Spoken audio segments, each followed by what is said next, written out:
修仙界大层10层最多只有10000年寿命，但陆清安是个例外，只要毁灭生机，他就能无限增加寿元。丁，摧毁灵草，寿元加1天，当前余额25万年。安哥，老朋友死绝了，我也只剩最后3年寿命了。这狗老天把所有人都卡在大层期，躲不掉啊！走了，去吧，愿你依旧7月逆天。时光流逝，3年已至，老友大限将临。正当陆清安准备去送他最后一程时，苍穹却被蛮横的撕裂了。我乃仙界仙人，奉命带所有大成期上界成仙，速速滚出来！好恐怖的仙道威压，强行隐隐飞升，打不过先怂一波，摸清底细再说。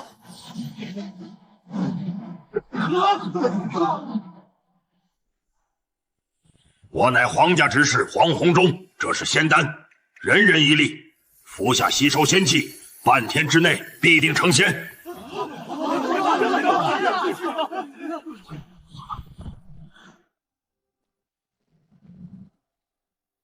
警告：极危！检测到该仙丹内含隐性绝命蛊毒。天下果然没有免费的午餐，用含有蛊毒的丹药强行催生仙人，这皇家是想把我们彻底变成提线木。绝不能吃毒丹。陆清安凭借自身恐怖的阵法造案，布下聚灵阵，强行掠夺仙气，冲击仙境。半日时间，在极度紧张的修炼中转瞬即逝。丁，恭喜突破仙境，寿命增加3万年，当前余额28万年。前辈饶命，我等自知愚钝，求前辈再给一次机会。连仙境都突破不了，留着也是浪费仙气。至于你们，从今往后就是我皇家圈养的兽权，突破境界的代价就是向皇家上缴3万年寿命，否则万古噬心，生不如死。原来飞升只是圈养韭菜的骗局，黄宏忠逼迫所有人进入神秘的兽幻塔，强行扣除3万年寿命兑换法宝上交。然而他做梦也想不到，这座塔即将成为陆清安的超级提款机。投入多少寿元进行换宝？规则如下：投入3万寿元可换先3品宝物，8万换4品，18万换5品。先投入3万寿元，寿元扣除3万。丁，恭喜换取先3品上等法宝赤炎仙剑。这仙界宝物竟然真的能用寿命直接买！皇家只让我交3万年的保护费交桥，那我手里可是捏着足足28万年的寿命余额。既然把我当韭菜，老子今天就把你们这蛊库抽干，再投入8王寿元。寿元扣除8万，盲盒开启。丁，恭喜抽出先4品上等仙剑青红。再来，继续投入8万寿元。丁，恭喜抽出先4品绝等法宝护空飞舟。最后8万，给我梭哈！丁，恭喜抽出先4品绝等核质宝，体内储存金珠，此物引入血脉，可隔绝仙界一切探查。有了这个绝命空间珠，黄宏忠就算是把眼睛瞪出来，也别想搜出我一件宝贝。凭借着体内空间珠，陆清安完美蒙混过了黄宏忠的搜身。回到洞府后，他翻开了皇家下发的仙界修炼法门。原来我刚突破的只是仙界最底层的星运境，那嚣张的黄指示是高了2阶的月宵境，而我刚才抽到的绝世仙剑，竟然是跨越了4个大境界的玄光境大能专属。警告！检测到该功法内含透支本源的催生阵纹。果然是割割韭菜的催熟剂，我必须去外面买正常的仙精，还有能焚烧刷寿命的仙草。武道友，我不愿坐以待毙。今日去盘龙城内收集了各大商会和工会的详细情报，不知你可感兴趣？地图和所有情报我都要了。命虽然保住了，但现在的陆清安急需海量的仙石来购买无毒的修炼资源。幸好他靠盲盒抽出了能掩盖气息的白狐面具，那把多出来的仙4品长剑刚好拿来换点零花钱。这把剑市场价多少？你说个数。若是价格合适，我这儿还有其他好东西。贵客，这把青红仙剑可是连5大家族的玄光境长老都眼红的至宝啊！我给您一个公道价，13万5千下等仙石，您看如何？少了。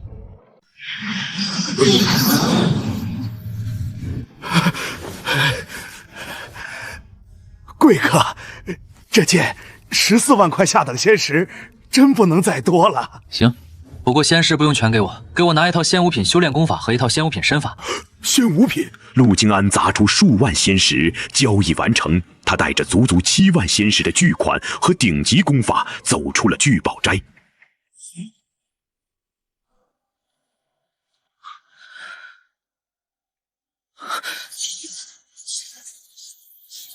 预警阵法启动，反追踪阵法启动，气息屏蔽阵法启动。财不外露，带着7万仙石巨款，不多套几十个阵法龟壳，我这心里实在是不踏实。这下安全了，该去见见永福那小子。同为飞升者，陆清安的室友甄永福被分配到了林家，兄弟重逢，境遇却已是天壤之别。安哥，林家挺看重我，发了我足足50块仙石，这25块你拿着，咱们得想办法在仙界活下去。我最近也发了点小财，这些你拿着，里面还有仙5品的功法，切记藏好。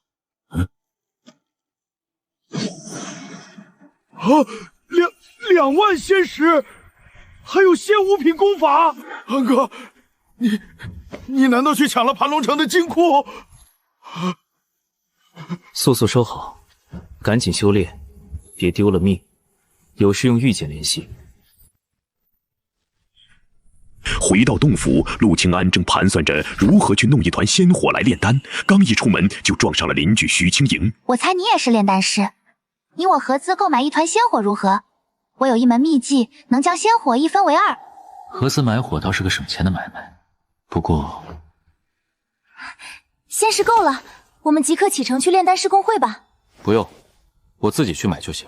你在洞府等我。开什么玩笑？这种身材火爆、长相绝美的女人，走在大街上简直就是行走的红颜祸水。万一惹来哪个大家族的纨绔子弟装双打脸，我这几万仙石和绝密身份岂不是要暴露？坚决不能一起走。换上面具遮掩气息后，陆清安独自一人来到了炼丹师公会。为了光明正当的购买大量仙草，他必须伪装成一名背景深厚的炼丹大师。道友，普通的1品仙火1000仙玉，至于1品仙药，你需要多少份？仙火随便来1团，至于仙药，隐修丹的仙药来100份，聚仙丹的仙药先来600份吧。你说多少？600份？道友，这加起来可是足足2万仙石的巨财，你确定？点点吧，赶紧装货。买回仙火让徐清颖一分为2后，陆清安立刻开始闭关炼丹，因为他心里一直有一个极其疯狂的猜测：如果凡间的结草能增加1天寿命，那仙界的仙草呢？丁，摧毁1品香草，寿命增加10年，当前余额10万零10年。烧一株最垃圾的1品仙草，就能长10年寿命。有了寿命，我就能去兽幻塔换顶级法宝和仙石。有了仙石，我就能买无尽的仙草继续烧。这哪里是炼丹，这简直就是修仙界绝无仅有的寿命永动机。沉浸在烧仙草卡 bug 的狂喜中，陆清安闭关了2年，靠着自己炼制的仙丹，他的修为悄无声息地突破到了星辉境2层。陆道友，2年未见，我有一条快速赚取仙石的途径，不知你可感兴趣？说。我们组织了一批同伴，准备去城外猎杀1品仙兽，运气好，1天能赚几百仙石。仙兽，凡间一头妖兽的生机是人类的10倍，仙界的仙兽，要是宰了一头，得暴涨多少寿命？何时启程？为了验证猎杀仙兽能否获得海量寿命，陆清安跟着大部队来到了危险的野外。为了不暴露阵法师的身份，他极其自然地玩了一首无中生有。咦，诸位快看，我好像捡到了一个阵法。这是能定位仙兽的预警阵法，天助我也！有了它，我们绝对能满载而归。诸位，随我围猎。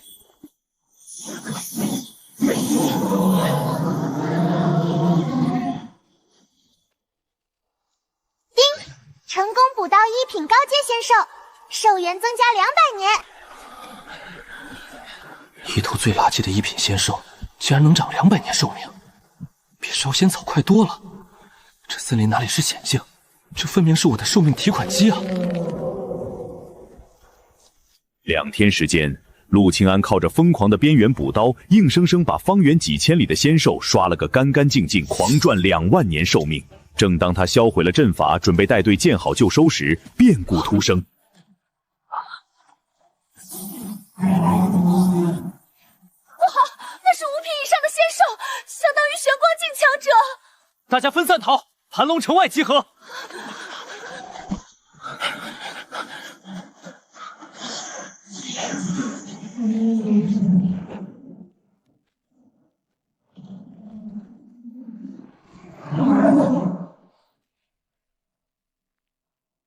安哥，他好像快死了，五品仙兽啊！还有他背上那把仙剑，咱们发财了！快过去捡漏！怕死的不够快是吧？这种级别的怪物，临死前的反扑足以把我们撕成碎片。就在这儿，不要出非洲护照半步，给我用最强的法术，火力覆盖，轰死他！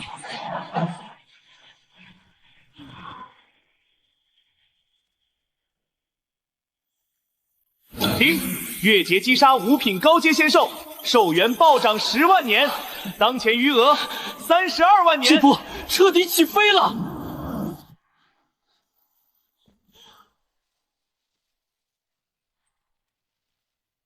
废话少说，看货。五品高阶仙兽的尸体，还有仙五品上等仙剑，这等至宝，前辈您全都要卖？评估个公道价，我赶时间。前辈，这笔交易超出我的权限，我最多能调动60万下等仙石给您，这已经是我能给出的极限了。60万成交，记住，别向任何人透露我的行踪。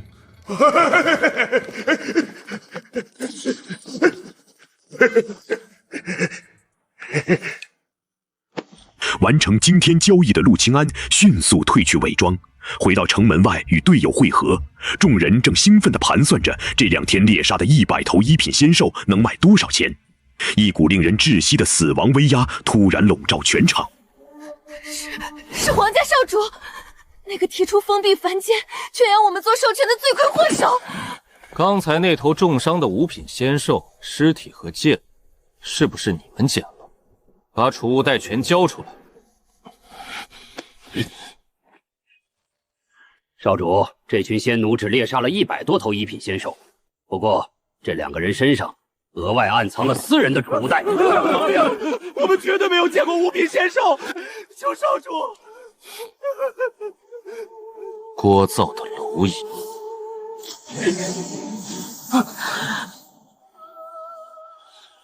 在经历了一场生死危机后，苟活下来的众人带着100多头仙兽的尸体来到了聚宝斋的1楼大厅。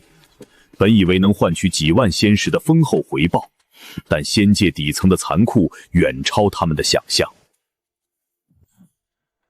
哼，120头一品仙兽是吧？看你们是皇家圈养的兽权，给你们算个打包价，2万下等仙石，爱要不要？2万？按照市价，这些仙兽至少价值4万仙石，你这是明抢！哼，市价那是给仙人的市价，你们一群被圈养的仙奴血石也配跟我谈市价？2万仙石多1颗都没有。2万仙石多1颗都没有，怎么还没想好？陈执事，2万实在太低了，能否请您看在林家长老养子林动大哥的面子上，通融1二？原来是认识林动贤侄啊！行，我给林长老一个面子，加5000，2万5全收，不能再多了。陈长史，既然如此，能不能就当今天我们没来过？这批仙兽我们不卖了。不知好歹的东西，真以为搬出林动就能当护身符了？就算他爹今天站在这里，也得恭恭敬敬叫我一声陈老哥。2万5不卖，今天你们谁也别想安然无恙的走出去。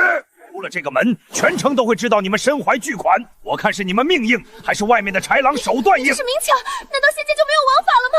王法，在这盘龙尘，实力就是王法。给你们3息时间考虑，是要仙石还是要命？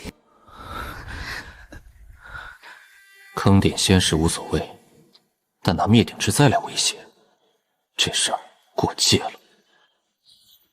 刚好试试那个先上任的刘胖子好不好用。就在前2日，凭借着陆清安卖给他的那把仙4品青红剑，刘不得立下大功，被商会会长破格提拔，荣耀升任玉宝斋总管。我的人在你们1楼贵宾室被一个叫陈武天的执事扣下了，带头的人叫许由之。哎呦，我的活祖宗！您息怒，陈武天那个老糊涂感动您的人，您稍等，我这就去扒了他的皮。3息时间已到，许攸之绝望地闭上眼睛，浑身颤抖，准备屈辱地交出储物袋。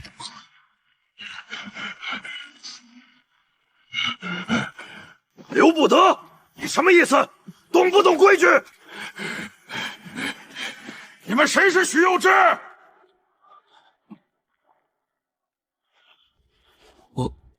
我是……哎呦，许小友受惊了！来，仙兽在哪儿？我给你算最高价，45000仙石。以后有货直接找我。45000？刘不得，你疯了！你敢坏我的规矩，信不信我向会长告发你？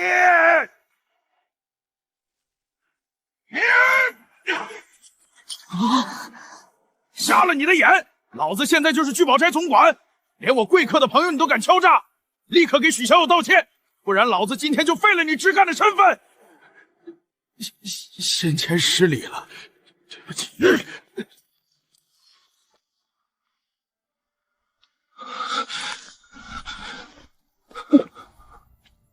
队长，林动大哥的面子也太大了吧！竟然能让聚宝斋的总管亲自跑下来替我们出头。林动大哥，刚才太感谢您了！那位刘总管不仅给了最高价，还把陈武天骂得狗血淋口。啊，刘总管，我没叫啊，我连见他一面的资格都没有，你不会搞错了吧？那刚才到底是谁把总管叫来的？他还第一时间问我是不是许攸之。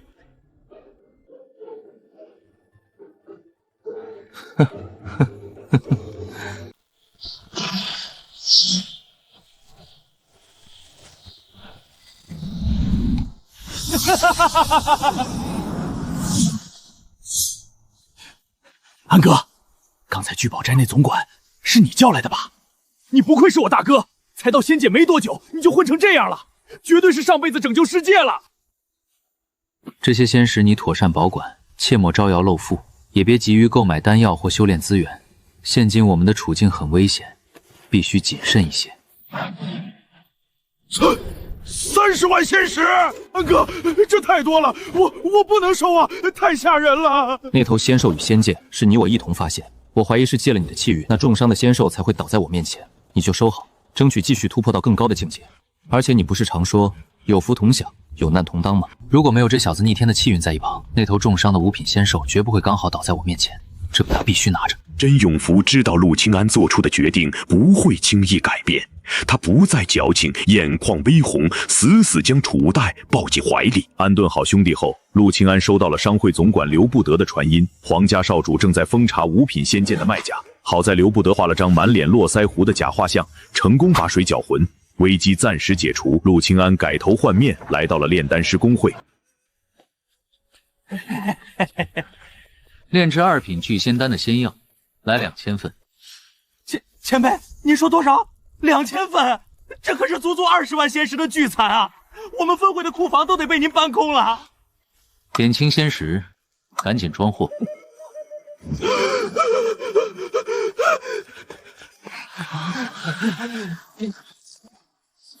王管事，那位前辈买了多少仙药啊？整整20万仙石，眼睛都不眨一下呀！这才是仙界真正的大能啊！20万，我们一群人豁出命在荒野里滚了一圈，才分到4000块，觉得发了横财。人家买个药的零花钱就是我们的50倍，这仙界究竟是个什么害人的地方？2000份仙药换作普通炼丹师，哪怕不眠不休，也要炼制数十年。但在拥有寿命永动机的陆清安面前，一切都只是数字的叠加。冰吞服2品聚仙道，修为增加。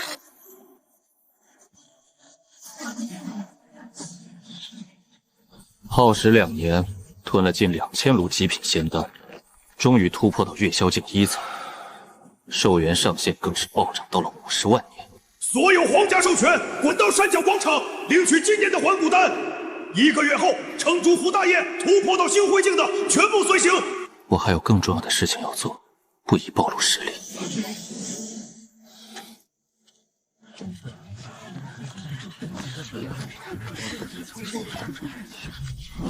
听说了吗？今天清晨，林家那边的血石营彻底炸锅了，出了个超级妖孽。谁啊？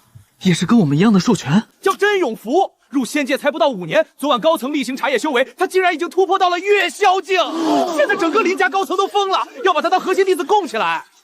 不过听说长老们也在严密盘问他，这海量的修炼资源到底是哪儿来的？甄永福，你大爷的！我给你30万是让你苟着保命的，你连个隐修丹都能忘吃。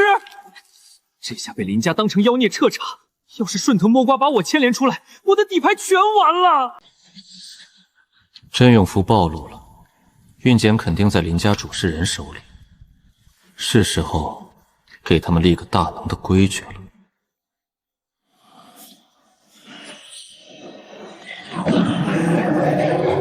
让你旁边的林家主事人滚来与我对话。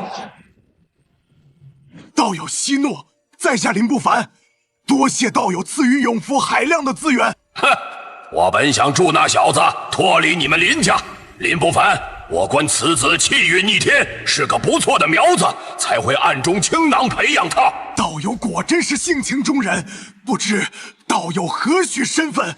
他日我们林家定当登门拜谢。得了便宜还卖乖，老子要不是看他身中蛊毒，早带他离开盘龙城了。甄永福，你给老子听着，若日后在林家受了半点委屈，可在当初见面之地留心，老子立刻踏平盘龙城，带你走。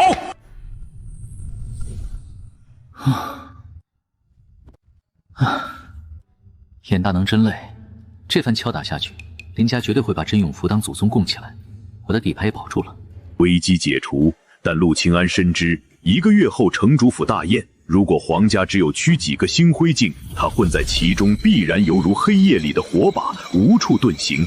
要想藏得深，就得把整片森林都种满树。这702品巨丹药，我得找个天衣无缝的隐蔽山洞散发出去，帮皇家凭空造出10几个星辉镜。但这事缺个能说会道、人脉广的。陆道友，我在城外密林中发现了一处荒废的洞府，外面有一个很强的仙阵封印着。我准备组织几个朋友前去破阵，想到你是阵法师，便想请你同行。里面的宝贝大家平分。这还真是巧合，老子正愁没地方藏丹药，他连山洞都给我找好了。好，你且将地图画给我，我明日提前去布置1、2。拿到地图后，陆清安改头换面，戴上白狐面具，马不停蹄地赶往城外。然而，当他抵达目的地时，却发现有人捷足先登。阁下可是阵法师，此阵极强，能防御月宵境10层的攻击。若你能助我破阵，里面的机缘共享。成交，阁下退后。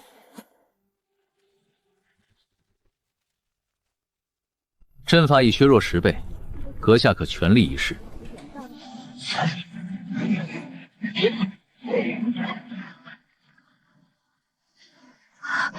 阁下好手段。阁下实力强横，我们进去吧。这般毫无防备，看来真是被保护得太好，偷偷跑出来历练的城主千金了。典型的人傻钱多，装备好。此洞府，这阵法的气息，为何让我真气逆流，如此难受？坏了，他中招了，绝对是那种极品的催情魅毒。他可是城主府的千金，我要是和他在这儿发生点什么，绝对会惹来灭顶之灾。你看起来好凉快，让我抱抱。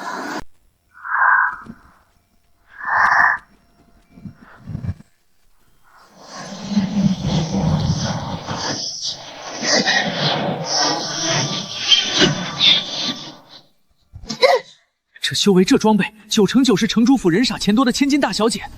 这催情魅毒太霸道，万一我没忍不在这儿跟他发生点什么，绝对会惹来灭顶之灾，必须赶紧阻止他。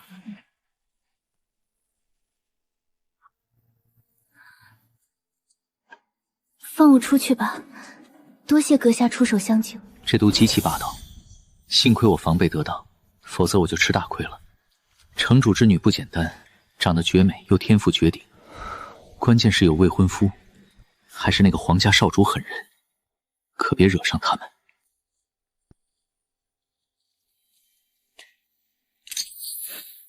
10万仙石，100株3品仙药，1把仙4品下等仙剑，1本仙5品功法，还有1本特殊的无名剑法。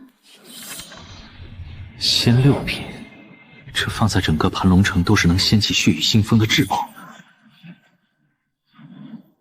还好，平日我不炼丹时可以买仙药摧毁，快速提升寿命。这本无名剑法归我，剩下的随你处置。在下告辞。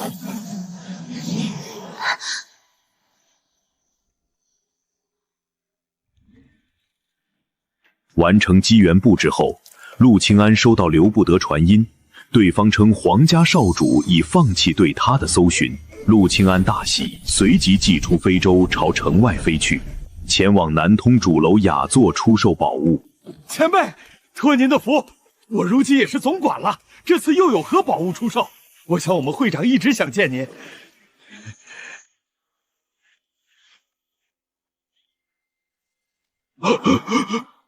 这阵法复刻了一本书籍，我可能需要问问会长。这剑法很奇怪，下限是仙4品下等剑法，上限却能到仙6品绝等剑法，这笔生意超出了我的权限。行，你问。道友，这剑法非凡，虽然是一本复刻本，可以给价50万仙石。不过既然是全版，我们商会可以出70万仙石。合作愉快。我要购买一些5、6品的仙药，不知聚宝斋是否有售？暂时无货，但我可为道友牵线，让炼丹师工会会长龚楚和那糟老头子前来一趟。老夫刚炼丹完毕，第一时间赶来。你所称的大生意，想必确实不凡。自然是大生意，你与这位道友谈谈吧。我曾听子胜那小子提及过道友，敢问道友买丹药还是仙药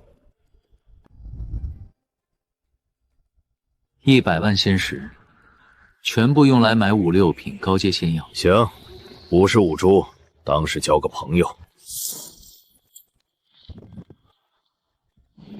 龚会长，这小辈办事机灵，我之所以一直与贵钢会合作，也是因为他当时待我态度很好。这小子确实出色，我曾考虑等他晋升4品丹师后，提拔为炼丹师工会总管。多谢会长抬爱，多谢前辈看好。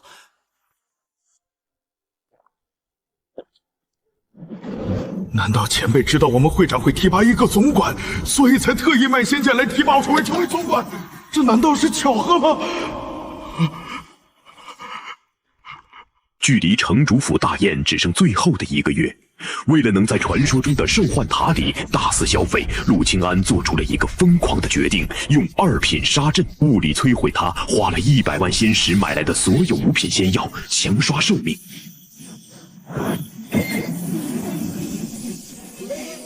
丁，摧毁5品仙药，寿元暴涨2万年。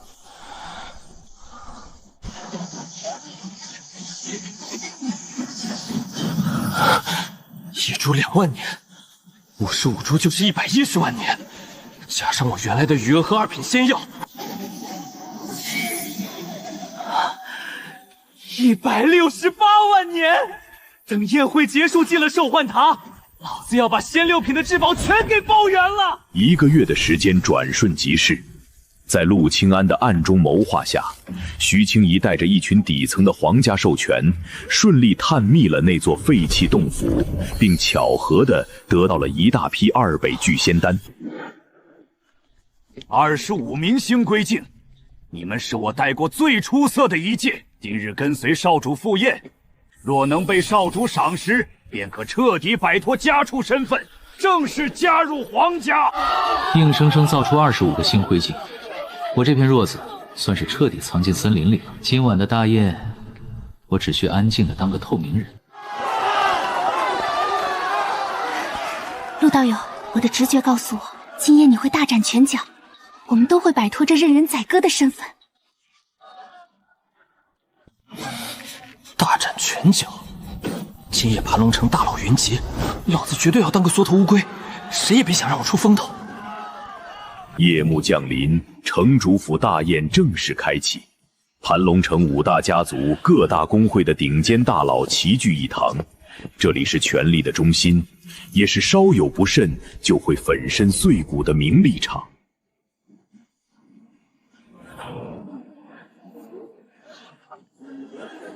凌雪，有段时日不见，你更美了。那就是城主千金慕容凝雪吧？真漂亮，可惜早就许配给皇家少主当未婚妻了。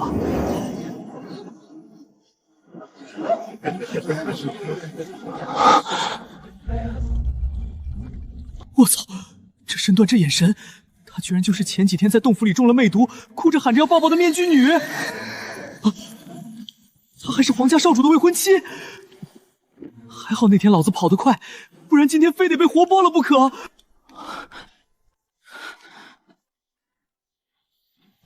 看来我那招跨服冒充大能的诈骗起效了，林家家主真把永福当成背景通天的活祖宗供起来了。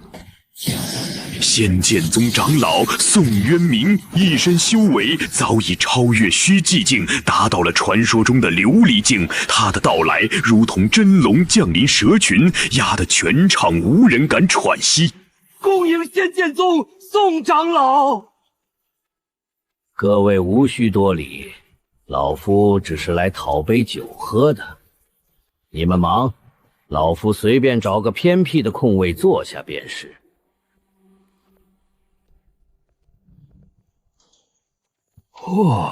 这地方清静，趁酒。别回头！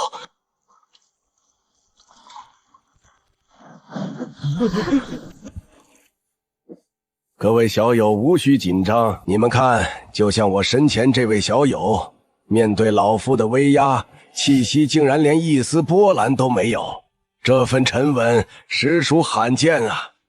我真问你大爷，老子刚才在盘算你个超级核武器，为什么偏偏要坐这儿？脑子宕机了，忘了跟着他们一起发抖了，这下反而成了全场最大的显眼包了。前辈说笑了，小人只是刚才吓傻了，没反应过来。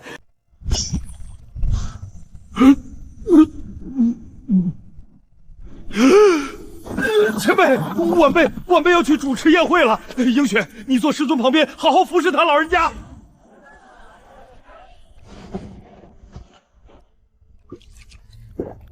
徒儿，你父亲好像有些嫌弃完师这一身味道啊。师尊莫怪，父亲他嗜洁成癖。你他妈有洁癖，你跑了！留老子一个人在这里，硬扛琉璃境核武器的15级的生化辐射，这城主真狗啊！宴会正式开始，皇家少主黄轩宇主动让资家授权上场切磋，引得全场喝彩。黄轩宇更是得意忘形。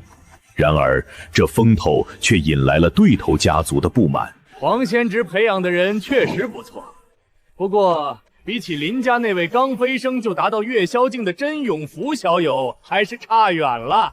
这天赋不比黄贤之当年差呀！孙阴阳，你少在这儿挑拨离间。永福现在的实力与轩宇少主还是有很大差距的。真永福是吧？既然大家都想看，我便将修为压制到月宵境1层，不用任何法宝。若你能接我3招，我赏你20万仙石；若你不输，我给50万。高空之上，2大天才同境界交锋。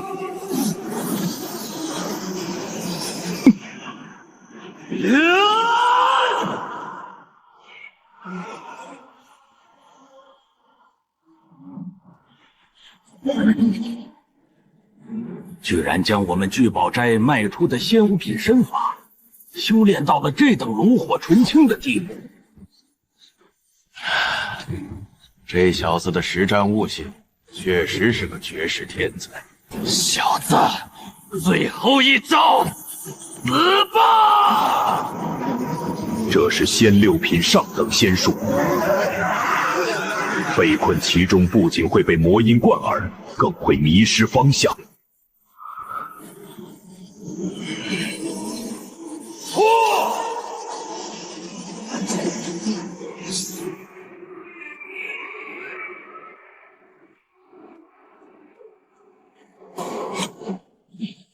堂堂皇家少主，既然输了，那50万仙石拿来吧。宴会后自然会送到林家，你急什么？偌大一个皇家，难道连兑现承诺的仙石都拿不出来？轩宇，把你的剑给他。这把仙五品上等仙剑，正好价值50万仙石，给你了。但我有个问题，你刚才那句话是觉得我们皇家毫无信用可言吗？伴随着黄震天的话语，一股专属于虚系境一层的实质性恐怖威压，如同10万大山般，直接死死碾压在甄永福的心口上。黄老哥，永福只是口直心快，一时误会，莫要与他计较。有你说话的份儿，还是你也认为我们皇家毫无信用可言？连堂堂林家家主都被彻底震慑了。幸好前几日在茶楼，我和聚宝斋互换了这枚贵宾传音玉剑。何会长，帮场中的小子解个围，事后我亲自去你那儿挑2件仙五品绝等宝物，绝不还价。好好的宴会，何必把氛围弄成这般呢？黄家主，看在老夫的面子上，此事便算了吧。没错，何必与一个小辈计较？大家继续喝酒，大家继续喝酒。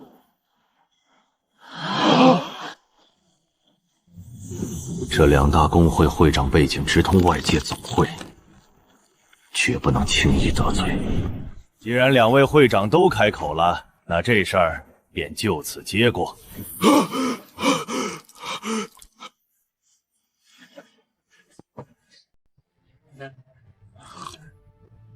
陆道友，过来我这边坐如何？眼下少主恨主恨死了甄永福，我们恐怕不能再去找他讨教经验了。我有直觉，少主很快就会对他动手。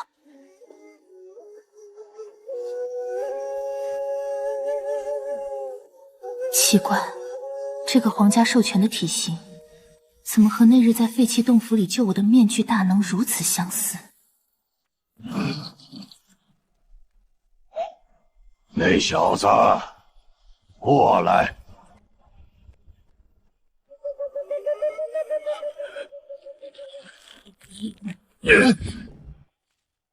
晚辈甄永福见过前辈。小子，你先前那种战斗状态叫什么？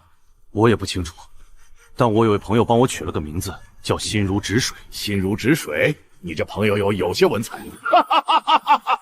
天赋极强，加之气运不错，能逢凶化吉，你可愿拜我为师？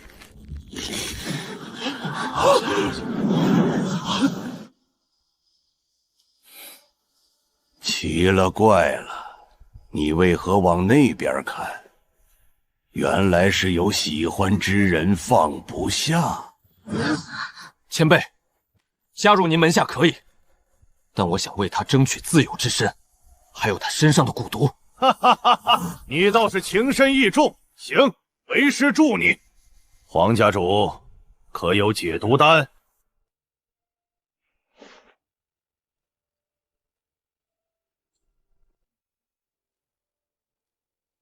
你自由了。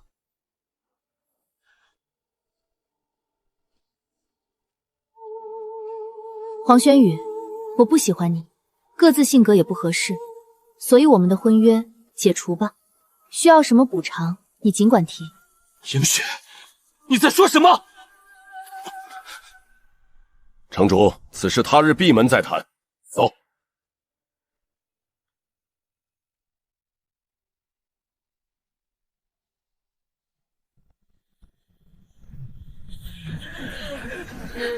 你们谁与那个徐青莹关系最好？都不说是吧？那我便把你们全杀了。少主，我见过徐青莹多次与他交谈，他在凡间的时候与徐青莹关系就很好。我最看不惯出卖别人之人。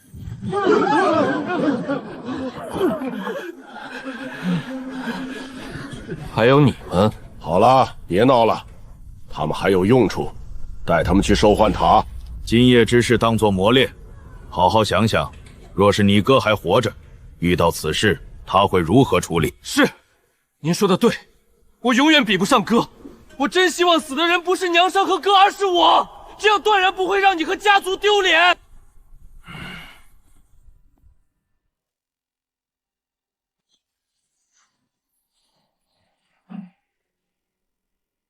经历生死危机，陆清安踏入兽幻塔，准备开始梭哈。18万换仙5品中等，50万换仙6品中等，100万换仙6品绝等，简直完美。开始。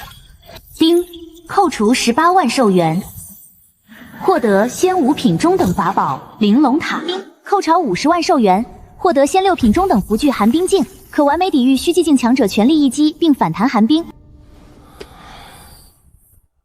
有了他，城主和皇家家主想杀我，他们自己也得死一个。最后100万寿元，给我梭哈！丁，恭喜获得仙6品绝等护空飞舟，拥有抵御虚寂境巅峰强者攻击的无敌防御。仙6品绝等，有了它，盘龙城再也无人能杀我。从今天起，老子可以横着走了。本以为能安然脱身的陆清安，却低估了人心的贪婪。我再给你最后一次机会，把你身上藏的宝物全拿出来，敬酒不吃吃罚酒，死！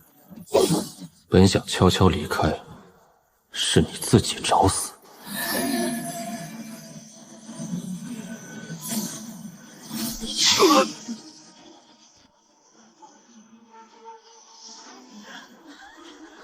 你们看到了不该看的东西，正好我的宝物空间缺工人，余生就在里面度过吧。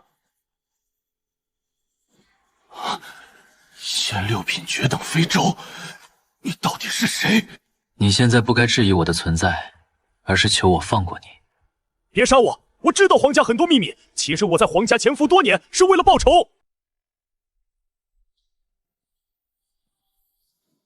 详细说说。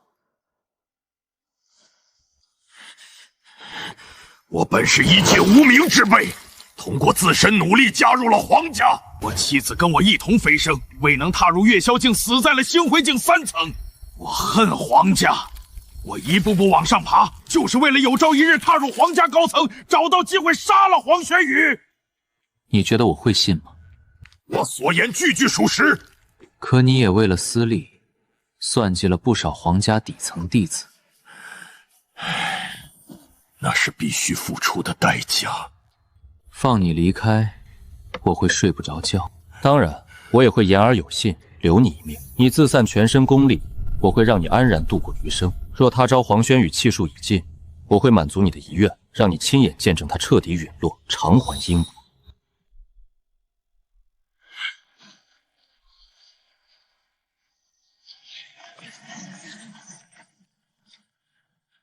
希望有朝一日，我能看到他死。皇家的羁绊彻底斩断，陆清安再也无法借用他们的资格进入兽幻塔，而那座塔偏偏掌握在城主手中。城主之女现在是永父的师姐，倒是可以从这一点来谋划，让他父亲直接给我放行。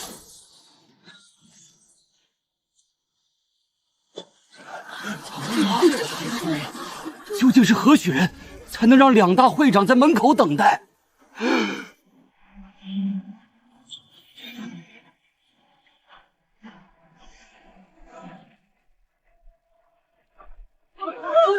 仙6品绝等飞舟，这等至宝，圣灵境强者需耗尽寿元多次兑换方有可能获得，这绝不是盘龙城之人。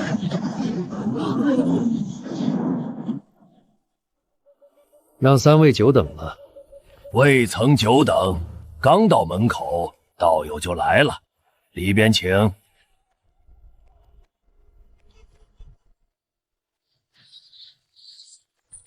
道友看看这些宝物，价值多少？如果道友愿意全部卖给我们，我可以出价200万仙石。这价格不错。还有，此物你再帮我评估评估。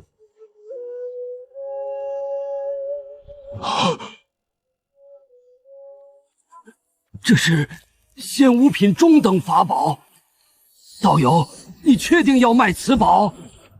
你出个价吧，我短时间内缺乏仙石，道友就随意给我一个价位，我满意便可。要不如此，我先给道友垫付500万仙石，送去总会拍卖多出的仙石，下次道友前来，我再给你，如何？好。不得，去给道友准备700万仙石。不急，这500万仙石全部用来购买不同种类的仙药，你们公会最高级的，我全要。这里有10株6品，60株5品仙药。另外，这团仙6品仙火赠与道友便是，能快速炼化仙药。那行，多谢道友了。提前向你们总部调来足够的高阶仙药，我很快还会再来。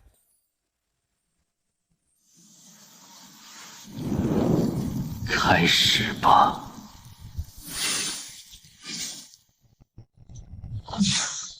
丁，寿元增加20万年。 4株一起投入，寿元增加少了些许，有1株仙药的生机漏掉了。灵药不会出现这种情况，仙药才会。看来不能多省时间了。寿元增加20万年，寿元增加100万年，寿元增加300万年，500万年。再去一趟兽幻塔，这盘龙城我横着走。好。 该去找城主谈判了。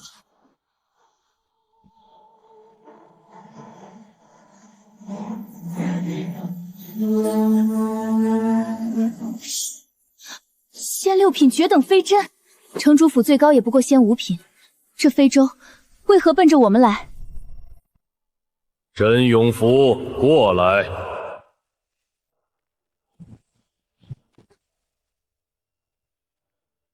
先对暗号。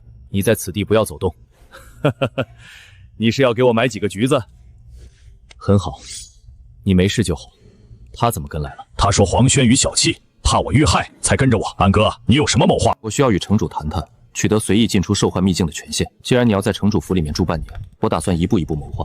等会儿你出去，偷偷介绍我，就说我是背后培养你的假前辈，修为至少是玄光境。那人是谁？你要等的人？没错，师姐。 那位正是在我被发现天赋前暗中培养我的假前辈。师姐为何有错觉，觉得他是月宵境？我见过他出手，至少是玄光境，大概率是虚寂境，甚至有可能比师尊还强。虚寂境，甚至和师尊一样是琉璃境。是啊，能拥有这等绝世宝物的人，怎会只有月宵境实力？当日在废弃洞府，他只是捣鼓了一下阵法，根本没认真出过手。原来他一直在隐藏实力。慕容姑娘，又见面了。见过前辈，再次感谢前辈上次恩情。这小妞真好骗。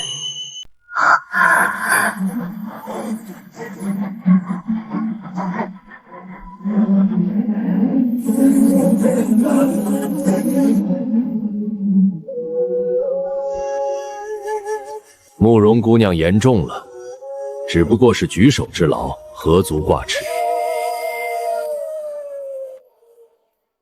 前辈，银雪还需多谢您对我师弟的栽培。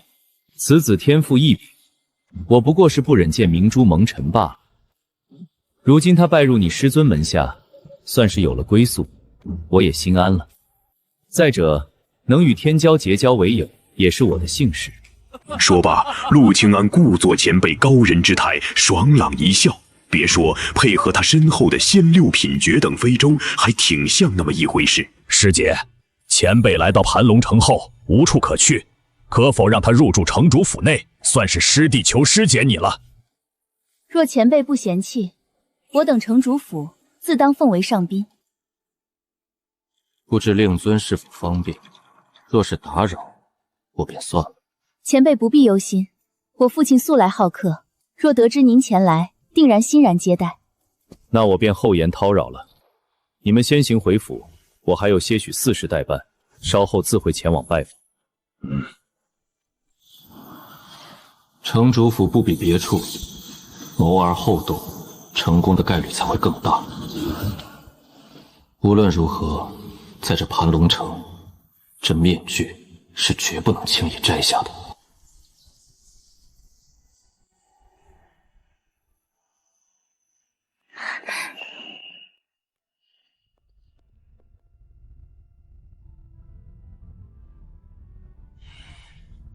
你回来的正好，过来商议一下你的婚事。父亲，我已经说过了，我不想嫁人。这是你爷爷定下的婚约，岂能随意解除？赶紧为昨夜的行为向两位道歉。既然如此，那我们也没什么好谈的了。永福，把你师姐拦住。师姐，父亲，培养师弟的那位假前辈想和师弟多聚聚，暂住我们城主府几日，你看如何？你们刚才见过那位？刚才见了一下假前辈。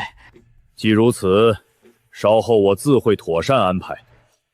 慕容清明心中暗喜，能提前发现甄永福这等天骄的人，定有过人之处。若此人没有问题，绝对值得城主府拉拢结交。慕容老弟，那婚约之事该如何定夺？自然是听父母的。小女只是年纪还小，有些许叛逆罢了。好，那我便没你这个父亲了。慕容叔父，既然迎雪心意已决，那这婚约就此作罢吧。哦，你可考虑清楚。我定会让迎雪心甘情愿嫁我，而非因婚约而屈从。我已决定加入仙界宗，且令人去了一趟仙界宗，有一长老似乎相中了我。哈哈哈哈！侄儿好气魄，待日后侄儿在仙界宗立足，还望多照办迎雪一二。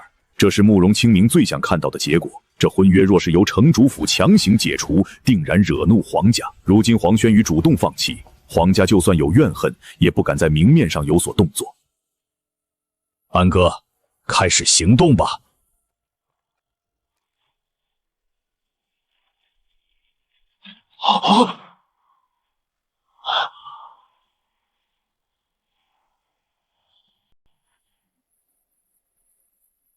仙六品绝等飞舟，这培养甄永福的人居然有这等底蕴和实力！该死，这来历不明之人，若是和慕容清明为盟，我们必定再次被压上一头。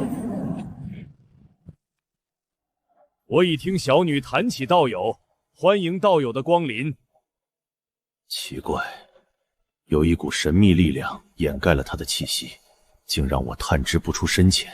不过单凭那飞舟，此人至少是玄光境，甚至极有可能和我一样达到了虚寂境。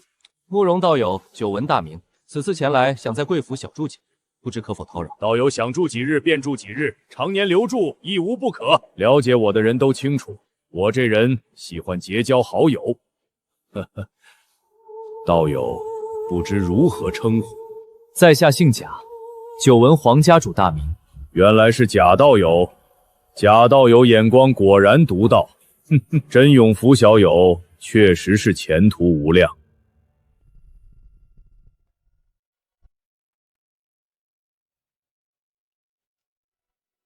贾道友近来应是初至盘楼城，不知从何处而来。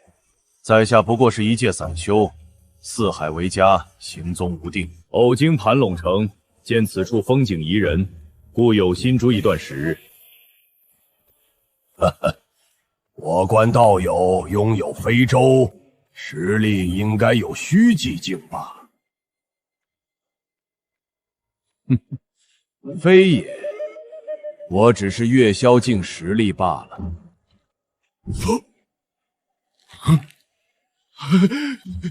至于那非洲，不瞒两位，那是我捡的。道友真会说笑，怎不见我等有如此好运，能捡到这等至宝？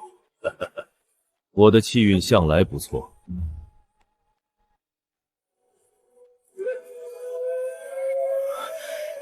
莹雪，你对此人了解多少？你可知他的修为？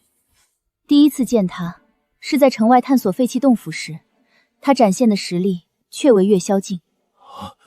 真是月宵境实力。不过，刚才师弟跟我说，他见过这位前辈用出修为，绝对玄光境之上，有可能是虚寂境。师弟甚至还说，也有可能跟我们师尊一样，是琉璃境实力。看来有意隐瞒实力，月宵境只是幌子罢了。身为散修，行走世间，确实须得谨慎。这等老怪物怎能是小小月宵境？此人实力深不可测，绝不能轻易招惹。安哥，刚才你为何说自己是月宵境实力？你不是说要装强者，让他们把你当成同辈吗？你得学着点了。我本就只有月宵境修为，若要在城主府常住，免不了会有虚用修为的时刻。但是，你不怕他们真的把你当月宵境实力，惦记你身上的好东西？你以为这漫天的声势当真是随性而为？既然已经有了这6品非洲坐镇，再配上我这一身行头，只要这风评先入人心，旁人谁会信我只是区区月宵境？他们只会觉得我在隐藏实力，不想说真话。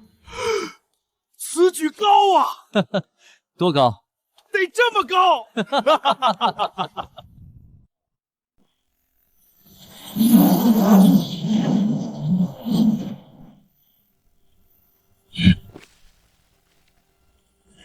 经历了一夜的屈辱，黄玄宇褪去了往日的狂妄。此时的他终于长出了一颗属于枭雄的毒牙。父亲，再纠缠下去，只会令他更加厌恶。不如放手，尚能保留些许颜面。而且我的天赋不凡，日后成为仙剑宗长老亲传，有的是机会与他再度接触。昨夜不顾颜面，今日却谈起颜面来，你可知因你这自作主张，令家族利益受损？若不同意退婚，慕容清明便欠我黄家一个说法。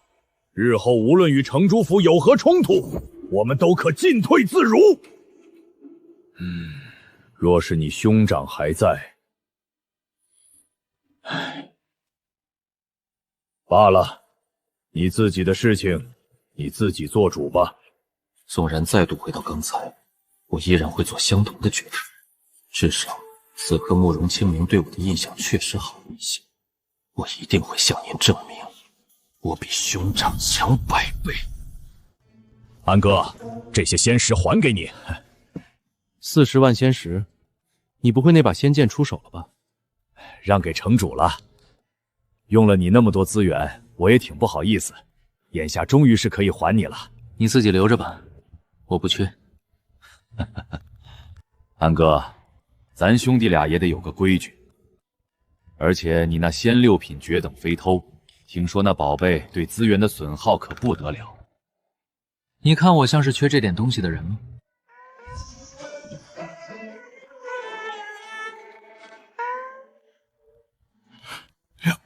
？200万仙石，昨夜我刚花了500万仙石，这区40万，你自己留着，不够用跟哥说。500万仙石什么概念？足以把真永符活埋几万遍。对于普通修士而言，这是几辈子不敢想的巨款，但在拥有无限寿元的陆清安眼中，不过是一串随时可以刷新的数字。他们来了。道友，刚才有客人怠慢了，此房可还满意？甚好。刚才听小女说，在废弃洞府遇险，多亏道友相助，这份恩情得报。道友有何需求，我们尽量满足。这慕容清明洁癖极重，定是对女儿的清白之事尤为在意。正好借着他报恩的由头，把兽幻塔的权限拿下。其实我也不缺什么，不过此城的兽幻塔由道友掌管，我体内寿元上峰，或许想去换些宝物。慕容清明不愧是一城之主，表面是报恩，实则步步为营。他在瞬间便盘算好，如何用一个虚名将这位绝世大能绑定在城主府的战车上。道友实不相瞒，在外人眼里，这兽幻塔确实由城主府控制，但实则牵涉盘龙城5大家族。多年前我们就协商过，绝不给其他势力开放权限。当然，若是道友假装加入我们城主府，成为客卿，有个名头便能随意进出兽幻秘境，我们也保证不会限制道友任何行为。这小子有点东西，想借机招揽我，顶了城主府的名头去震慑5大家族。他把权力制衡玩得明明白白，但我可不想卷入这场因果里。那可惜了，只能不去了。我还有个法子，我让手下带着一群小辈前去，道友混迹其中。前提是道友需要摘下此面具，毕竟黄震天见过这面具，若被他借机说事，我也比较难做。脱掉面具，我的修为便会显现，此时行不通。我理解道友的顾虑，那吞服隐修丹，换一块普通面具。我这里有5品下等的隐修丹，其上限刚好能隐藏虚寂境的实力。这老小子言辞缜密，滴水不漏，这会儿又来探查我的来路。既然如此，那便如了你的愿。5品下等啊，那算了，差了点。这句话宛如重锤砸在慕容清明心口，他死死盯着陆清安的面具，内心掀起惊涛骇浪。连虚极境的丹药都嫌差，难道真是琉璃境老怪物？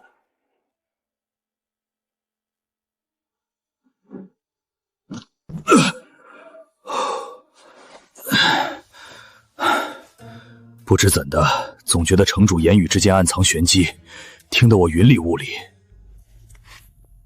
唉，此人不简单，我也不想跟这种人说话，着实累啊。盘龙城的6方势力犹如一盘互相制衡的死局，贸然入局只会引火烧身。陆清安深知，要想获得真正的自由，就必须前往更广阔的天地。距离最近的更高级的兽幻塔，在仙剑宗山脚下的望虚城，那里有更为强大的圣灵境强者。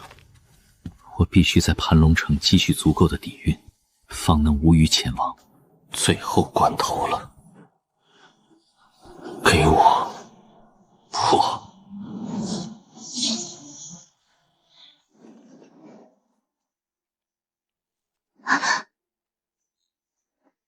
见过前辈。有事？我找甄道友，盘龙城出了大事，一群突破至星辉境的兽权突然失踪。与我交情甚好的陆清安道友，此刻正被皇家通缉。我想找甄道友商议，看能否帮潜藏在城内的兽权们。好的。命运的齿轮在这一刻发生了诡异的搅合。徐清银这个拥有逆天直觉的女人，竟在这戒备森严的城主府中意外捕捉到了一丝熟悉的因果。等等，前辈，你可认识陆清安？这小妞的直觉竟然恐怖到这种地步。此时此刻我身在城主府，身份一旦暴露，后果不堪设想。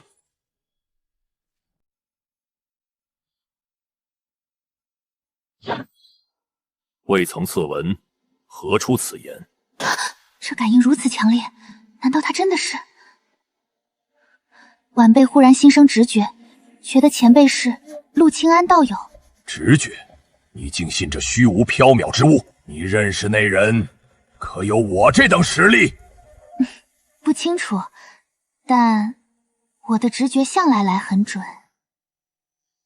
你知道的太多了。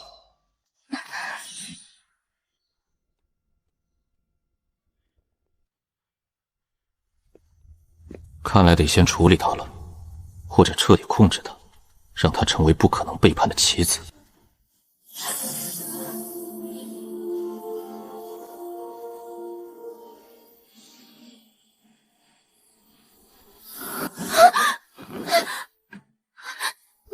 你要做什么？你不会真是陆道友吧？那你打我做什么？我们不是朋友吗？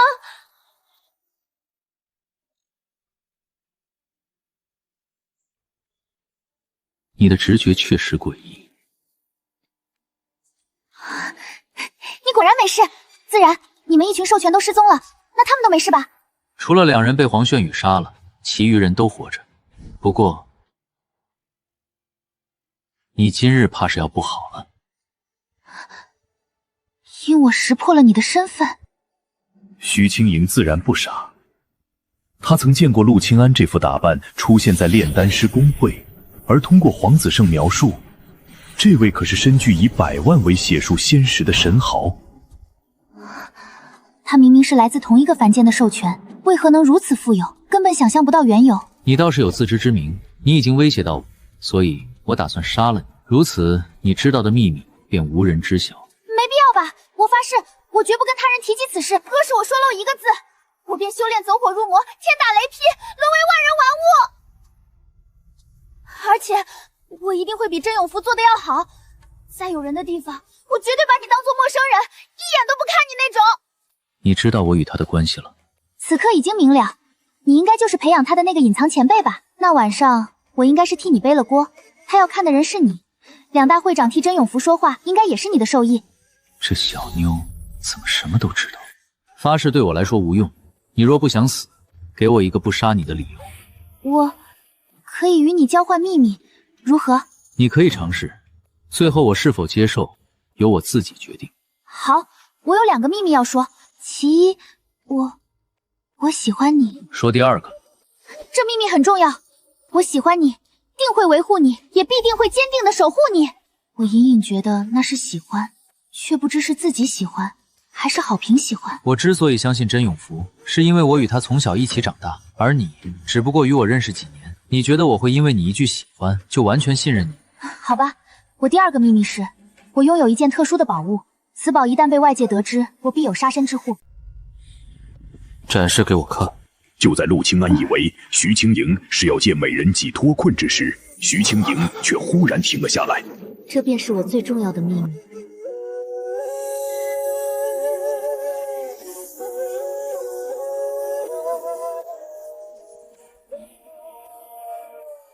此宝瓶乃是我的半生之物，自我出生之时便与我相伴。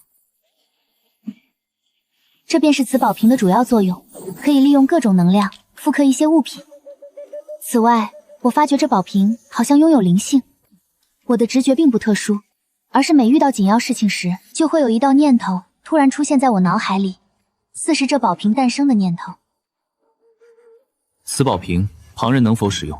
此宝是半生之物，似乎只有我能驱使，即便置于何他处，只需一个念头便可重归于我体内。你方才提到任何能量皆可用于复刻仙石。不错，仙气、强大的热量、生机等皆可，甚至仙药的药力也行。我焚烧仙药后残留了大量药力，废物循环利用闭环了。这秘密足够了吗？其实我可以成为你的助力，甚至工具。只要你不杀我，我的直觉绝对可以在一些特定的行中助你逢凶化吉。好，但我尚需为你施以手段，否则我难以心安。你莫非是要给我吃什么毒药，然后控制我吧？好吧，我吃，但你不要杀我，我可是个好人，且从未想过害你。好，接下来我还有一件事要你铭记于心，若是做不到，那你也没必要活着。才一件事，小意思。第一，在外你要与我保持距离，我不主动接近你，你便视我如陌生人。第二，眼神交流亦需谨慎，即使看我，也要极为隐晦。第三，你日后行事需低调，遇到麻烦能避则避。第四、第五、第四、地上第四、第三、地下五、第四、地上表第第三、第100剧场、地上表第100、第三表第100、第100。不是只有一条吗？感情自己从未得罪过他，单纯是他太过谨慎了，所以才不想有任何交集。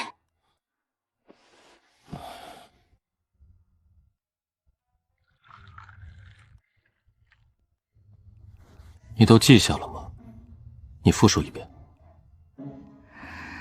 哒哒哒哒哒哒哒哒哒哒哒哒哒哒哒哒哒哒，仙界就哒哒哒哒哒哒哒哒哒哒，被他先心抚过着，你也是恋风如看古山的仙界就你哒哒哒。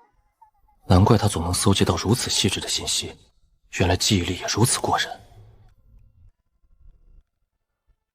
行，往后你我便是合作关系了。只要你尽心，我自会助你提升实力，在仙界立足。此储物戒中藏有大量仙药药力，你可利用其复刻更多仙石。这是焚烧了多少仙药，方才能储存如此多药力？价值500余万仙石的仙药，500万。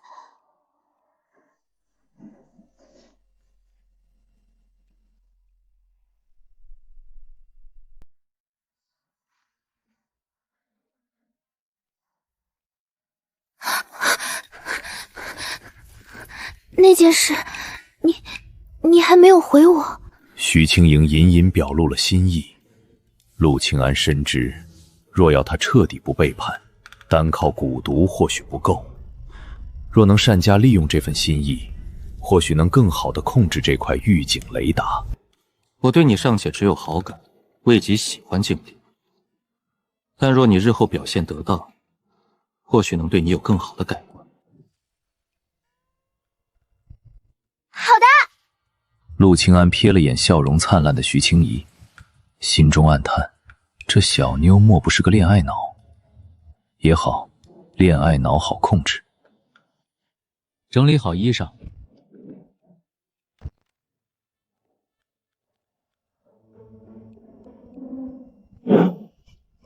安哥，你们这大白天的，进来。在外，我依旧是培养永福的假前辈，你们需与我保持距离。待会儿去城主府大厅，徐清莹，若直觉有警示，隐晦提醒我。对，城主刚传音说盘龙城发生了大事，让我们立刻过去。陆清安立刻察觉到了诡异，原本5大家族中只有黄震天是虚寂境一层，可才过去1晚，其余4位家主竟然仿佛约好了一般，全都突破到了虚寂境。不好，我最大的底气是那面寒冰镜，可它最多只能抵御2次虚寂境强者的攻击。如今满屋子都是虚寂境，我的防御手段彻底不够用了，必须尽快再进一次兽幻塔，换取更强的保命底牌。诸位，面对此事，我等必须严控兽幻秘境。自今日起，6方势力各派精锐把守入口，绝不能给那血魔一丝可乘之机。我刚想去塔里，你就下令封锁。还有，血魔是个什么玩意儿？此血魔以人血为食，昨夜已在城中悄然灭了100人。他大概率藏匿在城中，大家务必加强警戒。直觉预警了，这盘龙城要大乱了。贾道友，不知你对此事有何见解？全场所有虚寂境强者的目光瞬间聚焦在陆清安身上，所有人都在暗中猜测，这位神秘大能究竟是虚寂境10层，还是传说中的琉璃境？如慕容道友所言，这些魔族不过是虚寂境而已，实不足为惧。诸位只需细心搜寻，必能剿灭。道友有所不知，不久前有一座城池被魔族屠戮殆尽，无一人生还。仙剑宗的援兵最快也要2日才能到。贾道友，可否告知真实修为？若此次魔族中存在琉璃境强者，盘完成危矣。我真的只是月霄境修为。好吧，很显然，在这群老狐狸眼里，陆清安极其认真的真话，不过是绝世高手引入尘烟，不想多管闲事的低调之词。这次直觉有多强烈？极强，事情远非城主所言那般简单。躲在城中的魔族绝对不只是虚寂境。你可打探到血魔的底细？我已向慕容银雪问过，血魔乃魔族贵族，他们潜伏人族，靠吞噬人血来暴增寿元，继而进入兽幻塔换取绝世宝物。曾有血魔屠城100万，寿元暴增了100万年。陆庆安听完，心中掀起波澜。这血魔的能力怎么听起来跟他的系统如此相似？只是相比之下，血魔杀人才长寿元，属实有些凄泪低笑。你做得很好，情报收集得很及时，以后继续保持。这盘龙城不能久留了，直觉狱警短期内还没事，我们按半个月准备。我必须想办法混进城主府把守兽幻塔的精锐中，找机会再进去一次。换够底牌，我们就乘坐仙6品飞舟，立刻逃离盘龙城。贾道友，这位是城内阵法师工会会长5品仙级阵法师黎明道友。久闻贾道友盛名。贾道友，不知你在阵法一道上可有造诣？我与黎道友正研究2个特殊的阵法，想借此找出城中魔族踪迹。陆庆安面具下的眼睛猛地一瞪，其中一个是他在森林猎兽时故意挫坏的预警阵法，另一个是随手卖给聚宝斋的复合阵法。这破烂玩意儿怎么全跑到这儿当宝贝供着了？这2个阵法结构精妙绝伦，我生平仅见。铭刻手法绝对是传说中的大师级。我等工会高层倾尽全力，也无法解析其内部核心禁制。若能请高人指点研究透彻，只需1月，我便能将其改造成侦测魔族的利器。贾道友刚来盘龙城，这阵法也是近日出现。道友，莫非你认识这布置阵法的高人？不用找了，此2阵皆出自我手。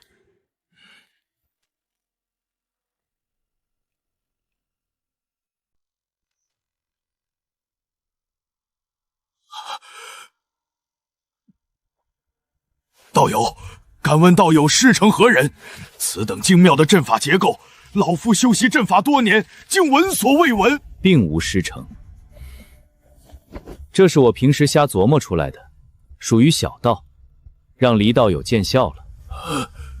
此言一出，比得知阵法出自他手更让黎明震撼。在黎明眼中，这超脱仙界常规体系的创新，非万古难出的阵法奇才不能为之。道友真乃奇才，不知能否将这2大阵法的结构教授于我们？眼下盘木城危在旦夕，急需此阵。这2大阵法是我毕生研究所得，价值连城，不可轻传。身为阵法师，我自当清楚这些阵法的价值。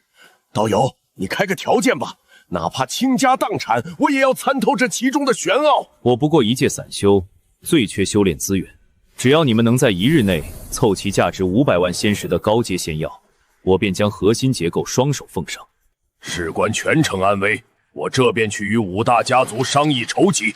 慢着，我还有一个条件，2位务必为我隐瞒身份，对外就说是黎道友临危突破，苦思所创。道友，这等扬名立万的机会，为何推辞？我不喜出风头。陆清人心如明镜，魔族隐藏极深，极有可能与城内大势力勾结。若此刻暴露他能揪出魔族，必将招致魔族的疯狂暗杀。好，这份名声和随之而来的风险，我黎并背了。黎明道友已研究出揪出魔族的阵法，但布阵需要大量仙药作为能量引子，价值需在500万仙石以上，各方平分。无愧是5品阵法师，黎道友当真是救盘龙城于水火呀！只是我孙家近期采购频繁，仙药储量有限，怕是拿不出那么多份额啊！能否容我几日？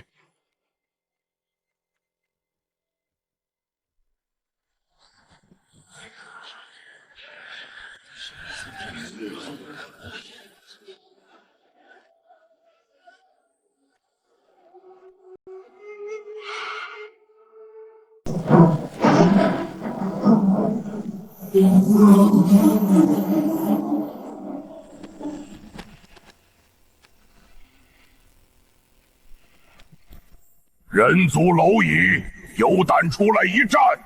只会躲在这铁壳子里，就是你所谓的强者之道吗？小小影魔也敢来探我的底，激怒我，你的火候还差了些。既然你们想要这份投名状，那我就送你一个终生难忘的误解。激怒我，你的火候还差了些。若我不出去，你又能奈我何？我若出手，你引以为傲的逃生秘术也救不了你的命。替我给你主子传句话：5日内魔族不滚出盘龙城，我便让你们有来无回。诸位，贾道友坐镇，那些魔族宵小已不敢明目张胆。待黎道友布下阵法，这城中的阴影将无所遁形。如无意外，20日内阵法必成。陆清安已经察觉到了不对，原本只有黄振中是虚寂境，如今4大家主集体突破，这绝非偶然。尤其是那个龙家家主龙傲天，他的眼神中似乎藏着一种扭曲的死日。20日，太久了，给我死！龙傲天，你敢投魔？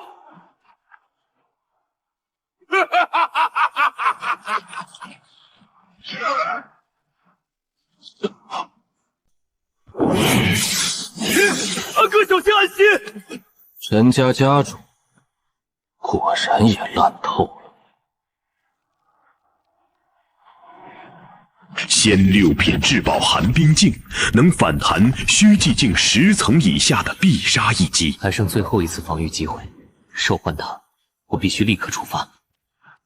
道友，陈浩南竟然也被魔族控制了。若非道友实力通天，我等怕是都要遭了毒手。未曾动手，便让一位虚寂境家主形神俱灭，这种闻所未闻的手法，彻底坐实了陆清安在众人心中琉璃境大能的身份。在场之人皆有被幻魔控制的嫌疑，绝不能放走任何一个，必须逐一盘查。如果让慕容清明来查，我身上这些秘密保不齐会露馅。最好的办法就是我来查所有人。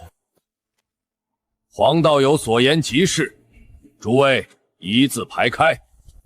这魔族手段诡异，这主查人我亲自来做。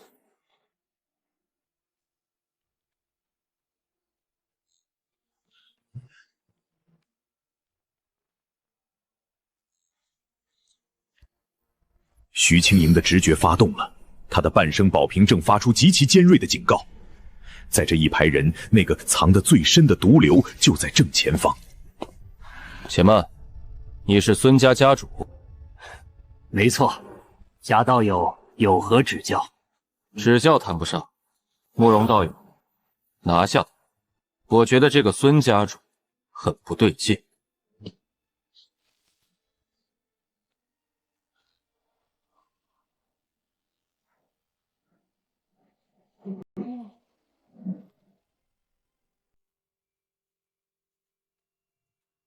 贾道友，孙某自问对盘龙山忠心耿耿，死前还第一个响应筹集仙药，您仅凭一句话便要定我的罪？孙家主，道友既然只认你，必然有他的道理，莫要妄动，否则老夫掌下不留情。若你清白，我自会还你公道。现在束手就擒。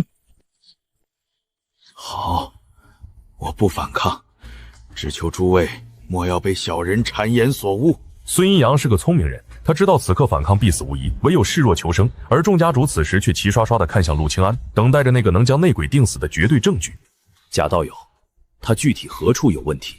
没证据，我的直觉告诉我他有问题。先关起来，后续再说。直觉，在修仙界，这种理由听起来极度荒谬。但在见识过陆清安秒杀陈浩南的手段后，慕容清明却在瞬间完成了心理建设。大能说这是直觉，那就是不屑于向我等凡人解释其中的玄奥。黎明死了，这意味着我抛出的那个搜魔大阵没人能收尾了。但这其实是件好事，既然没人懂，那这个阵法以后怎么解释，全由我说了算。道友，黎明道友已去，此阵的结构由您提供，还望道友能代为布设。代价方面，城主府绝不吝啬。可以，不过我需先行前往兽幻塔一趟。陆清安并不缺那点布阵的时间，他缺的是安全感。陈好南那一击虽然被反弹，但也消耗了寒冰镜珍贵的使用次数。在摸清魔族底细前，他必须去塔里补充更多的保命资粮。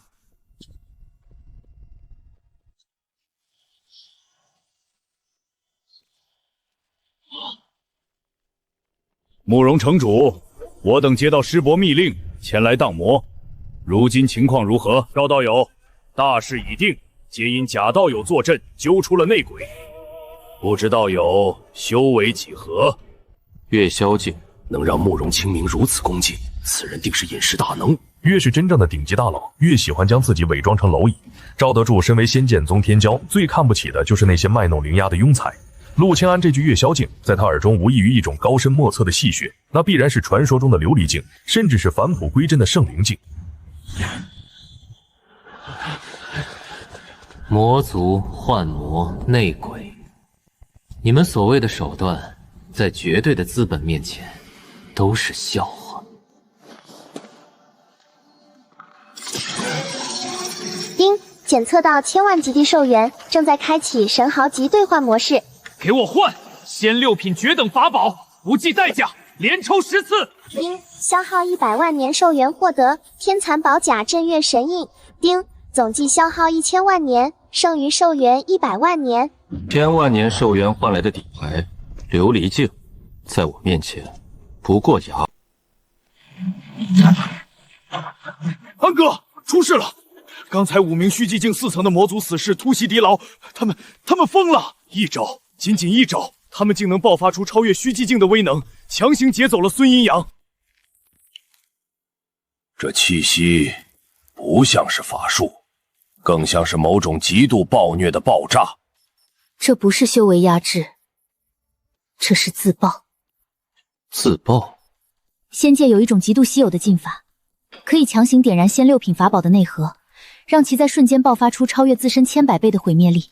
那魔族竟然舍得用一件仙6品重宝作为一次性消耗品，只为了救走孙阴阳。别人缺宝物，炸一件少一件，但陆清安刚才可是抽到了整整10件仙6品。如果把仙6品宝物当成手雷扔出去，哪怕是琉璃境大能，正面挨一下也得灰飞烟灭吧？这种法门难学吗？极难，且只有疯子才会学。巧了，我这人最喜欢研究冷门学问。在这一刻，陆清安的战术体系发生了质变，从绝对防守进化到了和平主义。千万年兽元支撑起的军火库，才是他在仙界横着走的终极地基。贾道友，孙阴阳跑了，我们翻遍了孙家，也没找到什么宫殿。您所谓的洞察，不会只是拿我们当猴耍吧？道友，此地确实毫无魔气残留。林家主，你藏私房钱的时候，会放在大门口吗？远离地面，深埋地底，或者干脆藏在水井深处，挖开那里。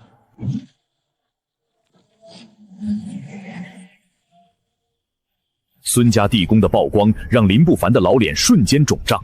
陆清安在众人心中的形象，从疑似强者彻底升级为算无一错的救星。魔族既然已经动用了自爆重宝这种手段，说明他们急了。黎明留下的阵法虽然难，但我能补全。道友需要什么支持？我布此阵需耗费本源精血，再筹集价值500万仙石的仙药，只要药到6日之内，大阵必成。陆清安很清楚，这种阵法根本不需要什么仙药能量，但他必须借此机会继续搜刮兽源。他要让魔族知道大阵将成，逼迫那些老鼠主动跳出来对他动手。贾道有大义，我这正好带了200万仙石的低阶仙药，本是备用物资。城主，你们折现买下，这些药直接给道友送去。既然道友如此客气，那贾某便却之不武了。贾道友，500万仙石的仙药已尽数在此。此密室乃我府上最坚固之地，有隔绝神识之效。道友可安心在此凝练精血，布设大阵。道友尽管放手施为，我仙驾宗弟子已结成剑阵。魔族若真敢不知死活的杀个回堂枪，得先从赵某的尸体上跨过去。有劳。记住，此阵牵涉天地契机，凶险异常。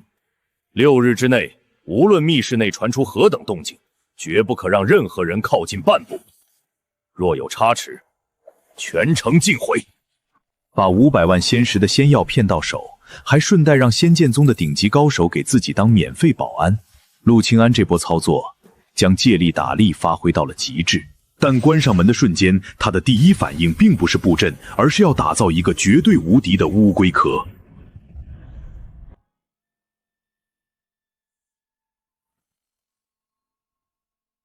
未来一段时间，魔族有概率来杀我，你们最好躲起来，如此我才不会被掣肘。那我们该躲何处？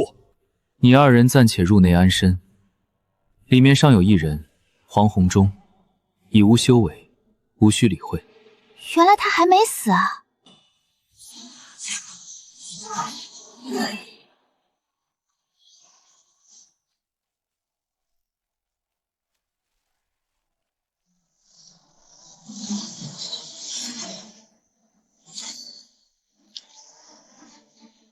只有真正的稳健，才能在仙界活得长久。陆清安布下的最后一重阵法，乃是仙6品绝等宝物银光阵，足以抵挡琉璃境初期强者的全力一击。再加上他贴身穿着的天罡护体甲，袖中藏着能存储并反击琉璃境中期攻击的存攻珠，还有一艘仙6品绝等飞舟，这一层层防御下来，能让攻击的敌人头皮发麻吧？这就是顶级的防御艺术。我总觉魔族没有离开盘龙城，似乎是因为此地有他们所图之物，绝非仅仅人族性命那么简单。慕容道友，可有隐情未曾告知于我？我为盘龙城万千生灵而决心荡平魔族，如今我们同为盟友，若你再有所隐瞒，致使最终局面不堪，我心寒之余离开盘龙城，那这责任便是你一力承担。却有一事相瞒，然家父临终时曾严厉嘱托，不得已不便告知他人，否则盘龙城将永无宁日。如若我告少道友，还望你不要告知他人。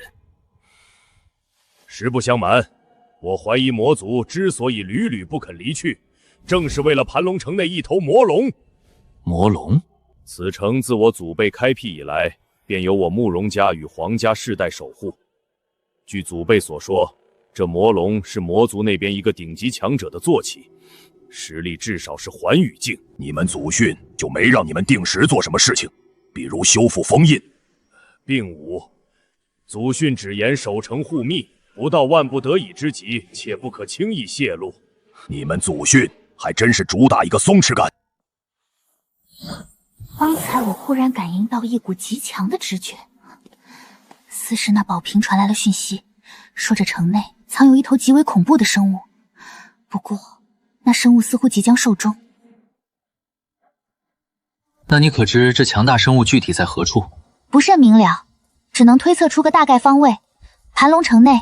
陆清安越想越觉得蹊跷，魔族既然是为了魔龙，为何要早早暴露踪迹，还要故意施展超越虚寂境5层的手段？答案只有一个，他们是在故意做给全城看，为了引来更多琉璃境的强者。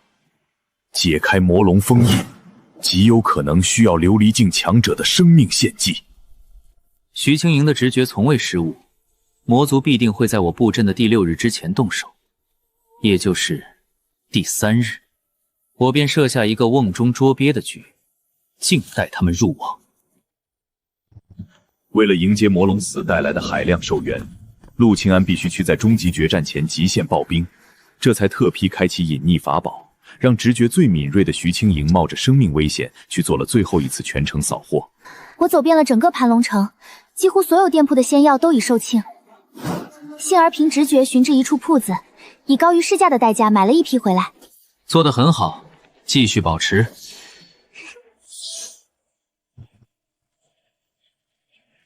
短短2日，陆清安不仅将所有仙药化作了600万年的寿元，更偷偷去了一趟兽幻塔。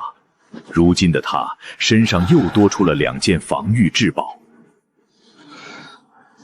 从未有过的安全感，稳了。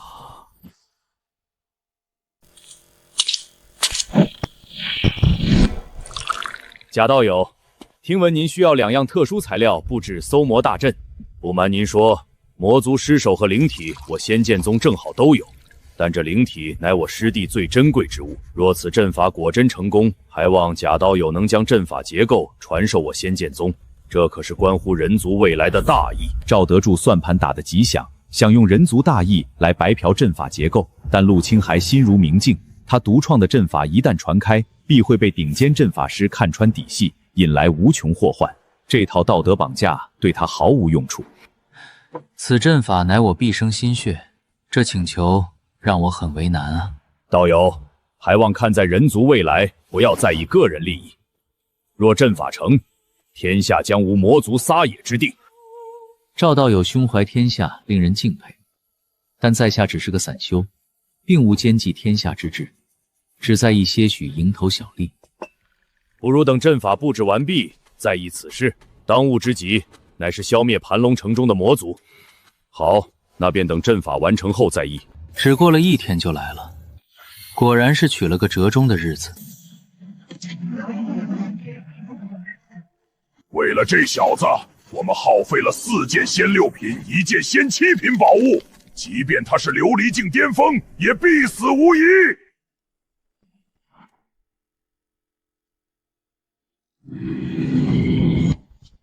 就这点本事，给我挠痒痒了。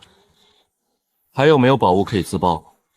这是主上的死命令，用怒血秘术杀了他。根据徐清莹收集的情报，这些额头生角的魔族名为怒魔，他们的种族天赋怒血一旦施展，便能以透支生命为代价，强行让修为跨越一个大境界。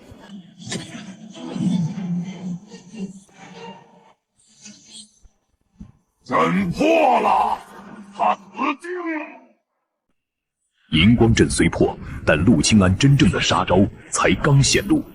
深蓝素宝能让他短暂拥有琉璃境后期的急速，而求仙塔更是霸道，只要被塔尖触碰，圣灵境之下，统统被吸入塔内，沦为凡人。既然你们的底牌出尽了，那就别走了。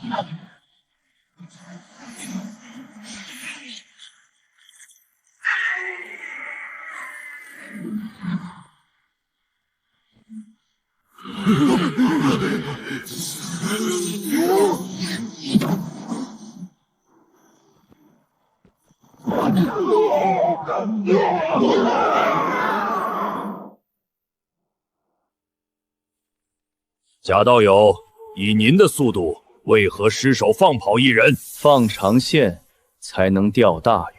走，跟上。慕容清明这只老狐狸故意用豪华非洲做诱饵，引开可能存在的魔族杀手，而陆清安就是那个躲在黄雀背后的终极猎人。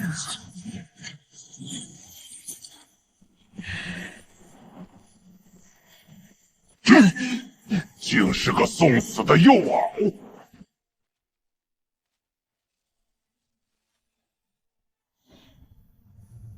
上次让你跑了，这次我可没那么好心。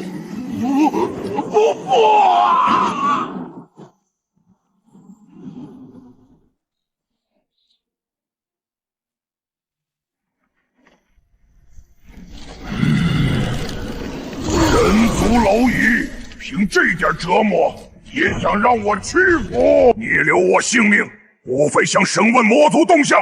哈哈，你死心吧！我怒魔一族个个都是硬汉，有本事你继续。我确实不想继续，因为你们怒魔一族中唯有你尚未妥协。小子，休想诓我！我怒魔一族忠诚无双，岂会在你这等蝼蚁面前出卖主上？他们说你们此行是奔着那头魔龙来的，而且还把魔龙的位置告诉了我，就在你们营地附近的石峰山下。这魔龙位置只有我们魔族知晓，连盘龙城城主也不知。你在骗我！你肯定在骗我！你的同伴都招了，你是领队，只要说出我不知道的秘闻，我饶你一命。休想！你休想从本魔爷嘴里套出一个字！陆清安看出此人已存死志，将其重新投入刑罚，转而走向另一名怒魔手下。别扛了，你们首领为了活命，已经把魔龙的位置告诉我了。哈哈哈！我早知那龟孙子不配当首领，不过你想从我嘴里听到消息，要杀便杀。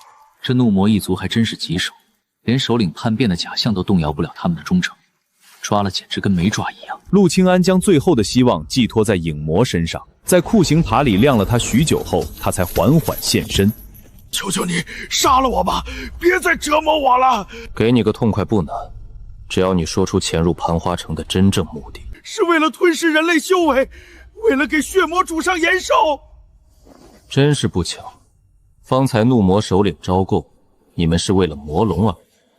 既然你要骗我，那就继续尝尝更淫酷的刑罚吧。该死！那帮怒魔居然招了！且慢，我愿招供，但你必须发天道誓言放我离开。放你走？我不过是找你验证一下罢了。怒魔知之甚少，我知道魔龙位置、主上的目的，还有释放魔龙的方法。可以，先把你们驱动宝物自爆的法门写出来。影魔为了活命写下引爆法门，陆清安唤出拥有绝对直觉的徐清莹进行验证。青莹，看看这法门是否有暗门或纰漏。直觉告诉我，此法门应无问题。拿去，进防御阵法里试试。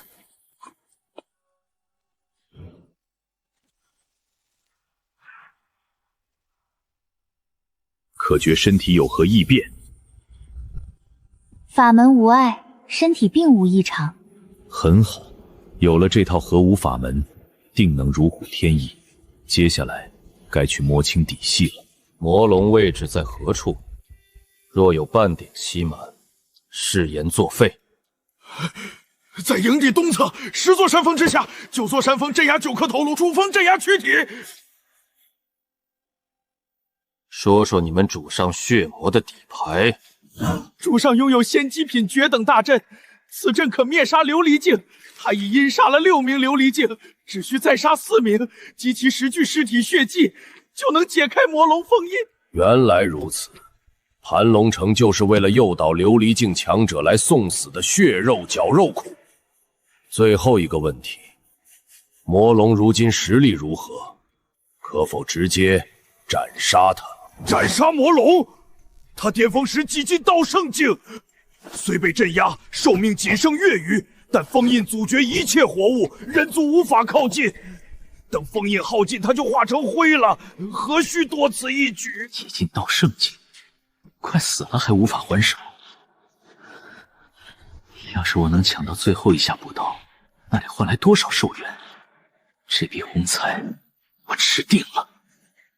紧接上回，陆清安得知血魔布下仙七品大阵坑杀琉璃境强者后，动了对魔龙补刀赚取天价寿元的贪念，继续质问影魔：魔龙现在什么状态？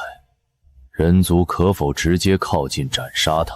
斩杀魔龙，前辈莫别说笑，那封印乃上古禁忌，阻绝一切活物死物，人族根本无法穿透。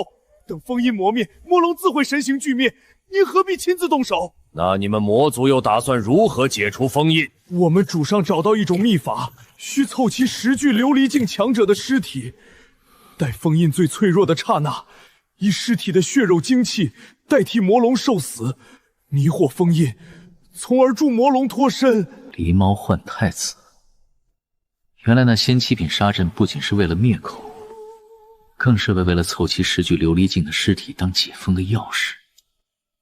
这血魔玩的挺花呀。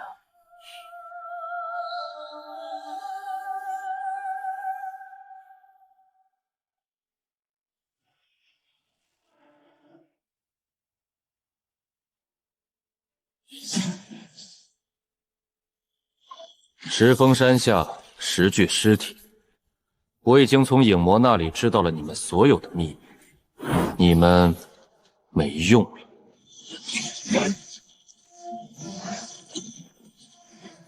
斩杀虚寂境巅峰魔族，寿元增加150万年。检测到连续击杀，总计寿元增加500万年。杀高阶魔族报的寿元，居然比同阶仙兽还丰厚，整整500万年。这下又能在兽幻塔里清空一波库存了。处决完怒魔，陆庆安信守承诺，将影魔带到盘龙城外释放。在影魔神魂中种下雷霆禁咒后，冷然离去。一夜无华，第二天清晨，陆清安正欲前往石峰山实地踩点，便被城主慕容清明急匆匆地请到了会客大厅。贾道友，快来！这位便是仙剑宗的内门长老，自陆前辈。琉璃境巅峰，昨晚刚听说缺琉璃境尸体，今天仙剑宗的长老就送货上门了。这哪是长老，这分明是赶着去给魔龙田镇演的祭品。久仰贾道友大名，除魔卫道乃我辈宗旨。听闻道友布置那兽魔大阵遇到了瓶颈，说得好听，不就是冲着我的阵法传承来的吗？想拿我的东西回宗门邀功，那就别怪我敲你竹杠。老朽带了价值600万仙石的仙药，特来助道友一臂之力。自长老高义，但这阵法，黎明道友留下的残卷漏洞百出，在下实在没有十足把握，恐有负重托。既然如此，道友可否将手稿借我复刻一份？老朽在宗门认识8品阵法大师，定能完善此阵，造福苍生。8品大师，这手稿被我改得满纸荒唐。他要是能练成，我当场自废修为。这手稿里有我毕生心血，实在是不传之秘。道友，老朽愿倾尽300万仙石的私人积蓄，只求复刻一份手稿，救盘龙城于水火。自长老言重了，既然您如此深明大义，贾某再推辞，就显得小家子气了。这300万仙药我收下，这手稿您拿去复刻吧。拿到资源的陆清安迅速炼化，短短1日，1000万年级寿元到手。他再次悄然潜入兽幻塔，换回3件压箱底的保命神器。哈哈哈，贾道友来得正好，我刚才正跟老公谈论你呢，真是心有灵犀。老公，你们两个加起来几百岁的老头子，背地里到底是什么见不得人的中文关系啊？喂！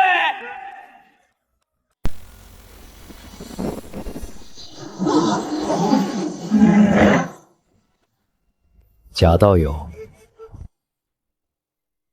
多亏了你这几次的大手笔，总部已破例将我调回，龚会长也打算一同离开。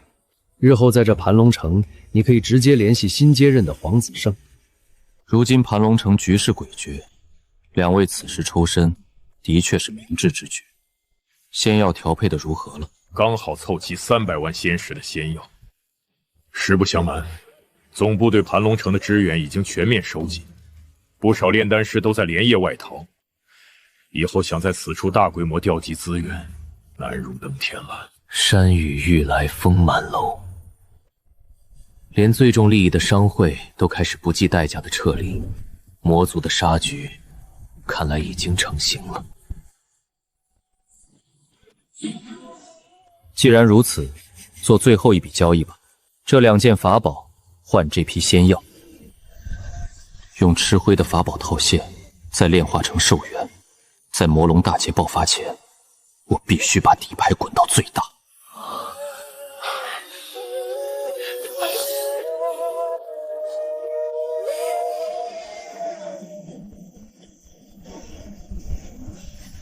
贾道友，有缘再会。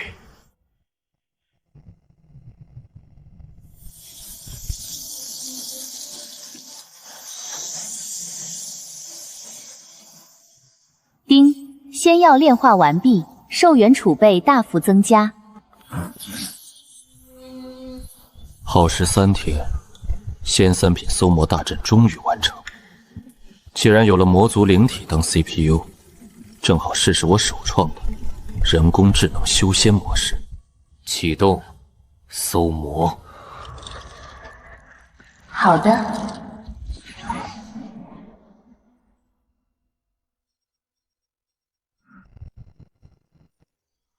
找到了。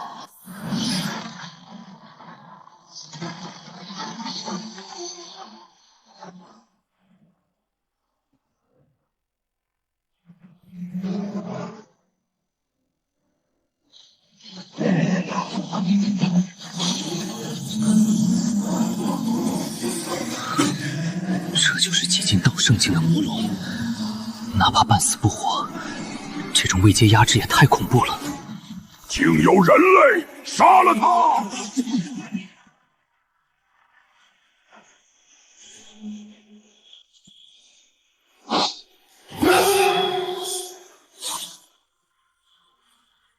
太弱了。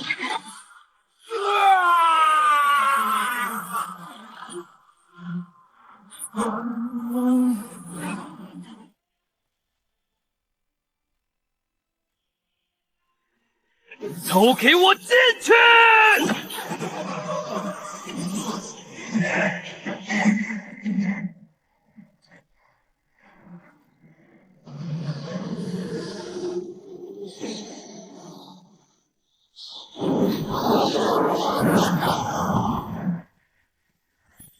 别让我出去，我必让你身形俱灭！叫吧，叫得越大声，这最后一刀的寿元就越香。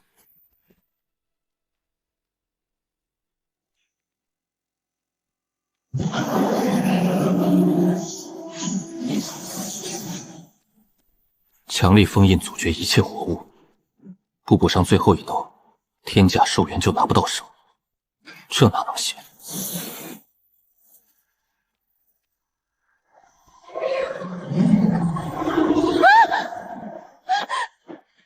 我想在他老死前补一刀，你有直觉吗？轻盈的直觉只有在感受到死亡威胁时才会强制上线。既然如此，你想干什么？你的直觉是不是已经告诉你了？我打算把你扔进那封印里试试。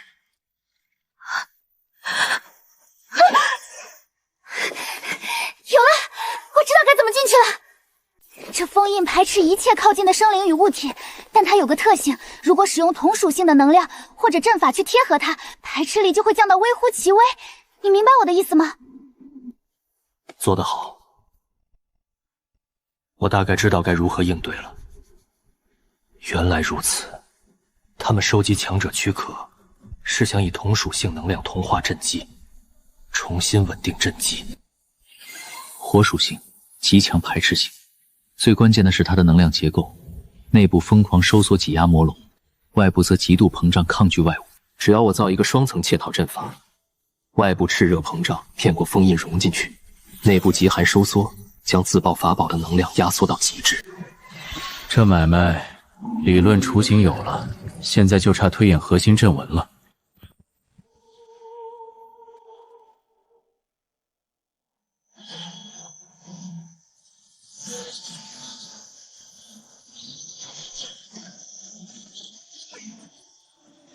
这是跨越万里的3D 全投影，修仙界的阵法竟然玩出了科技感。龙老，这位就是贾道友，那份搜魔大阵的手稿，我已通过传送阵发给您了。收到了。若这位贾道友真能构思出这种奇阵，绝对是旷世奇才。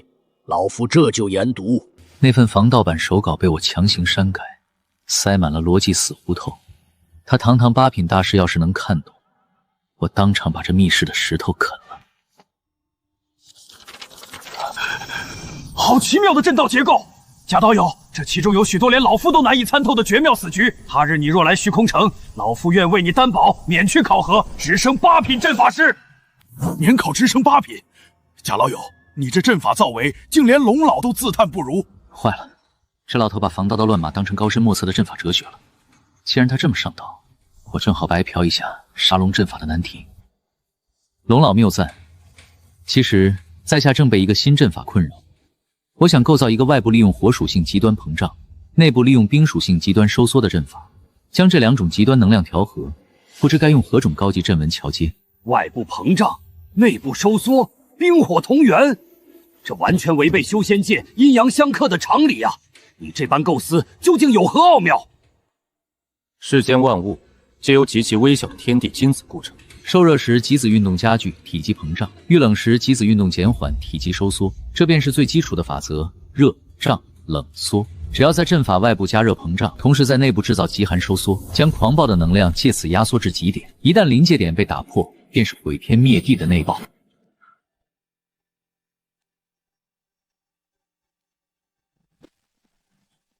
热胀冷缩，天地激子，老夫恍然大悟啊！贾道友，这等夺天地造化、直至万物本源的治理，竟是你所创，这简直是颠覆阵法界的先驱之论。贾道友，老夫懂了，调和冰火必须用这3种7品核心阵纹进行调节，你且看好。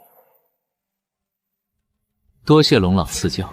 绝密阵纹白嫖到手，魔龙，你的死期正式进入倒计时了。7品阵纹耗费的仙气太庞大，以我现在的修为根本刻画不出来，只能取长补短，用我的方法进行降维压缩了。成了，虽然降级到了3品，但热胀冷缩的物理特性完美保留。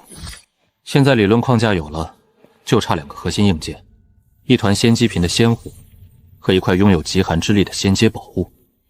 有了这2样，灭龙大阵就能随时启动。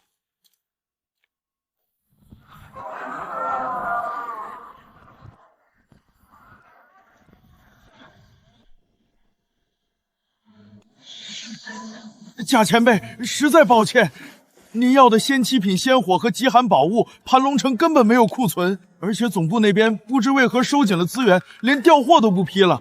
不过前辈您之前寄拍的玲珑塔溢价成交了，除掉手续费，这里多出300万仙石，请您清点。知道了，多谢刘主事。有钱却买不到核心材料，这沙龙大阵就组装不起来。聚宝斋断货了，看来只能去薅仙剑宗的羊毛了。自陆长老的兜里绝对还有好东西。自道友，我拿这300万仙石，买下你手中剩余的仙药。此外，贾某还有2件急需之物：仙7品仙火与极寒仙宝。不知仙剑宗可有门路？贾道友放心，除魔未到，我仙剑宗义不容辞。这2样东西虽然罕见，但我这就传音回宗门打听，定不让道友失望。这位贾导友阵法造诣深不可测，连龙老都赞不绝口。只要帮他弄到这2样宝物，顺势让他欠下一个人情，再邀请他加入我仙剑宗，绝对是大功一件。那就有劳自道友了。魔族绝对不会坐视魔龙老死，最后的疯狂马上就要来了。只要硬件一到手，这盘龙城就还是我说了算。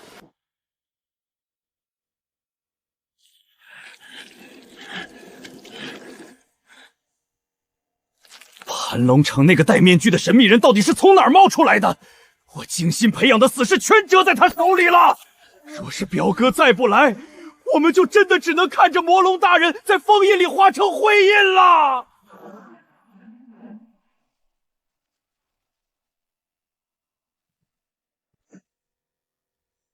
我的好表弟，我还以为你在这人族地盘自甘堕落了呢，怎么混得这么惨？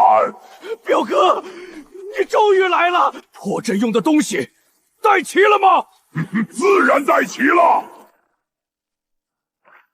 这4具琉璃境强者的尸体，就是我们破局的关键。只要把他们扔进血祭大阵，就能触发狸猫换太子的秘法，用他们的血肉去替换魔龙大人承受封印的反噬。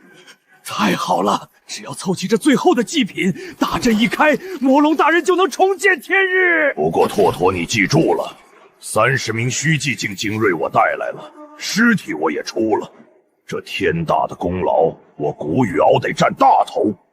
还有那个把你逼到绝境的面具人，我会亲手撕碎他，把他的神魂抽出来点天葬。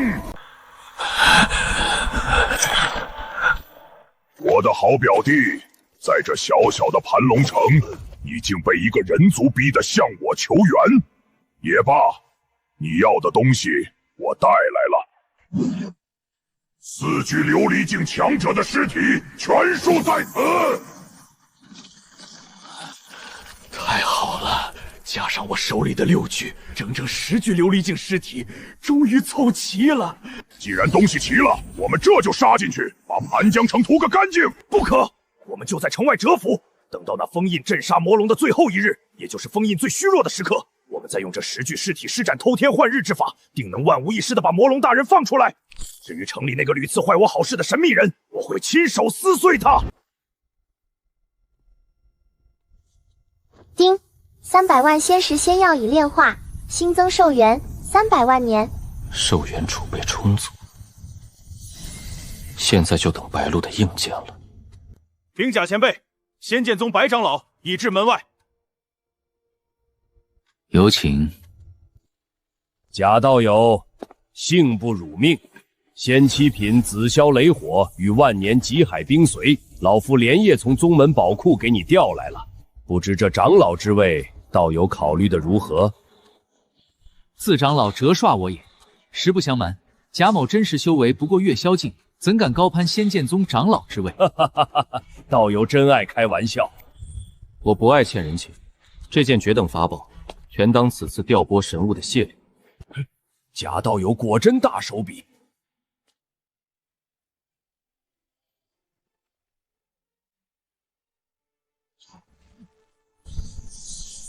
紫霄雷火入阵，极寒冰髓镇压。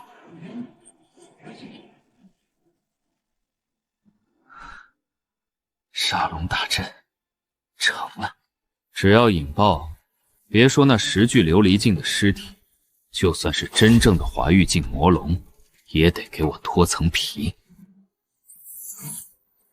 古雨敖和血魔准备拼命，我一个人去对付36个虚寂境以上的魔族太费力，必须把自和慕容清明拉去当苦力。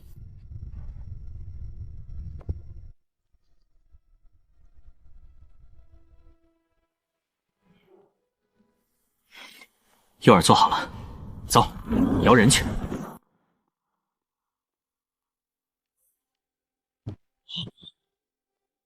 二位，我前几日抓了2个魔族探检，杀了1个，故意放走了1个，放长线钓大鱼。没错，我在他身上留了隐秘的追踪印记，就在刚才，印记在城外500里处停下了，那里极有可能就是魔族的老巢。好一个引蛇出洞！事不宜迟，立刻召集人手，今夜我们就去会会这些魔族余孽，将他们连根拔起。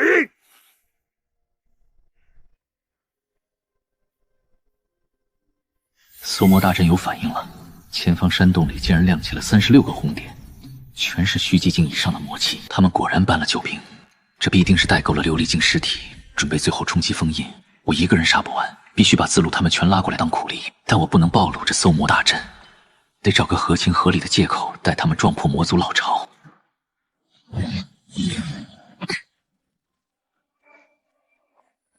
前辈，我的直觉告诉我，前面有大恐怖。青莹，今晚我们要主动出击，需要你配合演场戏。演什么？等会儿我会隐去你的人族气息，你披着这身皮往山洞方向逃，叫得惨一点。我会引白鹿他们过来，让他们看到我追踪逃窜魔族，意外发现敌巢。你又拿我当诱饵？这叫兵不厌诈。准备好了吗？好戏开场了。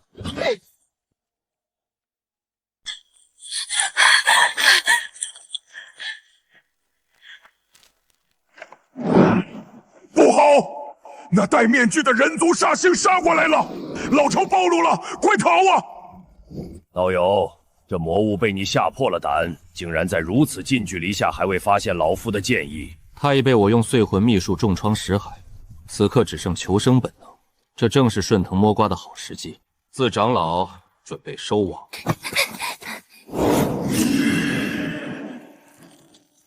该死，多了个添乱的，绝不能让这影少打断我的心。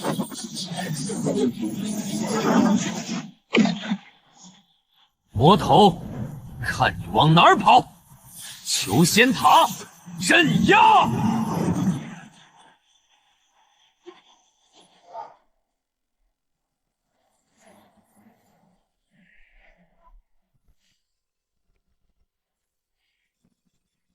表哥，不好了！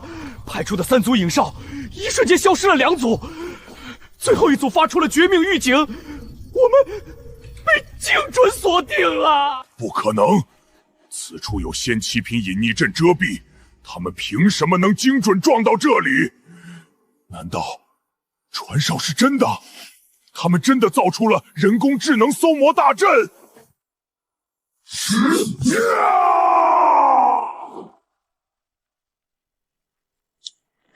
搜魔大阵，人族那群蝼蚁也配掌握这种秘术？那是拓陀派出去的死士，该死的，他们真的是顺着这蠢货摸过来的。既然隐匿阵已成了笑话，那就拼命吧！启动天魔绝杀阵，今日便是血祭之时。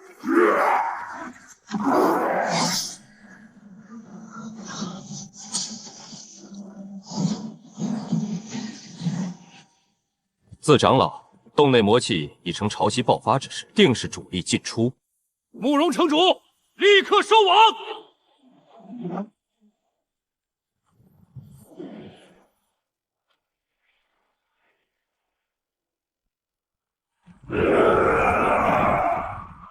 将士们，2位琉璃境巅峰的大能在前线坐镇，此战我们必胜无忧！随我杀！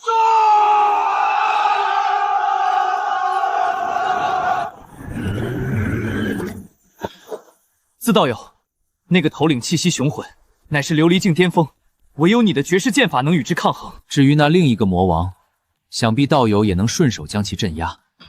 为了减少将士们的伤亡，这最危险的中心战场就全拜托你了。假道友大义，老夫今日定要这些魔孽血债血偿！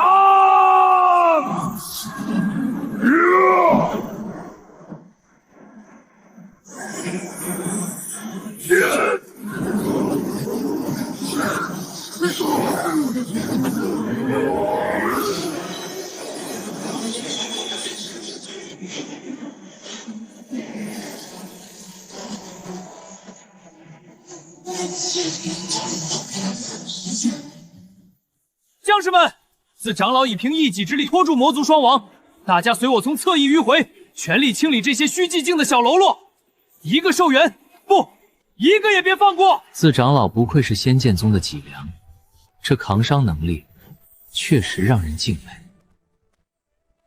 这波残血补刀的收益，我就当仁不让了。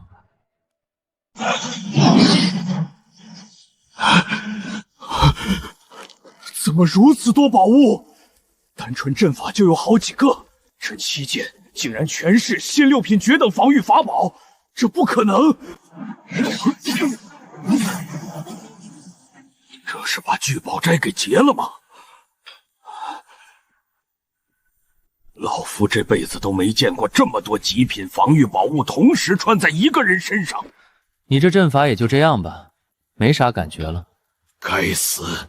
凭借宝物取胜算什么本事？有本事直面我的阵法！那你不是凭借阵法取胜？表弟，这小子防御太强，杀不死，先想办法合力杀死我面前这人。好，表哥，你继续用分身拖着这小子。放心，我的分身挡住他足矣。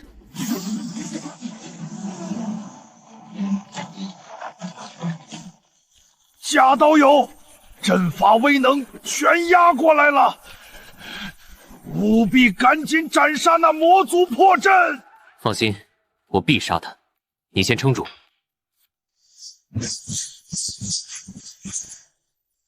分身战力不及本体，只要过了这一关，顾拓拓就没危险了。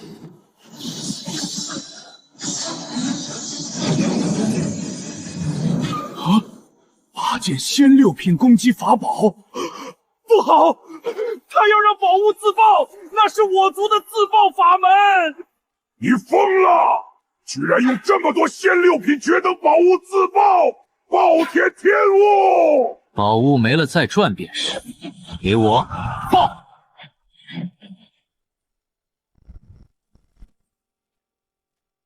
这威力直逼圣灵境，以后打架懒得用花里胡哨的招数，直接一炸破万防。必须要积攒更多宝物了。简直毫无人性！此等破局手段，非寻常人可比。小弟，赶紧入阵继续控阵！贾道友，速击杀那魔族！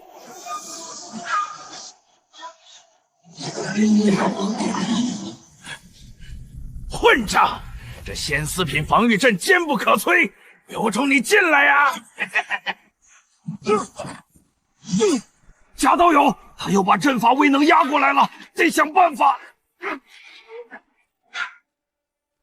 这乌龟壳太硬，看来只能把老底都拿出来了。小子，没招了吧？你刚才肯定已经把极品宝物用光了，乖乖认输吧！不知死活。啊！10件，这小子是炼气师吗？虽然心疼，但杀了这些魔族，好好的宝物能几倍赚回来。怎么不笑呢？表哥，救我！这阵法防不住10件啊！该死的，我怎么救你？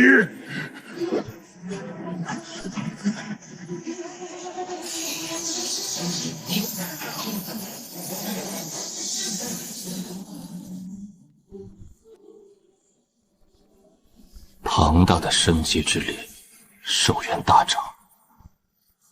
副将死了，还剩一个最强的。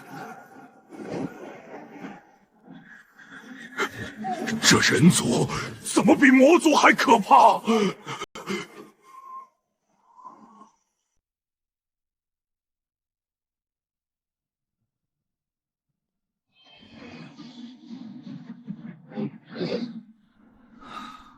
倒是意外的收获。事后再细细研究这2个罗盘，看看能否修复，也好补偿刚才和平战场时消耗的固动资产。一个不放过！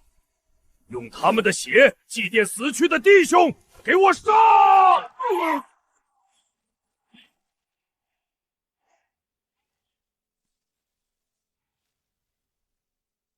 慕容城主他们想杀光魔族泄愤，我可不能让他们得手。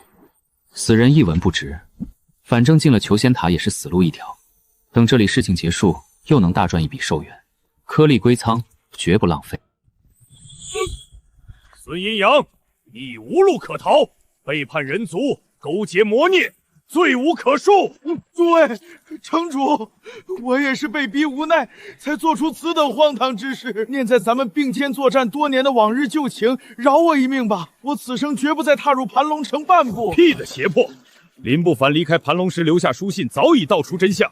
你们4个家主贪图魔族所给出的利益，为了突破虚寂境，甘愿做魔族的走狗，背叛盘龙城。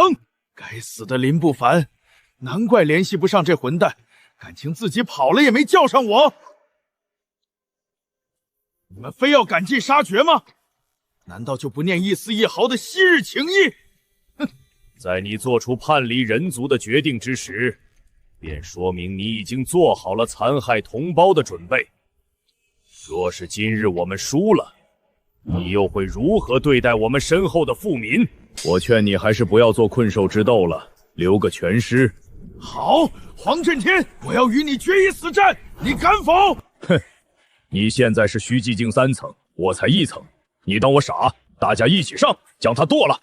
你有与我决斗的必要，因为你要替你死去的妻儿复仇，就是我亲手杀了你的妻儿。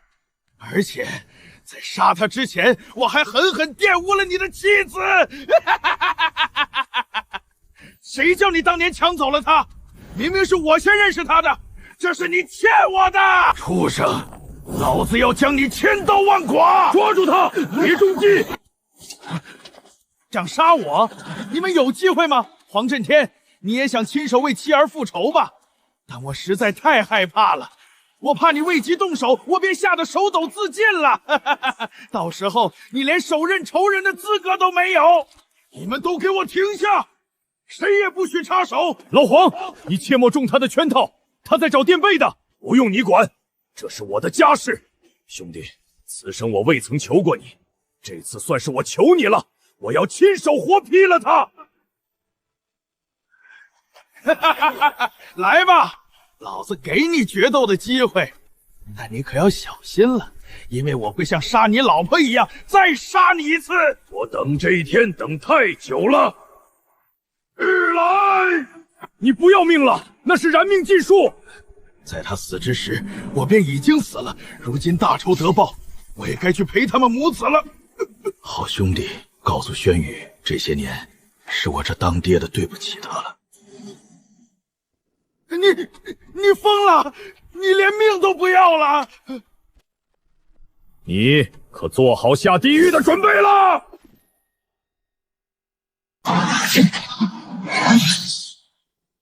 听不到厮杀声了。自路和古雨敖都是琉璃境，速度太快。如果真让古雨敖这个主将跑了，那可就亏大了。刚才杀了刚突破琉璃境的古拓铎，寿元暴涨了整整600万年。若是能把古雨敖也给斩了，上千万年的寿元进账。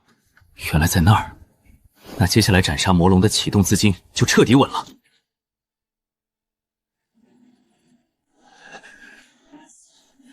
竟然能凝固虚空，放缓时间流露，不愧是仙七品绝等宝物，难怪自路刚才不用。这种宝物一旦解除，施法者自身也会受限。贾道友，你来的正好，这宝物能困敌，外界的攻击打进去不受限制，但里面的人根本躲不开。你我联手，速速斩了他！明白，外面的虚空不受限制，里面的时间放慢。这简直是完美的双打靶场，正好给我补刀的绝佳机会。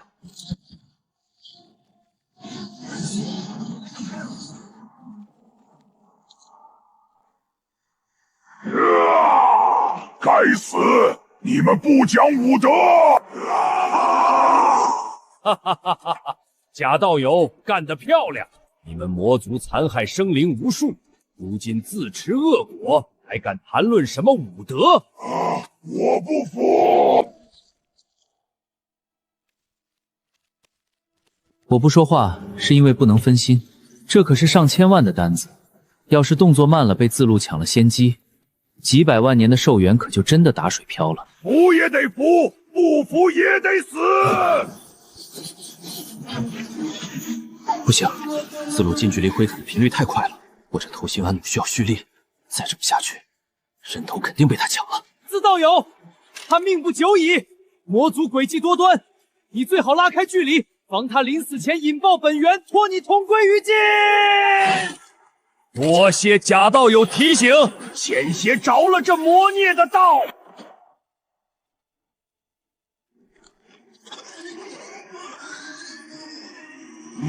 我去你的！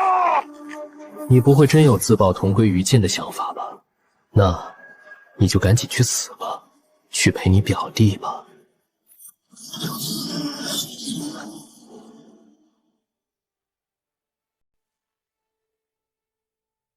900万年，击杀一个琉璃境主将，寿元居然直接暴涨了900万年，加上之前副将古特伯的600万年，光是这2个头目就让我尽榨1500万年的寿元。刚才引爆宝物的消耗全赚回来了。贾道友，这魔头逃跑时毁了老夫2柄备用飞剑，不过这具琉璃境的魔族尸首带回仙剑宗，能换取极其丰厚的宗门贡献制，也算不介意老夫收走这战利品吧。自道友出了大力，战利品理回归你。尸体对你来说是贡献值，对我却是一文不值的残渣。求仙桶里还关着15个虚寂境的魔族，等全杀了，又是一大笔寿元。这一仗，我是大赚特赚。那主战场情况如何？只剩一个孙家家主，盘龙城众人几乎无甚伤亡，堪称完胜。好，回去吧。发生了什么？孙阴阳怎么死的？黄家主为何也？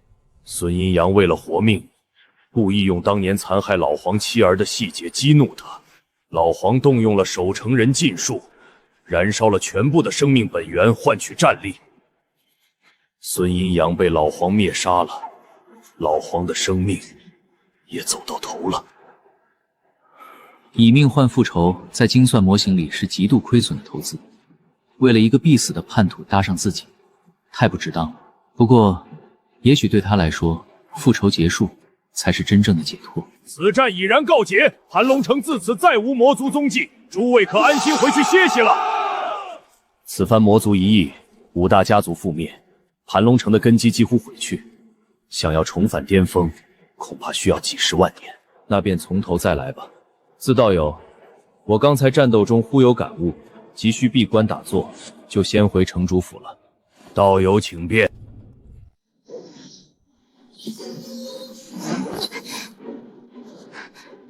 结束了吗？大获全胜了吗？所有魔族已被诛杀，一个也未能逃脱。太好了，我就知道你肯定行。你用直觉感应一下，未来是否还有魔族会阻碍我诛杀魔龙？我的直觉告诉我，盘龙城附近已无魔族踪迹。至于魔龙的情况，没有明确的危险感应。魔族已清，所需的阵法材料明日就会送到。距离魔龙丧命之日还有时间，猪龙计划稳妥了。此次行动你表现得很好，若不是你配合，我无法全歼魔族。没事，以后若有类似之事，你尽管吩咐我便是，我很乐意能帮到你的。奇怪，他只是夸我一句，我心跳怎么这么快？当初我就该早点跟他站一边，还躲什么躲？待我诛杀魔龙之后，你便自由了。你可以去仙剑宗修炼，杀完魔龙，我便不再用假道友的身份行事了。我会换一身装束，继续在盘古城潜修一段时间。自由？那你呢？我看情况，短时间内不会去仙剑宗。不要！我不去仙剑宗。不去仙剑宗？那你准备去何处？我想跟你在一起。跟着我？我未来的路凶险未知，不带累赘。我为了你做什么都行的，就连你让做最危险的事情也行，求求你带上我。连危险的事情也愿意干，这小妞好像真是个彻底的恋爱脑啊。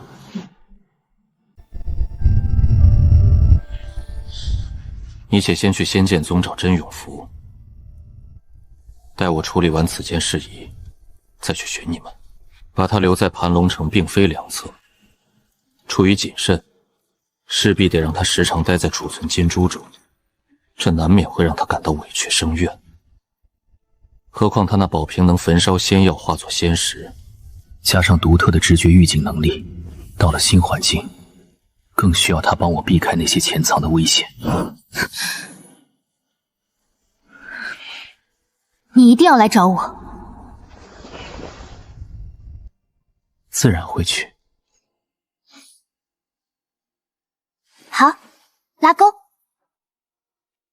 拉钩。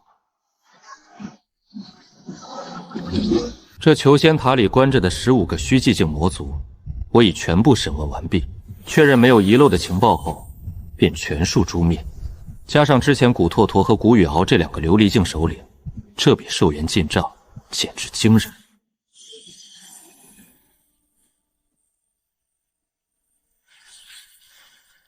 2800万年，若将这些寿元全部换作仙6品绝等宝物，足足能换28件。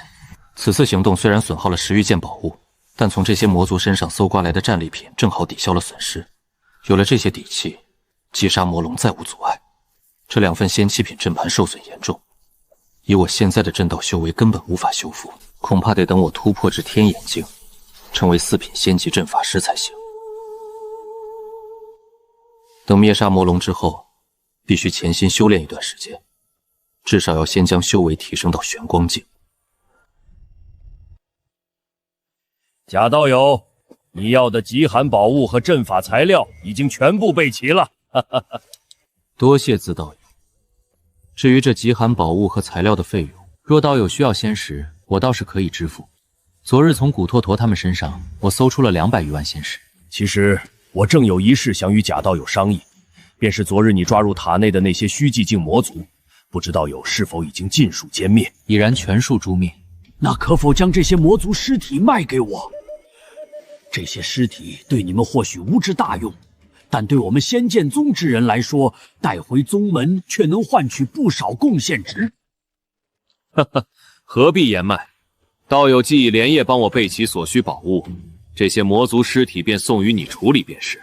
大家算是合作两清，日后若去仙剑宗，少不了要请他引荐，他也能从中赚取更多贡献值。这些尸体对我已无用处，留下也只会发臭。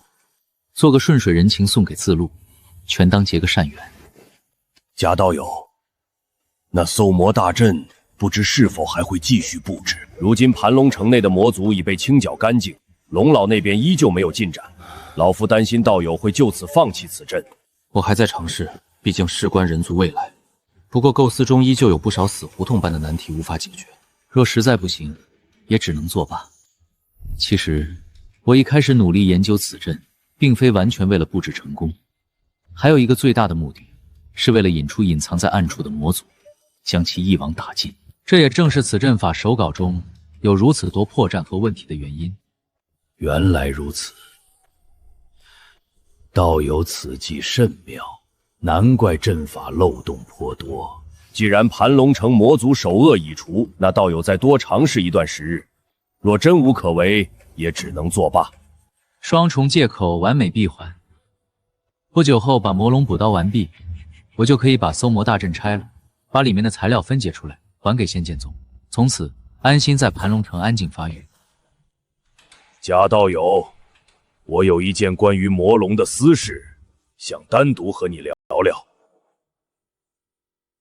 仙界从不相信怜悯，在这座边陲小城的地底封印着一头寰宇境的魔龙，它不是被囚禁的罪犯，而是维持整个人族禁制运转的血肉电池。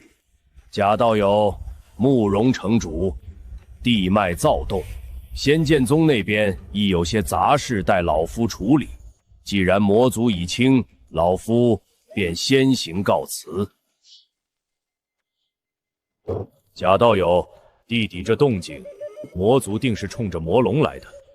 祖辈预言成真，那魔龙的寿元恐怕就在我这一辈走到尽头了。道友可知这魔龙陨落的确切时日？你们又如何能断定他是否已死？魔龙陨落之时，会有百龙衔日的异象显现，届时城内所有人皆可目睹。盘龙城并非封印，而是阵眼。或许不是你们祖辈杀不死他，而是为了利用这头黄羽境的魔龙去维持某种谋划，才留他到今日。道友敏锐，魔龙活着是为了利用他的本源充当能量核心，去维持覆盖全人族，甚至波及他族的苍生大阵。他一死，此地的阵基便算彻底打通。贾道友，我有一事相求。待魔龙陨落，我慕容家的使命便算终结。我想离开这里寻求机缘，所以我想请道友继任盘兰城城主。让我担任城主？5大家族已名存实亡，唯有道友能定风波。更重要的是，一旦你接手诚心那方兽幻塔的所有权，将全权由你掌控。无论你做何种交易，外界都无法窥探。掌控盘龙城，意味着陆清安能直接对接天道规则下的兽幻塔。掌控兽幻塔的最高权限，这倒是省了我不少掩耳目的麻烦。有了这张皮，我可以合法的收割这头魔龙。我答应你，既然我领了城主之职，有些事得问清楚。道友可知这兽幻塔从何而来？里面的宝物又是谁在锻造？相传此塔自仙界诞生出便屹立于此，里面的宝物皆为天道秩序所铸。曾有绝世强者利用此塔特性，才悟出了法宝自爆这种损人利己的偏门。那是天道的恩赐，也是天道的诡计。他允许你用寿命换取力量，却从不告诉你这些被回收的灵肉最终会向了何方。那授权呢？这种圈养凡人、榨取生机的做法，无异于灭顶之灾。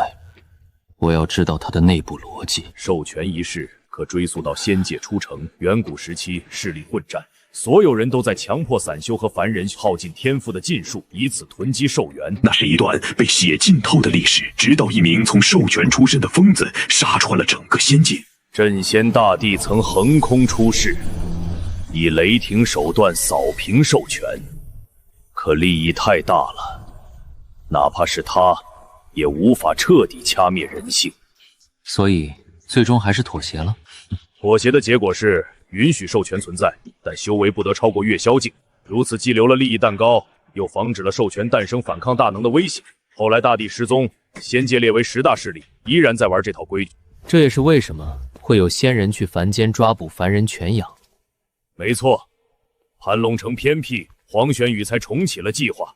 贾道友，这计划是废是留，全看你了。你要知道，像真永福那样的苗子，若不被大限限制，极有可能成为反噬城市的祸根。在绝对的利益面前，秩序只是杀人的另一种方式。陆清安很清楚，接手这枚城主气印，便等于接手了这场持续万古的血色赌局。既然这天下是一局棋，既然这秩序已经腐朽，那我贾某就要当那个掀桌子的执棋人。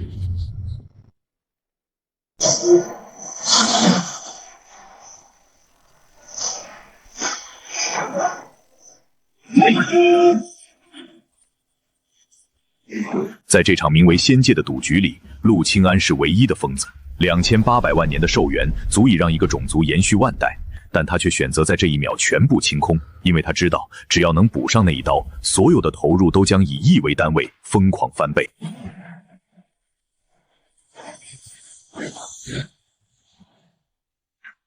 15箭攻击，8箭防御，只要能送进去，就算是环宇境的残魂，也得飞灰烟灭。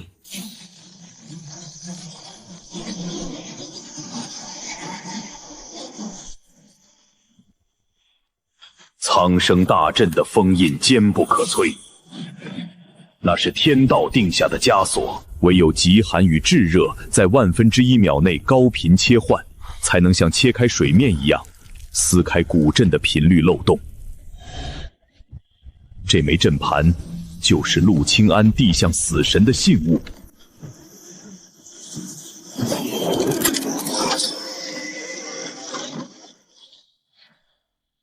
成了，只要能通过封印，这15件宝贝的自爆就是魔龙的葬礼。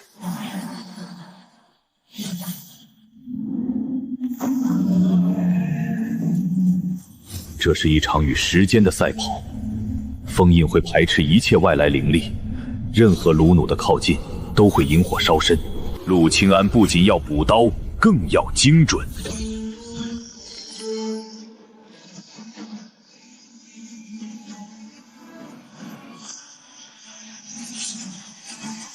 一定要成！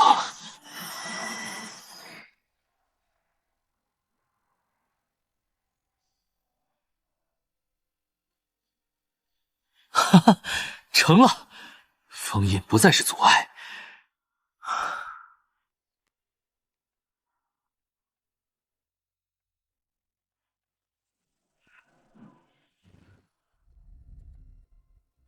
他的命火还剩多久？魔龙命格已散，还有大概5日。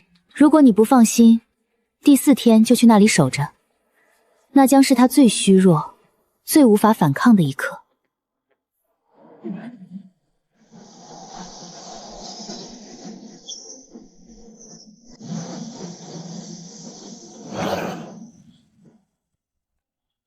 功法等级太低了，这偏僻小城的资源已经无法支撑我后续的突破。等杀完魔龙，必须换个地方。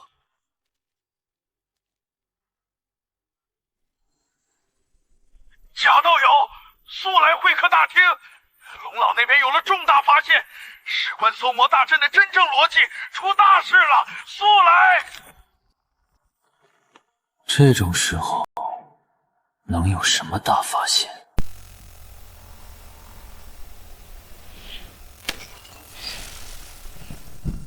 哈哈哈哈哈！贾道友，喜讯，3件天大的喜讯，你可愿先听哪一件？自道友随便说，我也有一件事想要跟你谈谈。第一件，我宗门有意招募你为阵法长老，待遇远胜寻常，且无需琐事缠身。道友若入选，无异于灵量俸禄，尽情前修。此事我会酌情考虑。第二件，龙老解决了一个阵法难题，这是心得。第三件，才是真正的重头戏。宗门感念你除魔有功，特许你进入兽池修炼。兽池，仙剑宗的禁忌秘境，池中生机凝结如水，那是凡人眼中的神迹，也是陆清安眼中足以让他寿元双倍的超级矿藏。如此珍惜，多谢道友美意。自道友，此战后我略有所悟，准备闭关解决，还请道友和慕容城主知会一声，莫要扰我。可喜可贺，道友尽管安心，老夫替你护法。这是突破之感，卡了30年的瓶颈动了！这位假道友，真乃我自录一生之贵人。因果循环，玄妙莫测。自录以为陆清安是他的福星，却不知陆清安口中的闭关是一场即将震惊整个苍生大阵的杀戮计划。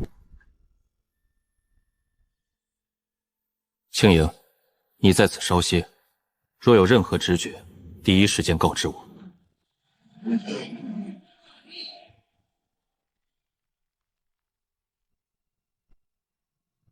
骂呀，怎么不骂了？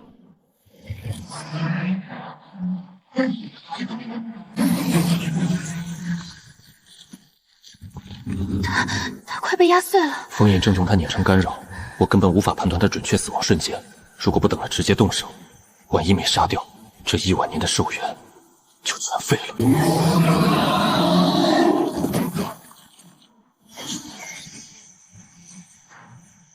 不能再等了。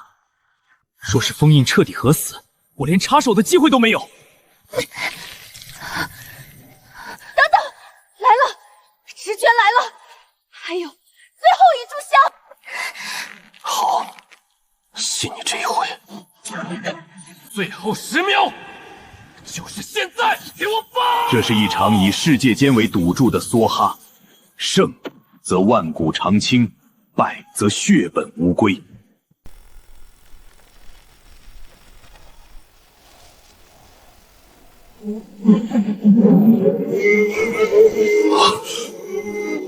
预言成真，魔龙陨落，阵法反哺了，盘龙城的劫难终于结束了。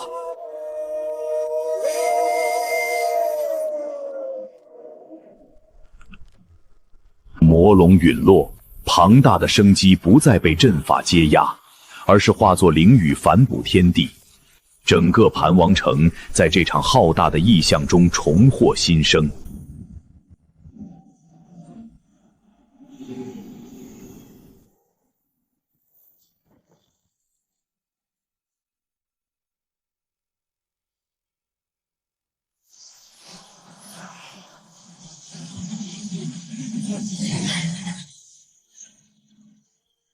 1亿5000万年寿元，这下寿元自由了。若是换成仙6品绝品宝物，足足能换150件，这是难以细数的财富，用不完，根本用不完啊！成了，这次真的成功了吗？成了，此次能有此收获，全靠你的助力。若不是你精准锁定死期，我这1万年的寿元就全泡汤了。我不过是出了一点微薄之力而已。哈哈哈哈！别谦虚了，说吧，想要什么奖励？10件仙6品绝品宝物，够不够？不行，这太贵重了。那你想要什么？总得给你一些奖励。那，你能抱我一下吗？10件绝品宝物不要，只要一个拥抱。这丫头真是个彻头彻尾的恋爱脑。朋友之间偶尔抱抱也无妨，来吧。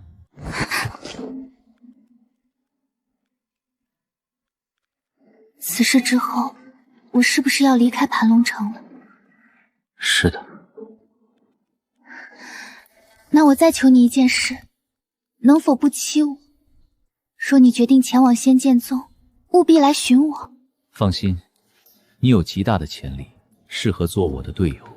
届时，我们定会相见。我等你。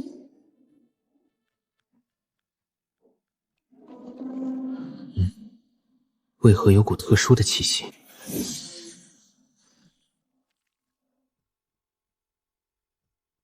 这难道是魔龙的蛋？还是说，这魔龙使用了某种秘法，转生为蛋以图重生复仇，绝不能给他重生的机会，立刻毁掉。等等，子弹可以留，它能孵化出一条龙。能孵化出龙，那它更得毁了。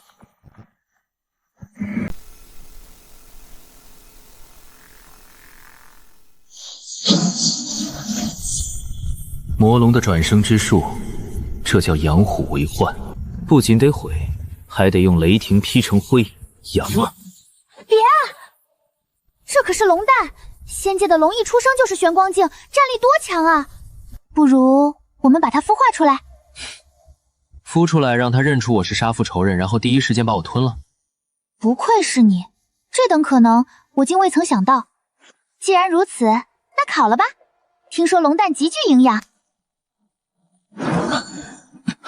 他听得懂，果然是那魔龙的残魂转生。饶命！求您赐我一线生机，我愿献上灵魂契约，生生世世认您为主。你想用契约认主换命，我怎么知道你的术法有没有留后门？把契约之法传给我，若有一丝不轨，立刻烤了你。这契约术法，你感觉有没有陷阱？没有任何直觉诞生。既然没有直觉，那这蛋归你了，你来契约。要是这契约有反噬，你先扛着。来直觉了，这契约没有问题，绝对安全。原来如此，他的直觉是被动触发的。看来以后想验证危险，直接把他往火坑里推就对了。稳妥起见，回去查阅古籍，确认无误后再做决定。此处是了，走。贾道友，昨夜天降灵雨，异象频生，那魔龙终于死了。我出关时亦见到了变化，恭喜慕容道友，终于卸下家族重担。全仰仗道友坐镇，我会在5日后举办一场晚宴，正式城主之印传与道友。在那之后，我便离开这牢笼去游历天下，顺便恭喜道友闭关大捷。只是有所感悟罢了，并未突破，目前还是月宵境。我懂，贾道友向来行事低调，那便5日后晚宴上见。贾道友，老夫带了位贵客来。这气息，此路明明已经突破到了圣灵境1层，竟然还跟在此人身后半步不敢逾越。这锦袍男子的修为赫然是圣灵境2层，而且自露的表情根本不像是带朋友来做客，倒像是被押送过来的囚犯。不知这位道友怎么称呼？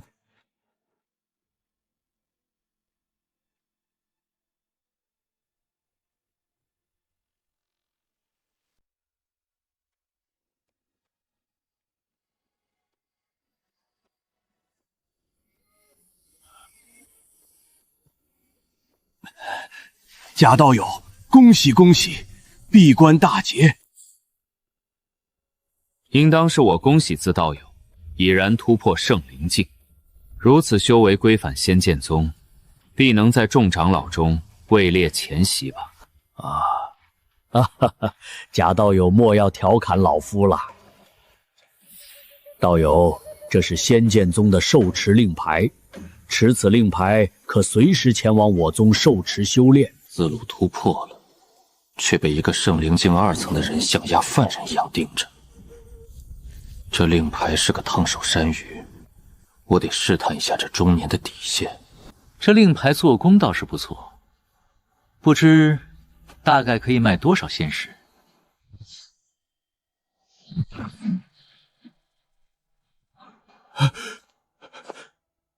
道友，莫非你当真打算卖掉？这等令牌虽说有价，却是无世之物啊！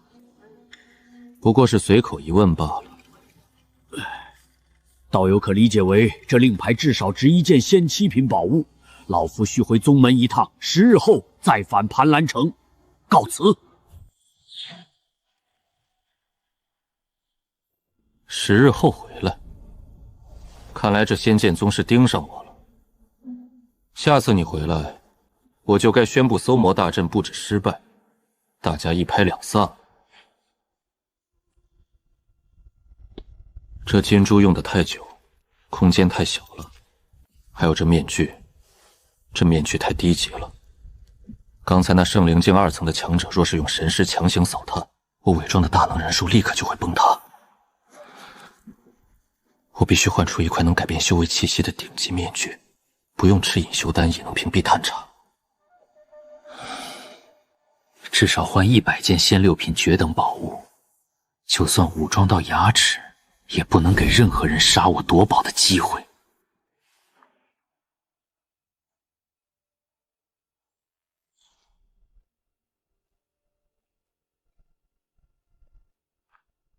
我要换仙7品宝物，需要投入多少寿元？此处兽幻塔过于低级，仙7品下等宝物需投入200万寿元，中等400万，上等800万，绝等1000万寿元。分得这么细，那仙8品呢？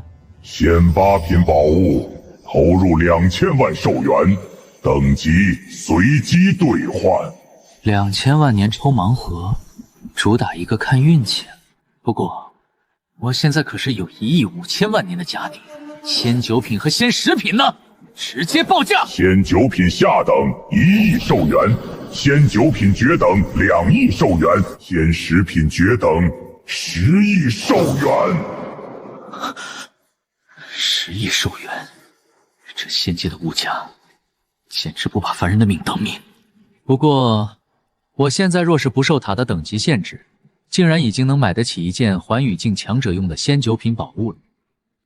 稳住发育，仙9品宝物现在拿了也是找死。着眼当下，先用仙6品把自己武装成刺猬，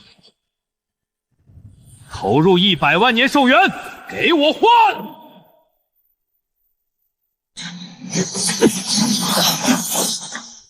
呼，连抽100次，爽是爽了，1亿年寿元就这么砸进去了。不过还好，账上还剩5000万年当备用金。60件攻击法宝，没多大特殊作用，以后全当自爆手雷用。剩下的40件才是我这次更新换代的保命底牌。仙6品绝等混沌面具，不仅能把脸彻底遮蔽，挡住圣灵境的神识探查，还能自主控制修为气息，最高能模拟出虚寂境巅峰的威压。哼，以后再遇到仙剑宗那种狗眼看人低的试探，我连隐修丹都省了，直接用气场就能吓破他们的胆。仙6品绝等宝物空间光团，里面的空间是以前那金珠的3倍，仙气极其浓郁，甚至能装活人。最逆天的是，它能独立漂浮，隐身于环境之中。只要我躲进这光团里，琉璃境巅峰之下的攻击，连这光团的防都破不了，简直是随身携带的无敌堡垒。但所有宝物里，最得我心的是这具意识傀儡。琉璃境1层的实力，真假难辨的肉身。人怕出名猪怕壮，我可不想被城主这个位置绑死在明处。只要打入我的一抹神识，哪怕隔着108000里，我也能完美操控他。以后他就是盘龙城城主，有暗杀有试探，他来替我挡灾，我在幕后继续当我的炼丹大师。好兄弟，以后出去混，怎么称呼？我叫武慈仁，武夫的武，仁慈的慈，仁慈的仁。贾道友，这人是谁？琉璃境1层的修为，我怎么在盘海城从未见过他？你真要把城主之印交托给他，信得过吗？慕容道友放心，这是我远房表弟，特地来投奔我的，人品极佳，以前在其他地方的小宗门当过副宗主，处理政务是一把好手，绝对值得信赖。你要是不放心，我也会在盘龙城盯着，他若是不行，我随时换人。既然是道友的亲戚，又有这等资历，那我也就放心了。2日后，我便把城中高手召集过来，让他正式继位。劳烦道友。交接完，我得立刻去一趟仙剑宗。我女儿还在那边，我得去看看她。既然道友要去仙界宗，能否帮我带一个人同行？路途遥远，他一人前去，我不太放心。带谁？届时道友便知晓了。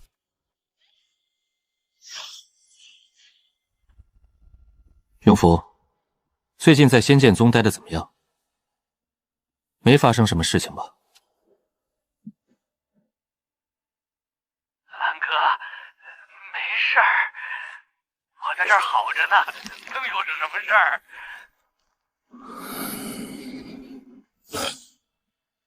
我太了解这小子了，这种诡异的沉默，还有这明显是在掩饰的假笑，他出事了。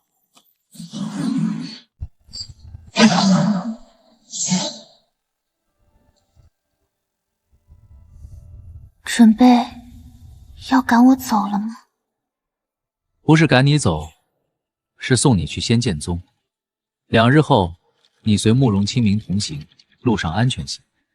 到了那边，甄永福会接应你，遇到麻烦直接找他。知道了。那你呢？我不急，没突破玄光境之前，我就在这里猥琐发育，至少2年。这储物金珠我淘汰不用了，虽然等级不高，但里面空间还行。送你了，全当是帮你补刀魔龙的劳步费。你送我礼物？你要是不喜欢，到了仙剑宗转交送给甄永福也行，他那人倒是不挑。不行，这是我的，我收下了。女人真是奇怪的生物，一个淘汰的2手货，至于高兴成这样吗？诸位，魔龙已除，盘龙城的新生就在今日，而我慕容清明使命已达，是时候退位让贤了。这位是拯救了盘龙城的贾道友的表弟，琉璃境强者。从今日起，他便是盘龙城的新主。承蒙诸位厚爱，我吴某人初来乍到，只求与诸位同心协力，若有异心者，杀无赦。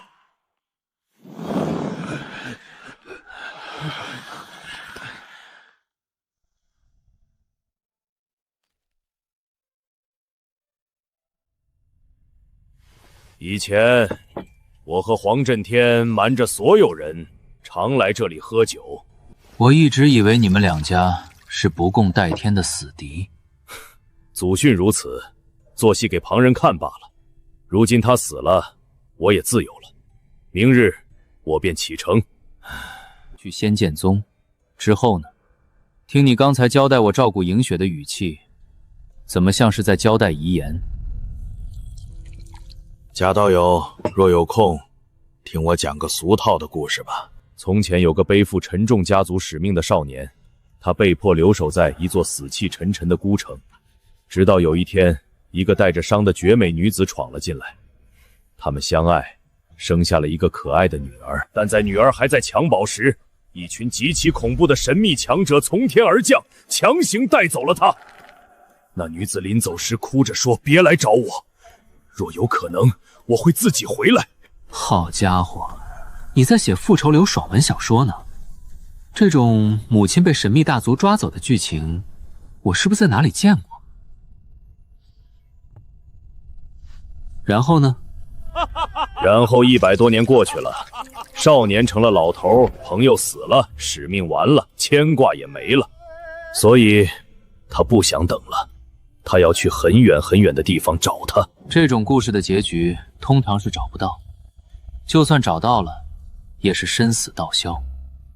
他连女儿都舍得丢下。孩子已经长大了，有些路他得自己走。那我祝他一路顺风，心愿得偿。他的谢意已然领受，干！哈哈哈哈哈哈！徐姑娘，莫再回望了，已然远去，何必徒增惆怅？缘起缘灭，终有再见之时。你心中可是十分喜欢他？巧了，这小子城府极深，却又极重承诺，连我也开始喜欢他了。盘龙城的风暴已经平息，但在更高维度的修仙界，一场围绕权力和欲望的暗流才刚刚开始。安心去吧，这盘龙城的局，我来接着下。盘龙城魔族已清，物资供给恢复，资源闭环也该启动。通过皇子圣和刘不得，从2大公会调提大宗仙药，我将其炼制成仙丹，再去兽幻塔换成兽元，最后用兽元抽出高阶宝物，卖掉换取更多的仙石。在这个弱肉强食的仙界，无数修士为了几年寿元拼死拼活，而陆清安这位真正的棋手，早已在偏远的小城搭建好了一套无声收割财富的工业化流水线。周而复始，每转一圈，我至少能白赚一件仙6品绝等宝物。但这事不能急，必须细水长流，猥琐发育。在突破玄光境之前，绝不能引起高层势力的注意。我到了仙发宗了，已经和真永福见上面了。他之前传音时吞吞吐吐的，你打探清楚了吗？他是不是遇到什么危及性命的麻烦了？麻烦倒是真有，不过他是太滋润了。他觉醒了一种特殊的体质，和他双修的人能加快修炼速度。现在他成了仙剑宗无数师姐的梦中情郎，天天被围堵。他跟我抱怨，现在看到女人就反胃。好家伙，我还以为他被追杀呢，感情是被师姐们追杀。这小子的命怎么这么好？莹雪呢？慕容清明见到他了吗？见到了，他抱着我哭了一整晚。不过他是真永福的师姐，师尊如今是圣灵境3层的高手，在宗门里地位很高，没人敢欺负他。既然你打探消息这么快，那你知不知道自路长老遇到了什么麻烦？这正是我要告诉你的大消息。自路昔年有一个死敌，最近突然卷土重来，而且对方竟然联合了炼丹师总会的强者，直接杀到了仙剑宗。现在宗门里有数位太上长老和那个炼丹师交好，正在联手对自路施压。自路四处求援无门。炼丹师公会的强者，难怪自路那天带着人找上门时脸色那么难看。自路如今走投无路，除非他能立下不世之功，直接晋升为太上长老，否则绝对难逃一死。不世之功，对自路来说，唯一能让他翻盘的功绩，就是这手里的搜魔大阵。但他如果把这东西拿回宗门，必然会暴露在那些太上长老和炼丹师强者的视野里，这是把火往身上引。青莹，你干得非常漂亮，继续留在仙剑宗充当情报站，务必注意安全。明白，10日后再联系。贾道友，我提前回盘龙城了，人命关天，我有10万火急之事求见。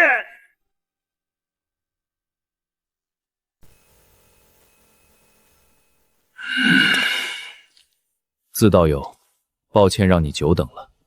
我费尽心血，这搜魔大阵的奥秘，我终究是无法破解。储物界里是退还的材料，以及我留下的一些理论手稿，或许龙老能借此参悟一二。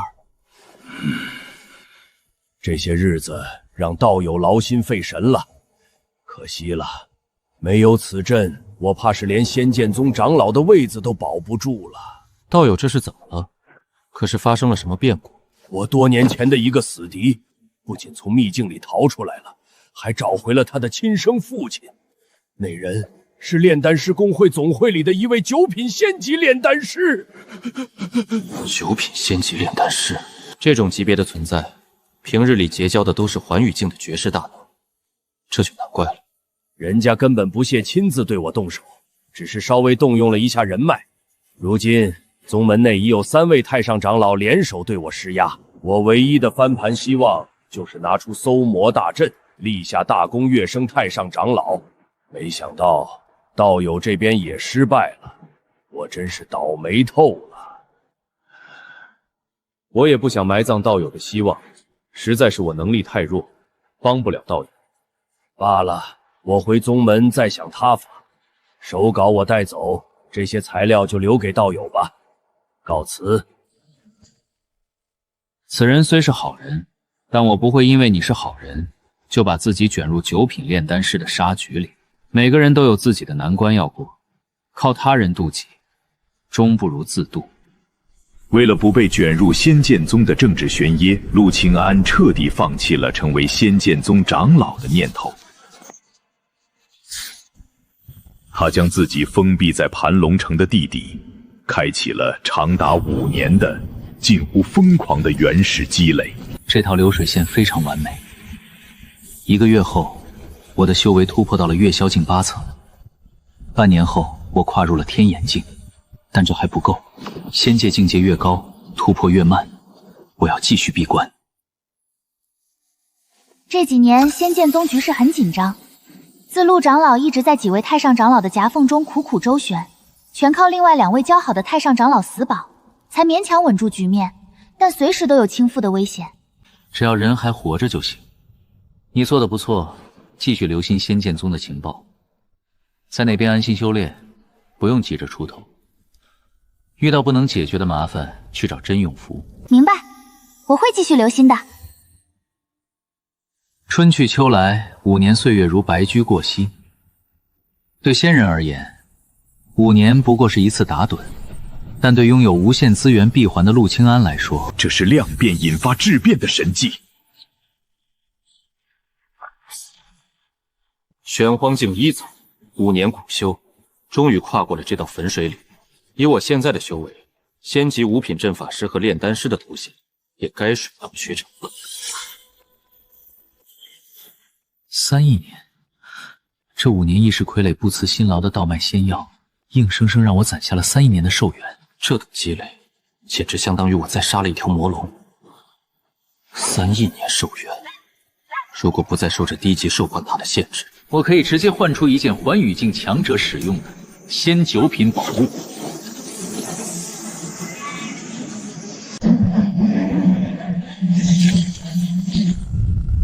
小黑子，这批药都烧了半个时辰了，还没烧完。你这喷火的速度是不是慢了？主子，能否让我歇歇？我好歹是玄光境的纯血仙兽，您让我当锅炉工，我这一干就连续无休干了几年了。是谁4年前刚破壳的时候说脏活累活全不在话下，怎么样都行的？怎么现在连每天烧点仙药这点粗活都干不好？难不成要你家主人我亲自来干？4年前，陆清安在黑龙孵化前便强行种下了生死契约。他惊喜地发现，这头仙兽焚烧仙药产生的寿元，竟然能通过契约完美反哺给他。从此，他彻底解放了双手，每天只管修炼，过上了极其滋润的剥削者生活。这日子过得实在太舒服了，寿元也攒够了，真舍不得走出这舒适圈。要不再在这闭关修炼个几10年，然后再去仙剑宗。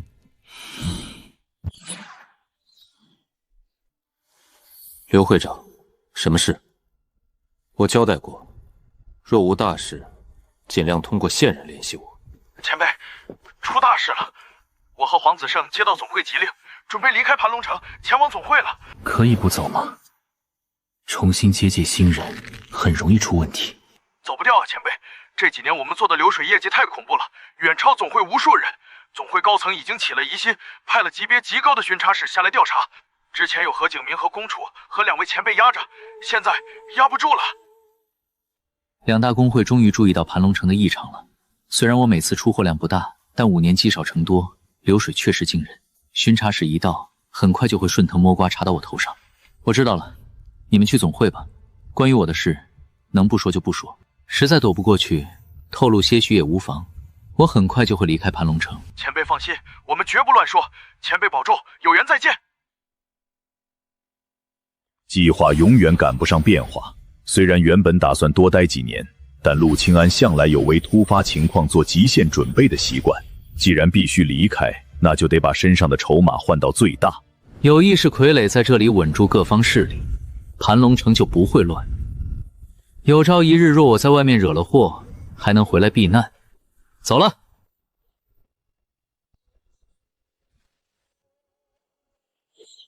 安哥，我有个天大的好消息要跟你说。什么好消息？是徐清莹，她觉醒了一种极强的体质，被我们仙剑宗的宗主看中了。宗主打算收她为亲传弟子，你知道吗？我们宗主以前可是从未收过亲传徒弟的。安哥，你听到了吗？你是不是担心他飞上枝头后会透露你的秘密？其实不用担心，这几年我跟他相处下来，发现他真的非常喜欢你。她可是个好姑娘，绝对靠得住。那个被我用淘汰法宝随便打发，当成排雷工具人的小丫头，竟然成了仙剑宗宗主唯一的亲传弟子。这际遇怎么比我这个开挂的还要离谱？我离开盘龙城了，不久后就会到仙剑宗。永福，我也有个好消息告诉你。什么？安哥你要来了，太好了！到了之后，我带你到处逛逛。仙剑宗我熟得很。逛街就算了，到了仙剑宗，你带我去办第一件事，找最高级的兽患郎。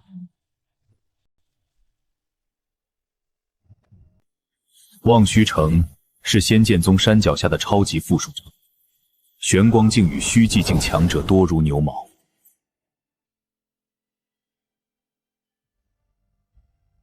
陆清安深知，在这里佩戴高阶面具遮掩气息，反而会沦为众矢之的。卸下所有伪装，展露自己玄光镜1层的真实修为，才是这片汪洋大海中最完美的隐身术。你这家伙，这就是你的待客之道，让我等了这么久。还是安哥你厉害，我修炼了这么特殊的隐匿身法，竟也能被你轻易发现。说吧，发生了什么事？发生了一点烦心事，被几个师姐发现了我，拦住我的去路。我使出了全身解术，才摆脱了他们。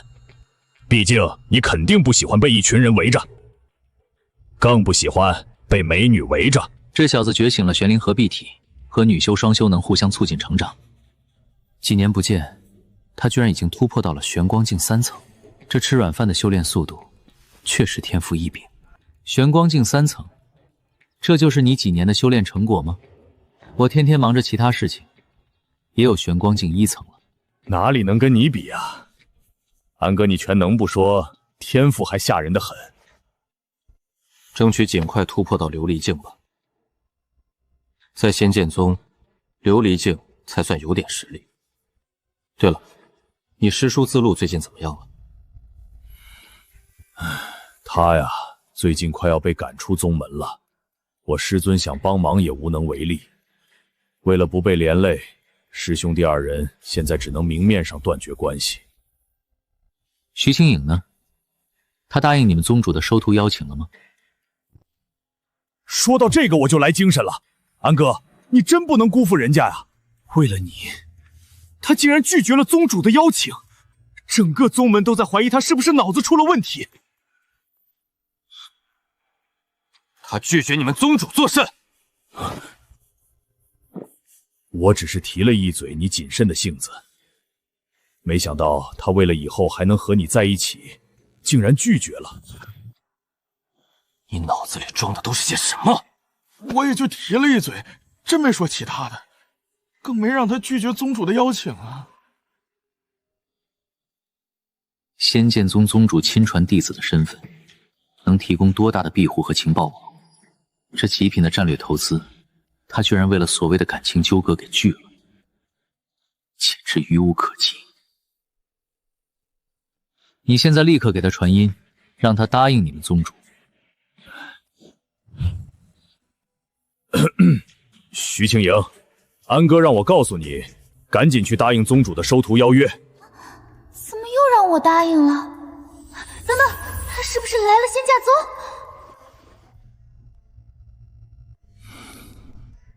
是的，他来了。太好了！你们在何处？我去找你们。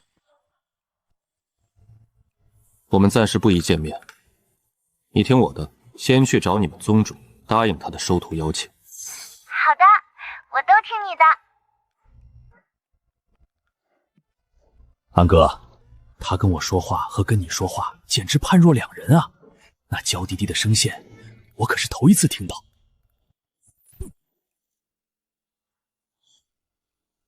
别争这死出，走吧，赶紧带我去兽幻塔一趟。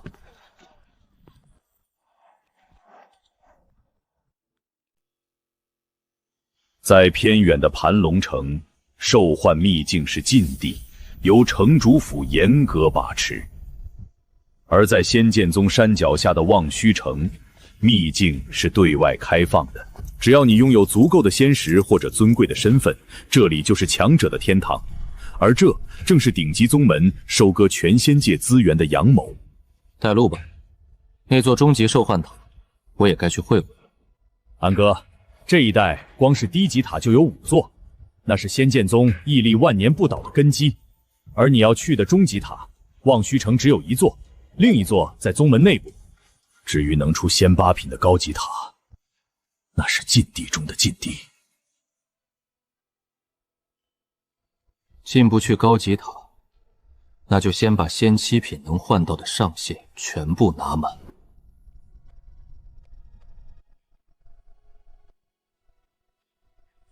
没有面具的遮掩，陆清安那平平无奇的修为，在强者如云的排队人群中，反而成了最好的伪装。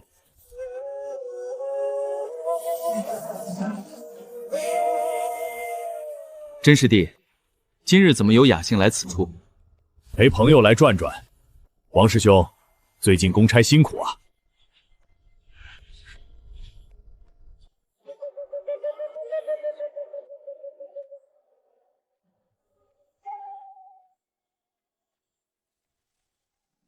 仙剑宗真是把生意做到了极致，刚换出来的宝物，转手就能被这里的商铺以仙石收回，以此形成循环。可惜，他们不知道这个循环里真正的议价规则掌握在谁手里。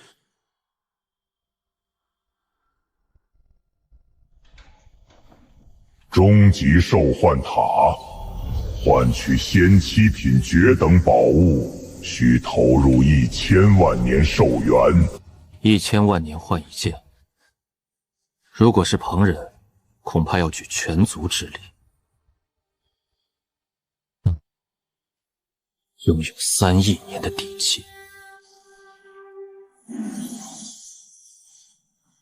投入1亿年寿元，给我连续兑换10件。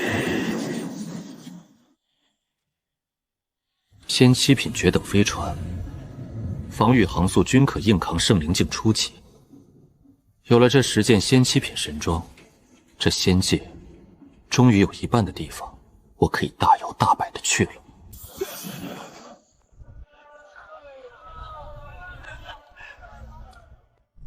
安哥，刚才王师兄说今晚望于虚城有个天才宴会，不仅仙剑宗的各路天才会到，连徐姑娘也会作为主要嘉宾出席。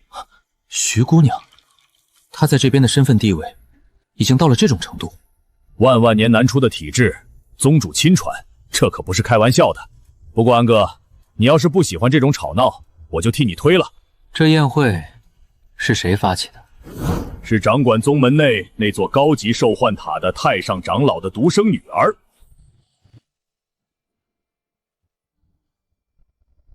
高级塔管理员的女儿。既然如此，这个宴会倒是真的非去不可了。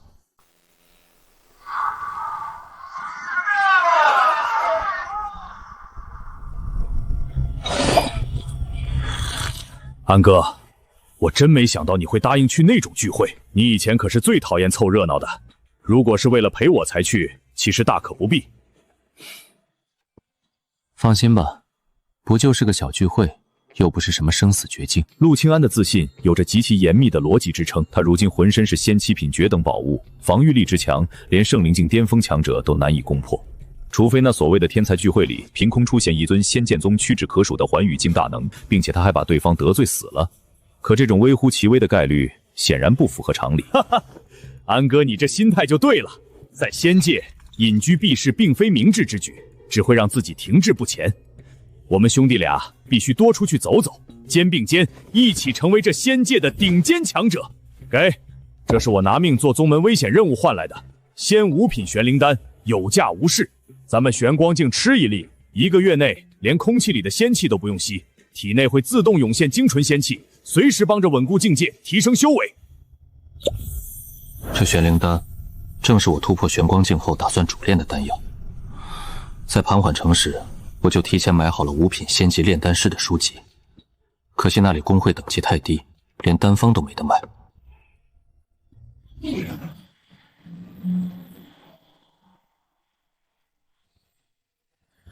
如果能买到丹方大批量炼制，不仅我自己吃，还能当糖豆喂给小黑子。那条黑龙虽然孵化就是玄光境，但天天被我逼着烧药，毫无寸进。只要吃了玄灵丹，突破到琉璃境，喷出的火就能升级成仙6品仙火，到时候他焚烧仙药的速度就能大幅加快。在陆清安眼里，没有什么是不能被压榨的。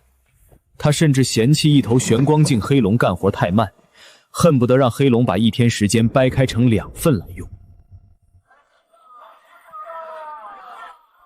这丹方，望虚城的炼丹师工会有卖吗？走，去工会看看。安哥，既然你打算在这边安顿，不如干脆加入仙剑宗吧。以你的天赋，拿个内门弟子名额易如反掌。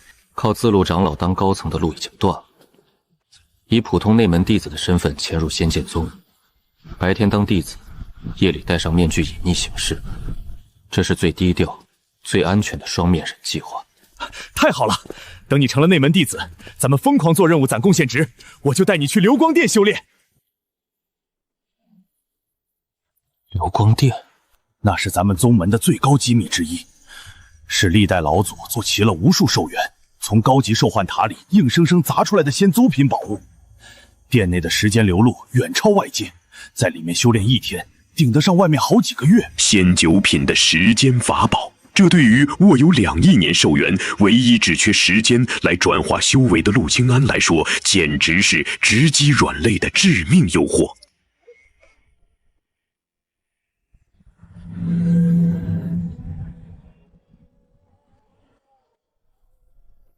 这望虚城的工会，最高品级的炼丹师是几品？仙8品，这里的会长就是。在咱们望虚城，那可是连仙剑宗宗主都要礼让3分的大人物。望虚城最顶尖的炼丹师才仙8品，而把自路长老逼入绝境的仇人，他父亲却是总会的仙9品炼丹师。难怪自路会毫无还手之力，这根本就是阶级上的降维打击。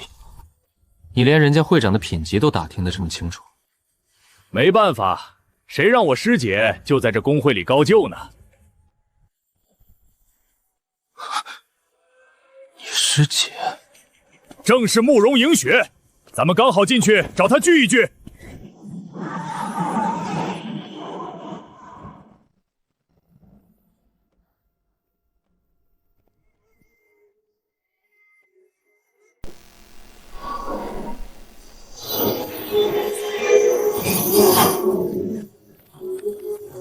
安哥，那就是我师姐慕容迎雪，她天赋极其恐怖，已经被工会会长破格收为学生，能用会长的贡献值去流光殿学习炼丹。咦，你不是那次在盘龙城宴会上坐在徐清莹身边的陆清安吗？你也来望虚城了？没想到慕容姑娘还记得在下。你和徐清莹同是皇家授权出身，而且关系不错，我当然记得。快请坐。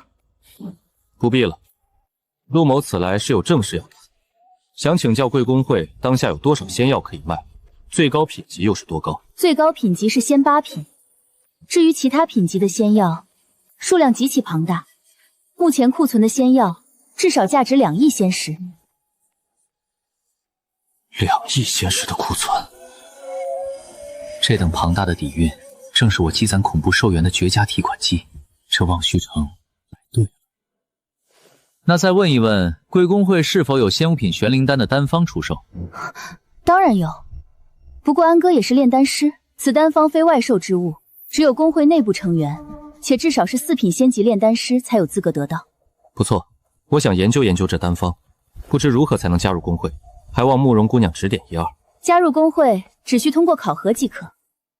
你随我来，我带你去考核室。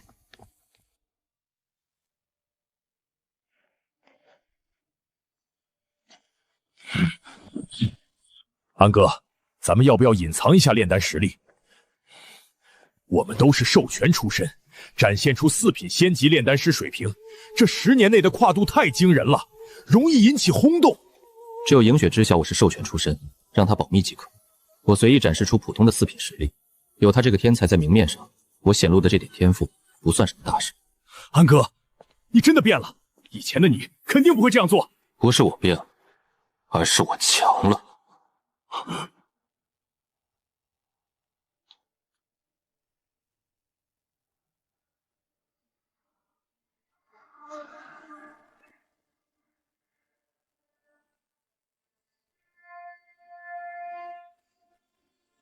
老师，您怎么在此？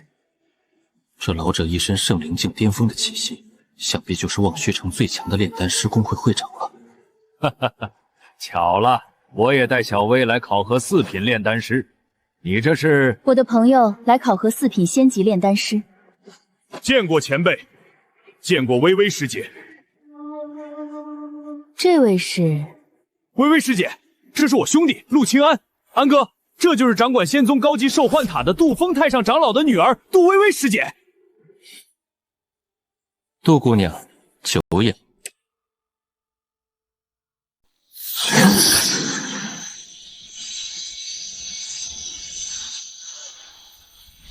既然是真师弟的朋友，那我们便也是朋友。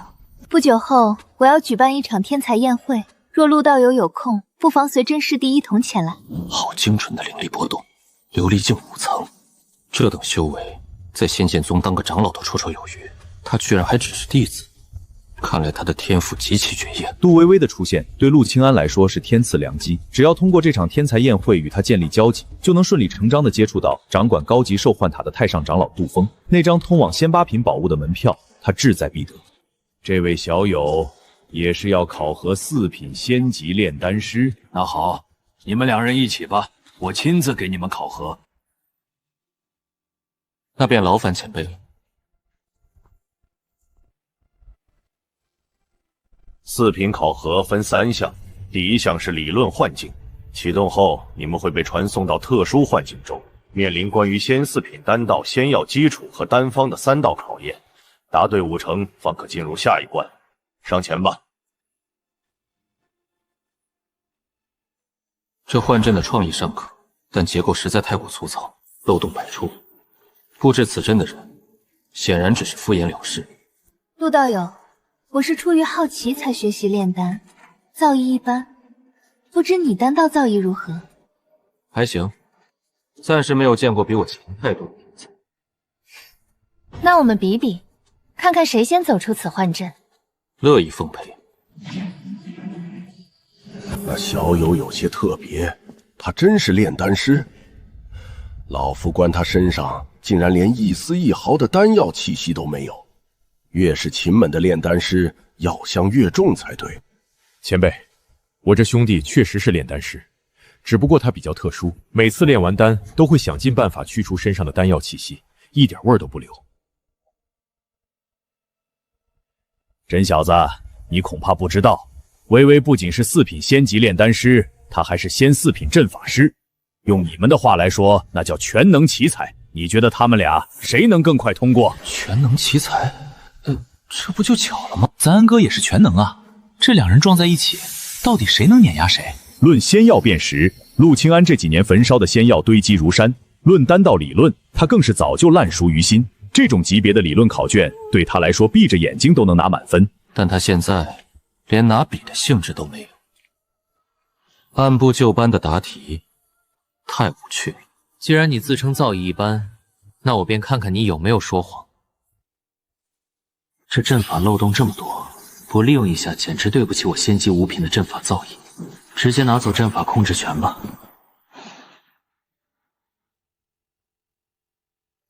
4品炼丹师的首项考核起步便是绝杀，这些带有精神威压的残缺文字，缺少了关键的丹道逻辑，唯有以神识在瞬息间补全，方能化解。若稍有迟疑，便会被幻阵的烈火无情吞噬。太慢了。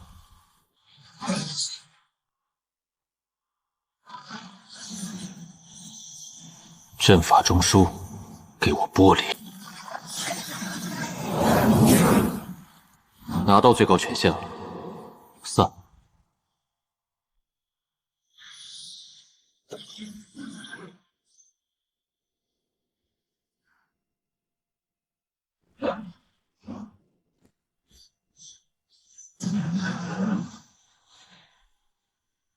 第一项考核几乎瞬间满分，这就是他说的造诣一般。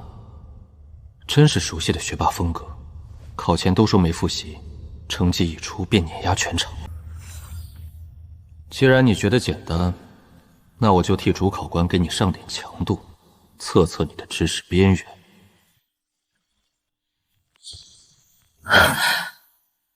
录音仙草，这种极其偏门且无甚药用价值的东西，为何会出现在常规4品考题里？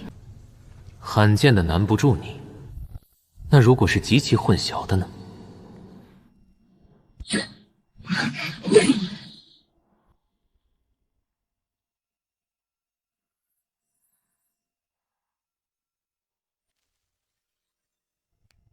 答错3株，看来这就是你的盲区了。摸底结束，送你通关吧。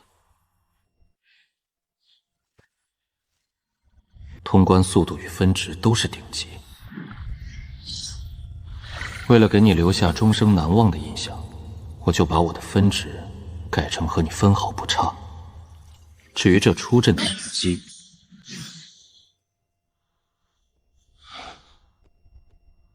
，3、2、1。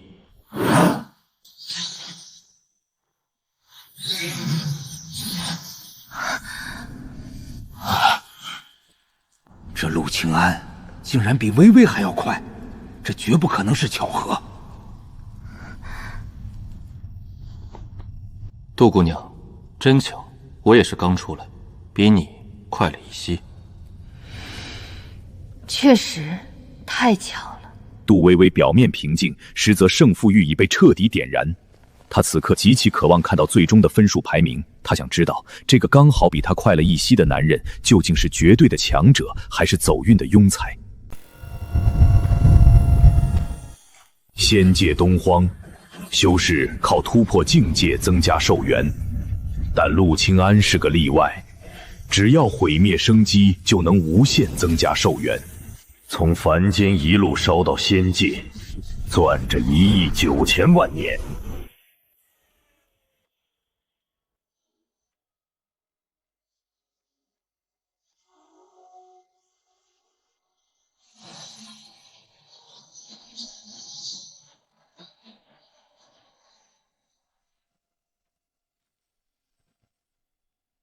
第一项理论幻阵，陆清安通过，杜微微通过，并列第一。这怎么可能？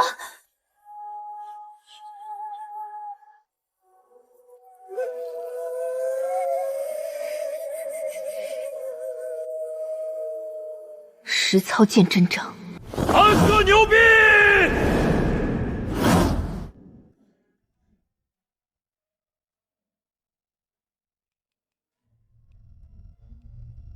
并列第一，一点反应都没有。第二项实操炼药，考题：先4品回元续脉丹，药材已在炼药台上，2炷香内以单品相和用时综合评定，若品相定为废丹，直接淘汰。起炉。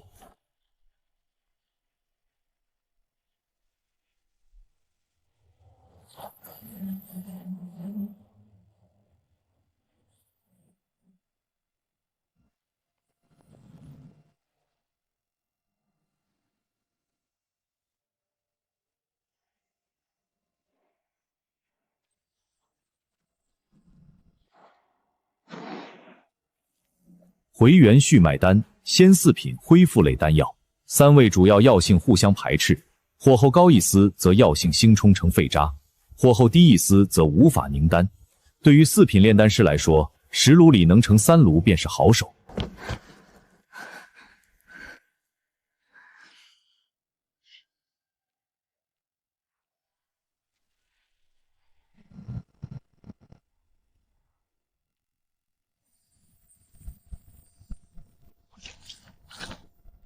理论让你快了一些，炼药拼的是真功夫。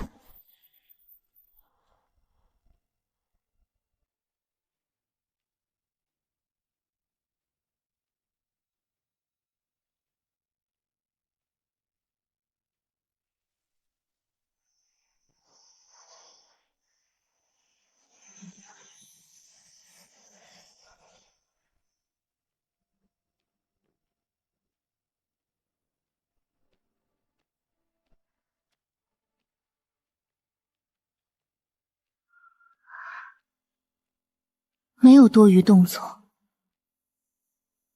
这手法不属于任何流派，我教了一辈子丹道，没见过。一只手又控火又投药，他那只手比我们双手都稳。杜微微的节奏快了2成，他急了。炉温一高，3味药性互冲，精华锁不住，最多上品。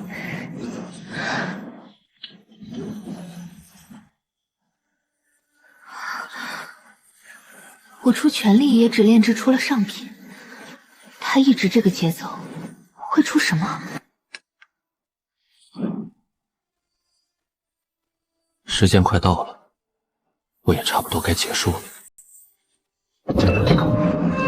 4品炼丹师考核第2项实操炼药，一边是名震仙剑宗的全能奇才杜微微，另一边是名不见经传的陆清安。所有人都以为胜负已分，直到开榜的这一刻。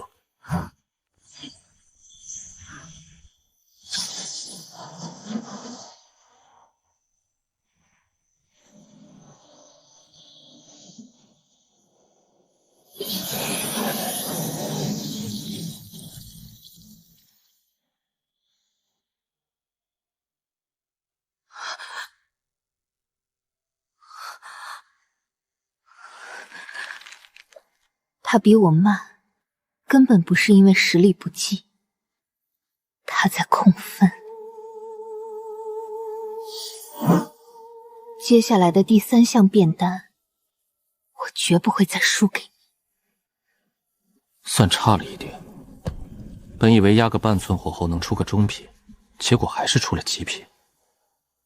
要是把这位大小姐的自尊心伤得太狠，今晚的天才宴会可就不好套近乎了。第2项实操，杜微微上品，陆清安极品，微瑕疵。进第3项，有微瑕，也是极品啊！慢了半拍，品相居然高一档。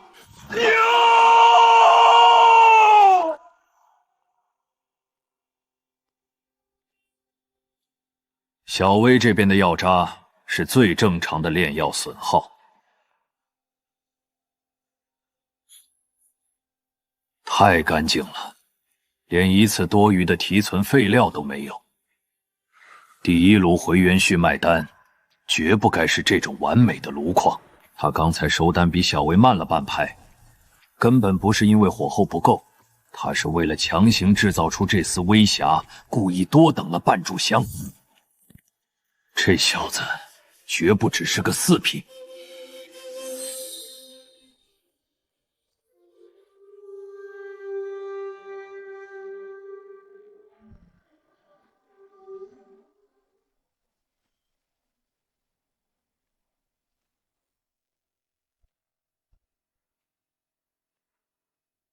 第3项，变丹食药。变丹，从3枚成品丹药中找出1枚有瑕疵的，说清它入腹1克、1炷香、1天内的区别。食药，10味药材放到面前，逐味辨识，报出药名、年份、产地。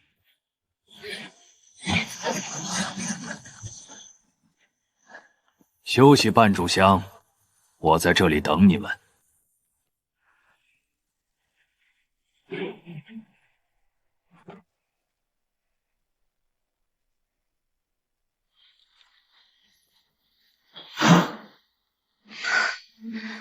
这最后一项，我绝不能再输。杜姑娘，丹道天赋惊人，刚才陆某不过是侥幸，这第3场，还请杜姑娘多指教。今晚还得去赴他的天才宴会，必须把关系拉近。只要他高兴了，借他这条线去见掌管高级兽幻塔的杜峰长老，拿仙9品法宝的计划才算真正闭环。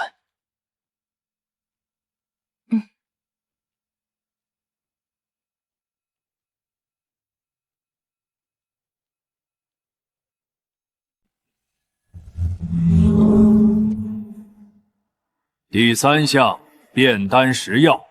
为了公平，规矩改一下：10种废药渣，3颗丹药，给你们20秒，在灵犀杯上写下药渣的名字、年份、产地，再挑出那颗有瑕疵的丹药，同时动笔，开始。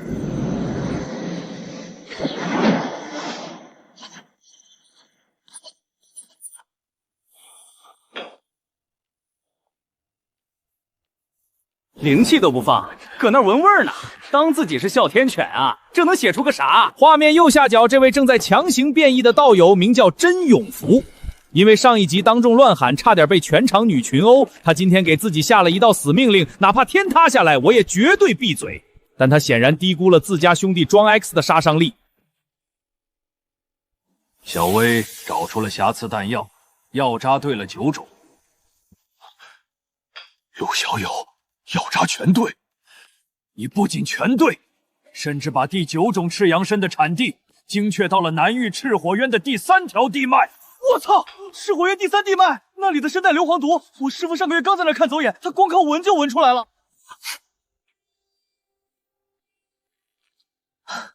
许会长过誉了，我以前在南域绝代里讨过生火，对那边的火毒味比较熟，纯属运气。运气也是实力的一部分。既然你们俩都挑出了左边这颗瑕疵丹，老夫就顺势考考你们。小薇，你先说说，刚入口1小时后、1天后，身体分别会有什么反应？许会长，这丹火候过了，灵气变质成了火毒。刚入口，胸口发烫，1小时后，火毒烧到4肢。等过了1天，药力散尽，人会严重脱水，得在床上躺个3、5天。不愧是太上长老的千金，这药理推演绝了，根本没有补充的余地。陆小友，你若是能补上小薇没看出的深层门道，这第3场老夫便算你满分。杜姑娘说的特别准，不过我这儿有个不成熟的小发现，给杜姑娘补个漏。这火毒其实藏在最核心的丹心里，吞下去1天之后，人可不是脱水那么简单。那股毒会像颗钉子一样，死死扎在脊梁骨的穴位上。要是这时候没人看出来，过上3天，这人多半得瘫在床上，下半辈子都起不来。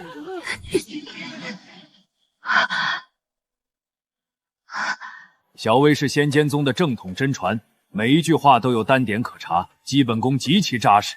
但陆小友，你今天真是让老夫开了眼了！连许会长都这么说，这小子到底什么来头？老夫教了一辈子炼丹，那些有师承的，我一眼能看出流派。但你这路数，我翻遍了书库也没见过。你就像是天生就能听懂这些草药在说什么。这种得天独厚的野性直觉，工会没法教，也没法给你归类，但这绝对是万中无一的上乘天赋。医学奇迹出现了！一个堂堂玄光境的修士，竟然因为不能喊出“安哥牛侠”这4个字，硬生生把自己憋到了缺氧的边缘。看那翻白的眼珠，看那抽搐的双腿，这是一场属于捧哏的无声献祭。许会长，您太折煞晚辈了。我就是从小在草药堆里打滚，鼻子灵一点，上不了大台面。野路子，你刚才分明是在游刃有余的配合我的节奏。两位莫要骄傲，炼丹还没完。第3轮，溯源。在炼丹师的世界，真火能烧穿皮囊，却烧不干净留在死灰里的因果。这10份药渣，就是你们第1轮看过的那些，活药好认，死灰难辨。这就是让3个家族倾家荡产的回元丹案。听说临城公会的几个老资历查了半个月都没头绪，徐老今天拿着死局当考题，这谁能过得了？当时那人咬死说自己在炼回元丹，结果炸了炉。今天你们来断这桩案，他在炼什么？为什么会炸？实现一炷香。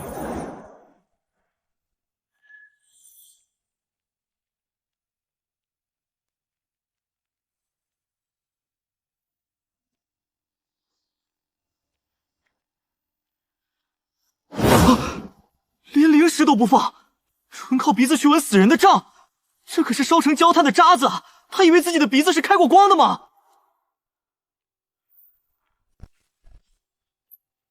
一字不差，都看出了里面多加的一味锁脉草，想借着回元丹的皮下毒，自己火候又不到，炸了活该。一炷香，临城公会半个月没解开的死结，被咱们这儿的2个年轻人看透了。可惜，你们都只对了一半。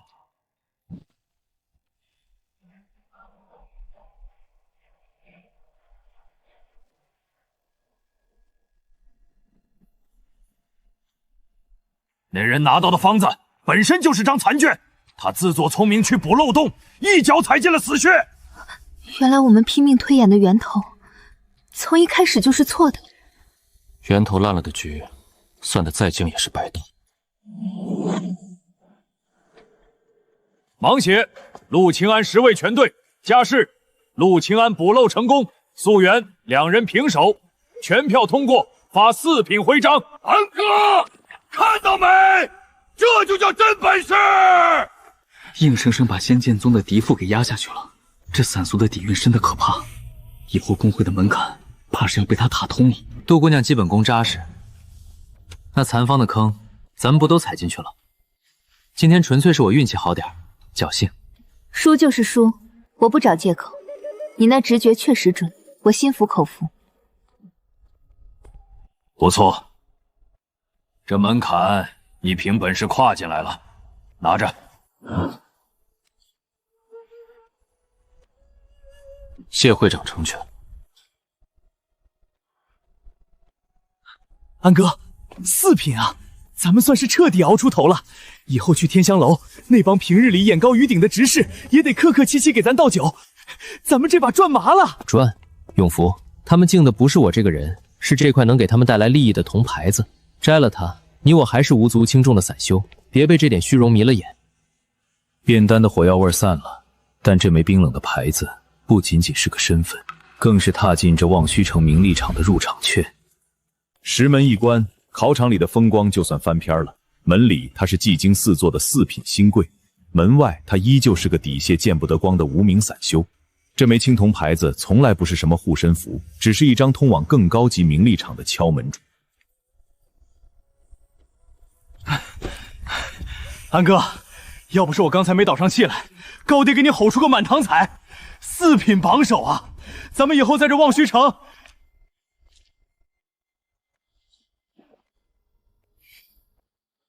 你第1轮盲写，等了不止10息，你是故意让我先把答案说完的。永福，你刚才强压气机，灵力道馆伤了经脉，去前头大堂找个聚灵阵调息一个大周梯，别留下暗伤。去外面等我。好嘞，安哥，我在外中等你。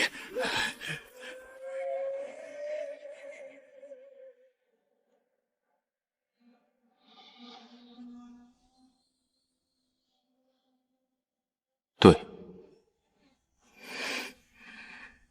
为什么？骄傲的天才只怕被人居高临下的让着，要想拔掉他心里的刺，一半的真话比火焰管用得多。你推演药理，靠的是仙剑宗万年底蕴的丹点，而我纯靠鼻子闻。前2轮我能赢，靠的是直觉。可一到默写正规方子，我这野路子就走到头了。那药渣里的残缺，你看得一点不差。你根本不缺天赋，你缺的只是没见过那张残方罢了。我不懂你们工会高门大户的规矩，更不敢把那些见不得光的野路子直接写在考卷上。所以我必须看着你，因为在这望虚城，你的答案就是衡量对错的规矩。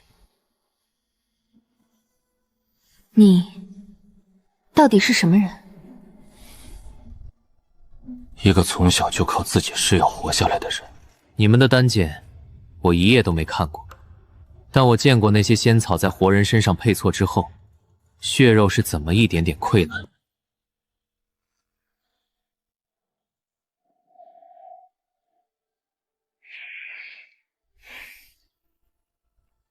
陆道友，恭喜你拿下4品考核的首名，这枚青铜徽章你实至名归。多谢杜姑娘。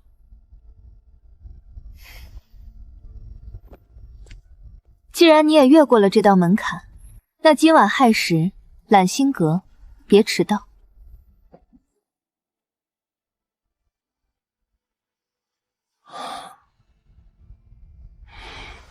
他不再把我当对手，反而起了好奇心。一个娇女一旦对一个人产生好奇，就会想方设法把他的底子翻个底朝天。不过，随他翻吧，他暂时还翻不到最底下那一层。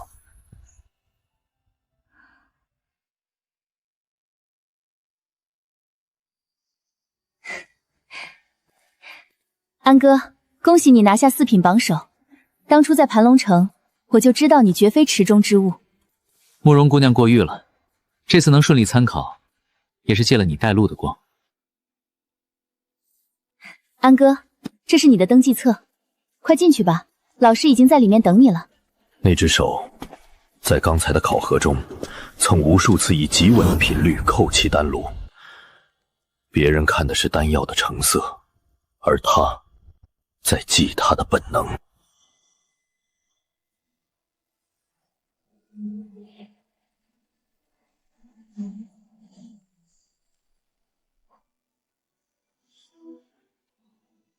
今晚亥时，看来这场名为天才的盛宴，连戏台都已经给我搭好了。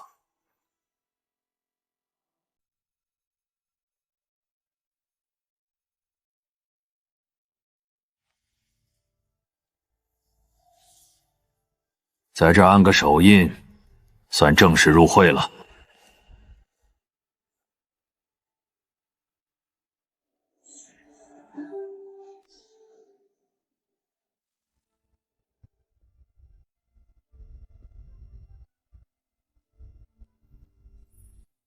仙5品玄灵丹们的完整丹方，老师批了权限，我拿贡献值替你换的。赤魂花、金髓根、玄阴枝，这3味主药，小黑子天天在盘龙城地底当柴火烧，储物界里堆得快发霉了。全现成的，成本直接对半砍，几万贡献值，眼都不眨就砸下来，是拉拢还是借机试探？管他呢，送到手里的白石，不吃白不吃。多谢慕容姑娘破费。今晚亥时，揽星阁。明白。许会长，晚辈告退。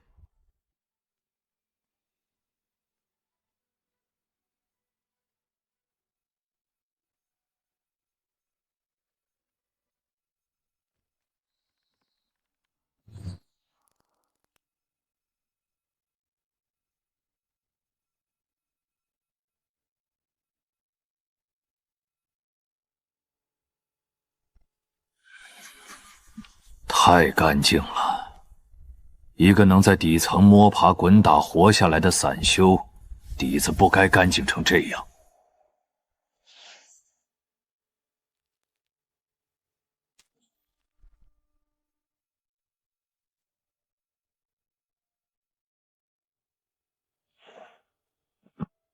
在工会的暗规矩里，档案被折了死角，意味着背景待查。藏书阁的高级权限从这一刻起对他彻底封死。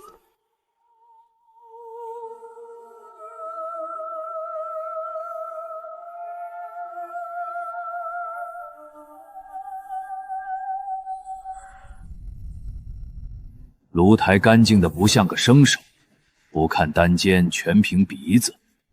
溯源比小薇还快2息，加上这满纸的空白和那双全无散修敬畏的眼睛，这些事单拎出一件不算什么，但全凑在一个人身上，就叫不寻常。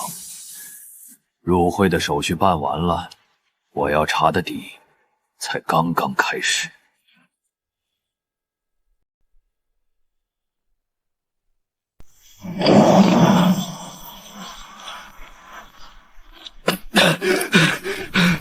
安哥，等等我！安哥，师尊传话了，他说愿意见你，但入宗得过3关。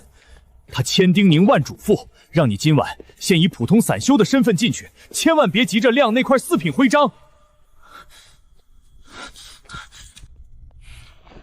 安哥，那位杜太上长老看人的眼神可毒得很，你千万提防这些。怕什么？既然来了，就随我进去看看这仙剑宗最高处的深浅。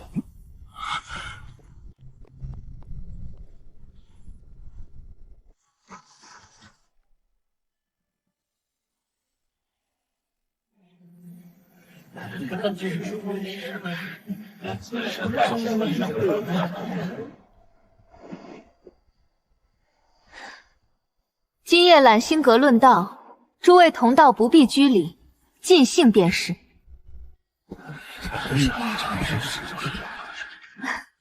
陆道友，真师弟，请随我来。那是谁？居然能让杜师姐亲自去迎？看他腰上，这么年轻的工会会4品，这怕不是哪家隐士老怪调教出来的真传？他不用站在最高处，他站的地方就是全场的重力中心。晚辈陆清安，见过杜太上长老。内门弟子甄永福拜见杜太上长老。盘龙城来的新面孔，入座吧。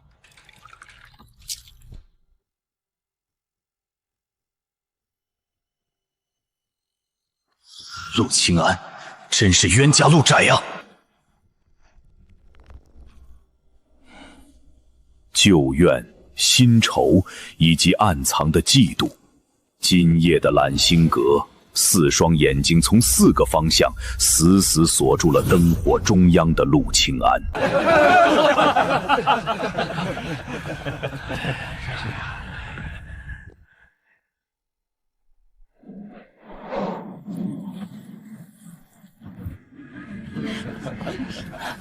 徐师妹觉醒的这等万古体质，日后必定是我仙剑宗的扛鼎之人。师兄先干为敬。师兄言重了，轻盈初来乍到，往后还要仰仗诸位师兄照拂。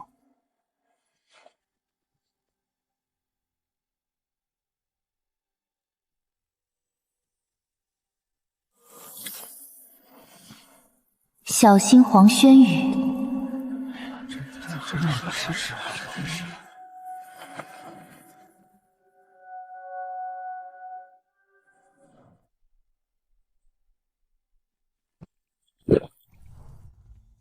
慕容姑娘，那南域的赤火藤若是配上冰心草，火候实在是极难掌控啊。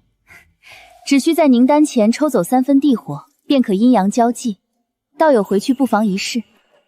他像个耐心的猎手，在社交的掩护下，随手捡起一片片看似无关紧要的碎片，在脑海里拼凑着这个人的真正底细。慕容师姐，那个新来的散修到底什么来头啊？居然能劳驾杜姑娘亲自引路，师姐觉得他底子如何？能拿4品徽章，自有过人之处。对了，下个月流光殿的排期听说调整了。对，听说内门的修炼名又少了一半呢。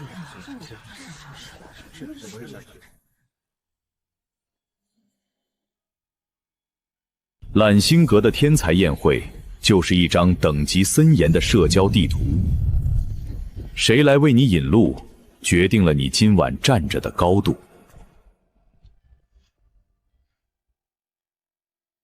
诸位，这位是陆清安，此次公会4品考核首名。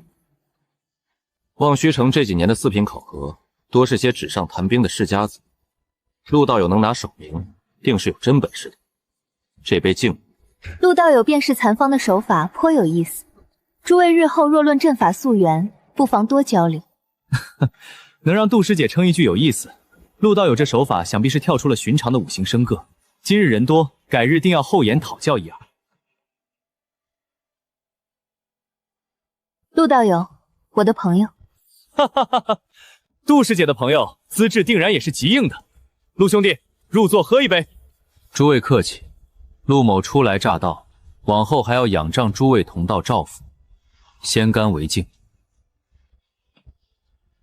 4品首名，手法有意思，我的朋友。3张桌子，3套说辞。杜微微这是在拿仙剑宗的场子，一砖一瓦的给陆清安这个散书垫台阶。东荒这代能看的丹道苗子不多，仙剑宗的段小楼算一个，龙火诀已摸到琉璃门槛。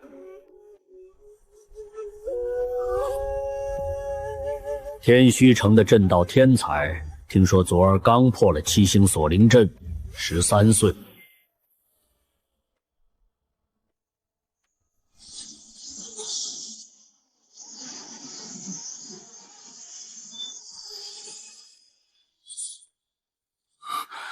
听总会风声，9名丹尊刚寻回的那位，明日便要驾临仙剑宗了。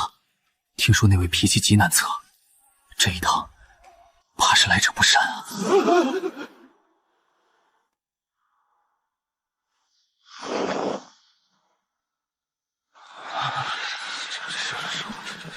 太上长老怎么亲自走下去了？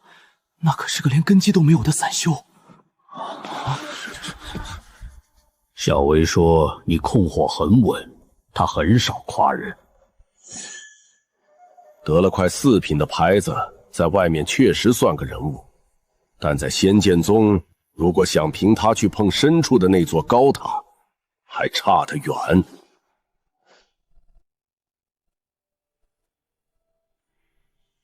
受教，上位者敲打后背，等的是诚惶诚恐，或是压不住的傲气。但这死水般的“受教”2字，连一丝波澜都没露出来。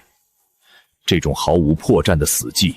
让杜峰那颗习惯掌控全局的心罕见地悬空了半拍。徐师妹、陆道友，既然都在这揽星阁举杯，何必装作不相识？当年在盘龙城，2位可都出自我皇家的授权院。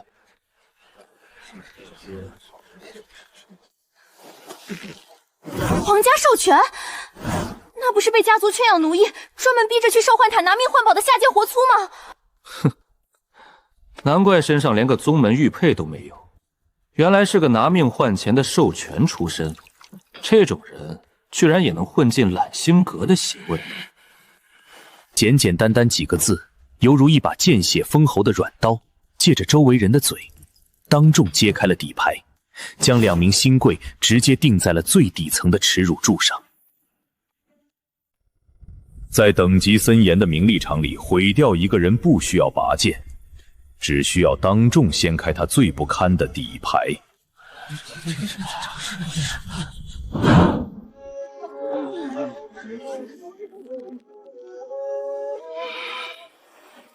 安哥说过，这大殿里真长着眼睛，绝不能过去添乱。别住！诸位，今夜这揽星阁的灵茶，除了论道，还有一件正事，宗主新收的亲传弟子徐清莹师妹出入宗门，这杯茶全当是诸位同道为徐师妹接风洗尘了。青莹初来乍到，往后宗门漫漫长路，还望诸位师兄师姐不吝赐教。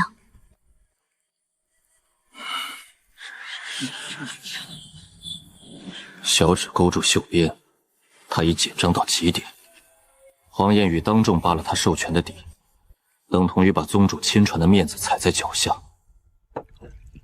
徐师妹这杯接风茶倒是喝得从容，不过既然我方才已经替两位接了底，师妹这杯茶是不是该单独敬一敬那位曾与你共患难的陆道友？黄师兄说的不错，当年在皇家授权，活人被当作牲口圈养，强抽受冤去换宝，确实是九死一生。但十大氏维系这套体系里也定下了一条铁律，为了压制反抗，活着的修为绝不可超过月宵境。黄师兄，青莹与陆道友既已越过了月宵境这道坎儿，按着十大势力当年定下的铁律，那笔授权的烂账便已在天道前两清了。这一杯，青莹只敬宗门，也敬诸位同道。能在那种拿命填的泥潭里活下来，还能破镜洗掉剑疾，这等心性和手段，日后绝不可轻易得罪。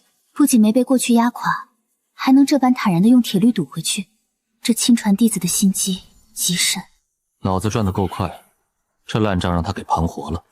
捂着疮疤只会让人看笑话，干脆借着仙界的规矩，把最烂的底牌拍在桌上当护身符。黄轩宇这杯毒酒，算是硬生生灌进自己嘴里了。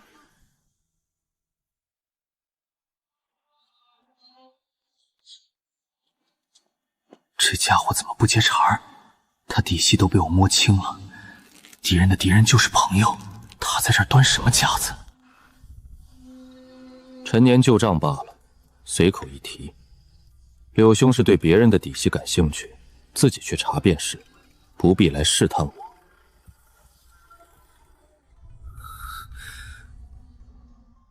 不上套的毒蛇，看来想拿他当导师是不行不通了。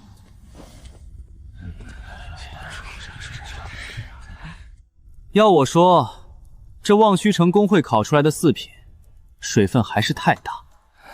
毕竟不是咱们内门丹院的底子，到了真火炼金的时候，谁知道那所谓的首名是不是靠运气堆出来的？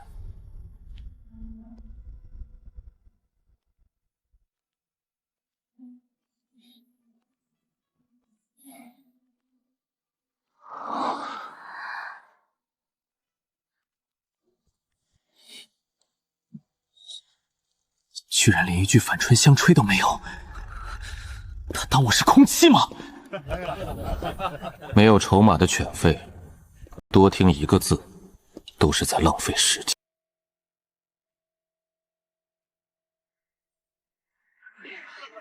诸位，借着杜师姐的茶会，黄某想给大家讲个短的可怜的市井故事。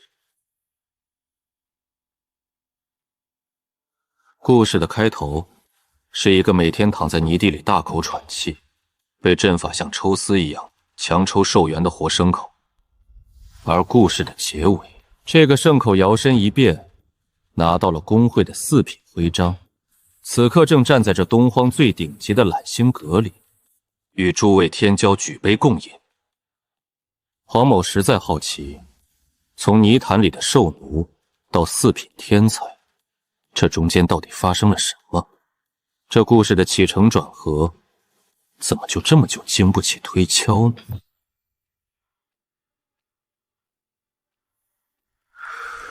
茶都快凉了，故事讲完了就入座。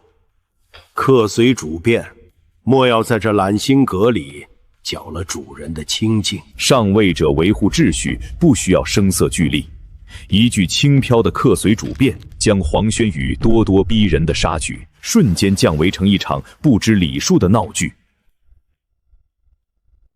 哼，黄道友讲故事最忌讳有头无尾，你光铺垫个耸人听闻的开头，直接跳到结尾，中间因果全靠人猜。揽星阁的大好光烟拿来听你这没头没尾的废话。最高明的化解不是愤怒自证，而是直接否定对方的攻击方式。陆清安一句话就把处心积虑的阶级攻击反向定性为连话都说不清楚的小丑。不过皇兄这话中间空出的那段因果，确实值得好好琢磨。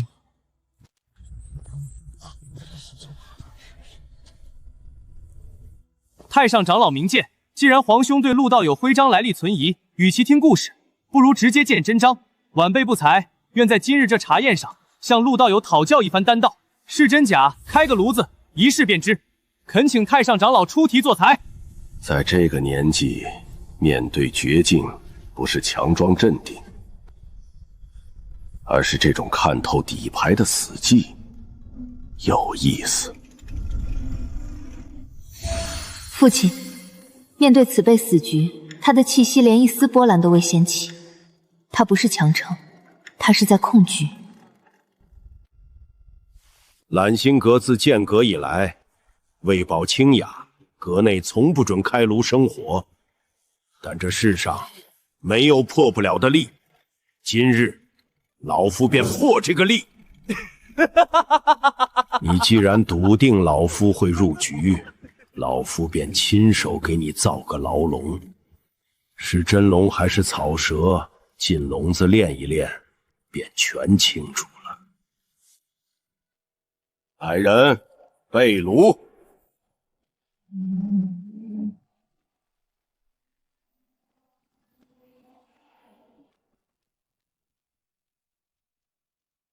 在修仙界，华丽的皮囊往往只能唬住外行。真正的死局在点火之前就已经注定。揽星阁破例，不赌虚名。刘家小子拿你名下那座天字号地火丹房做彩头，你若输了，使用权归他。晚辈毫无异议。陆清安，你若输了，留下腰间的4品徽章，终生不得在东荒开炉，敢不敢接？长者赐，不敢辞。今日不开炉炼丹，只靠基本功。提存这株赤魂花镜凝炼药精，1炷香为限。开始吧。太上长老亲自出题，那散修要是炸了炉，怕是连全尸都留不下。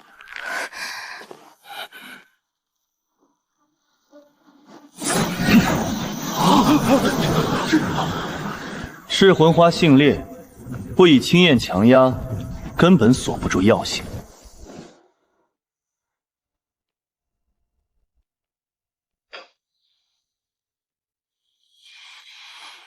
他怎么连火都不生？闭着眼睛发什么愣？季生，他在变药。不变品相，先探本源。同一种赤魂花，小阳背阴，火候天差地别。世家子弟只知死背丹方，这小子摸透的却是这株药独一无二的脾性。火未生，高下已分。切口微涩，向阳而生，阳气偏附。若用猛火强压，药力必散。刚好压他一头即可，没必要出全力。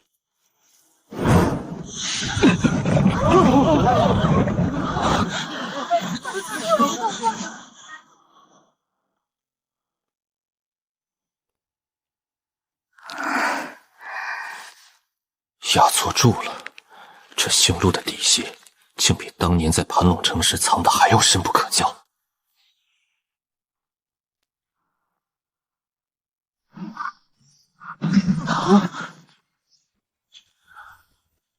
3处胶痕，药力散了30%，药性存留90%以上，后生可畏，不止4品。少爷，他定是碰了巧，咱们再开一炉，事不过。住口！明明是柳师兄那青焰烧得更猛啊！赢在精度，点火之前，这局就已经结了。哼，唉。杜峰的8字判词如同一根定海神针，彻底掐灭了今夜明面上所有的杀机。连太上长老都发话了，现在凑上去，凭你也配？妈的，这姓黄的阴魂不散！明面上的杀局被封死了，便只能在暗处下私帖。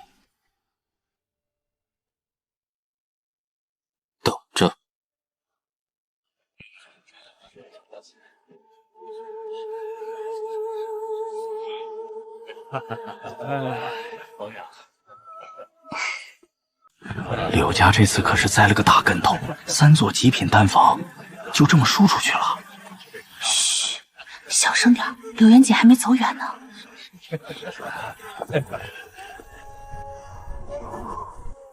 少爷，咱们回吧。回去把内门那3座天字号丹房的玉符摘了，明日一早送去给陆清安。少爷，那可是宗门特批的极品私产。太上长老当众定的彩头，你想让柳家跟着陪葬，送去。他到底是什么路数，连收获都能藏，总不可能真的只是个碰巧破境的下人。盘龙城时，我只当他是个洗不净剑籍的杂碎，这层老实巴交的皮，把我们全骗了。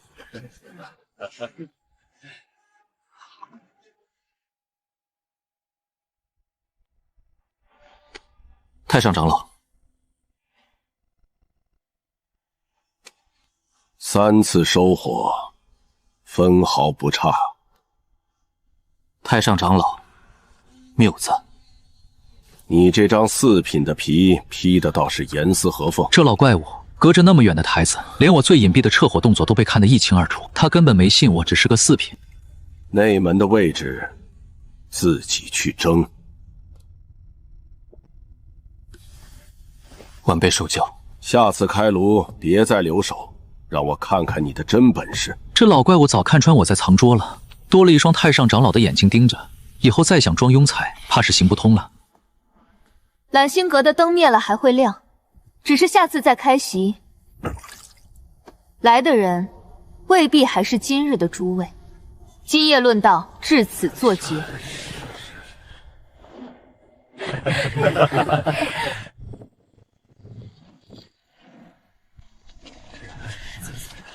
段师兄，那散修不过是仗着懂点药理，他连个像样的本命灵火都没有。别拿咱们的规矩去套他，那人的控火精度根本不是正路子出来的。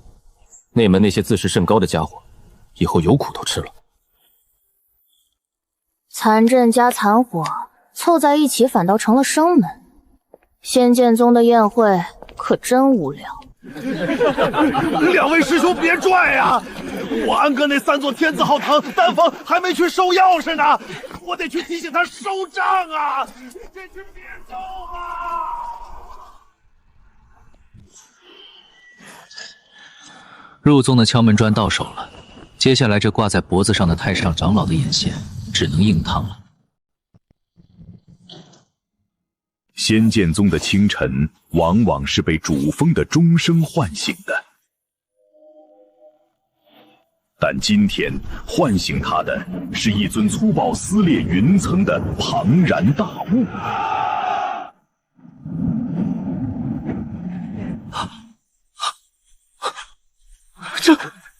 这是哪位大能的座驾？连主峰的护山大阵都没拦他。何人敢在仙剑宗主峰放肆？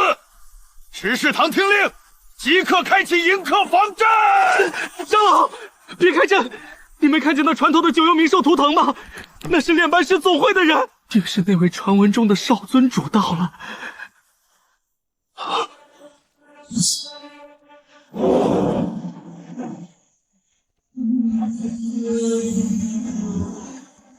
韩九渊，炼丹师总会巡查使，9名丹尊的独子。对于仙剑宗而言，这是一尊惹不起的巨佛；而对于此刻正走投无路的自路来说，他就是当年在秘境中结下死仇，如今亲手递出催命符的宿敌。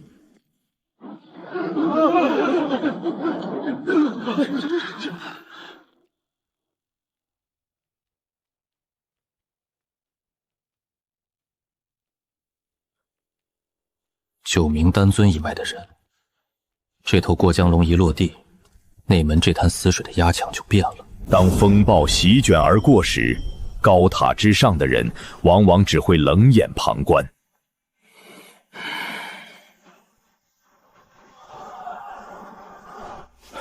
太上长老，长老会那边已经透了风，韩九渊这次是持着总会的巡查令来的，矛头直指内门大殿外跪了一夜的自录。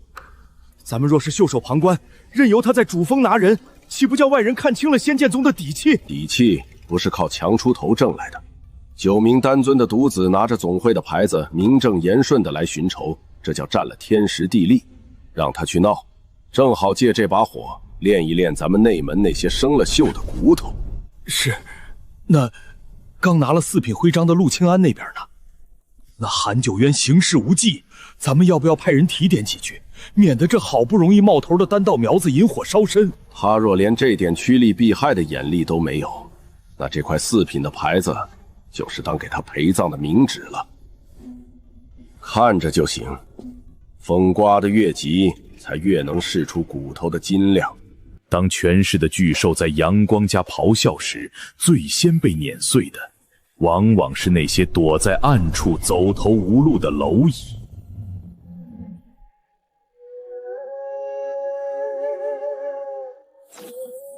韩九渊的非洲直接压了主峰，长老会的逐宗令已进入最后表决。我查过卷宗，当年秘境之仇，韩九渊是要活活抽空他的根基。自路现在被逼到了死角，为了活命，他随时可能会把假刀友抛出来做最后的筹码。你要早做得断。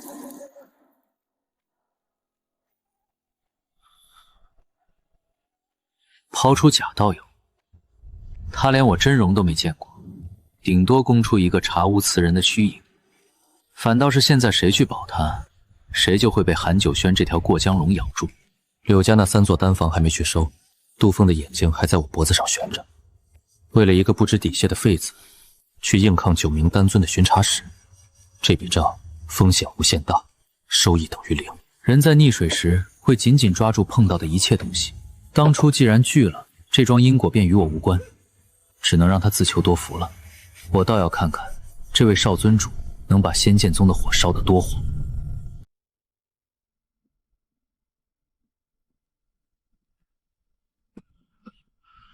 子路，长老会的风向变了。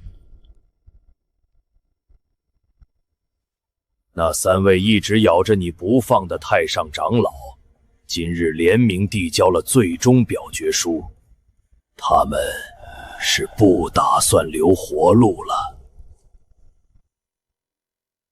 老夫与你刘师伯拼上这张老脸，也挡不住韩九渊手里的巡查令。3天，我们最多只能再替你压3天。3天后，逐宗令落印，死期便成了。你自己想办法吧。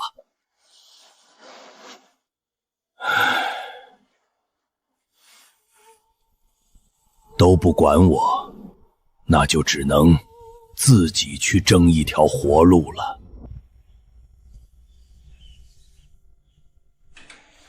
许会长，望虚城地处南域边缘，晚辈原以为这里灵气稀薄，今日一见，倒是晚辈眼拙了。巡查使大驾光临，必会蓬荜生辉。南域偏远，没什么好招待的，请用茶。许会长谦虚了。昨日总会的几位前辈刚看了贵会这次4品考核的卷宗，那可是赞不绝口。考核自有工会的章程，老朽不过是按规矩办事。能出满分的首名是考生的造化，也是总会定下的考题公令。规矩自然是极好的，只要守规矩，哪怕是个底层散修，也能一跃成为工会新贵。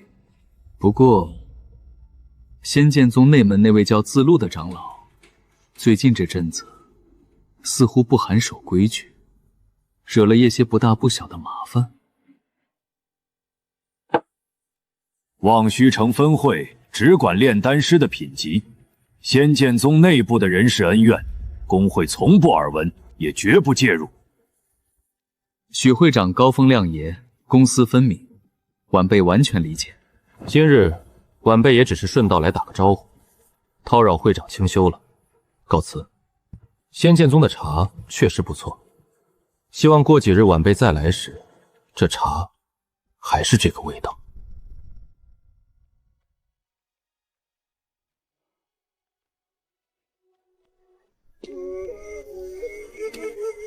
通风阵法用的是3阶聚灵阵的改版，废气排空速度比工会的炉子快了1倍。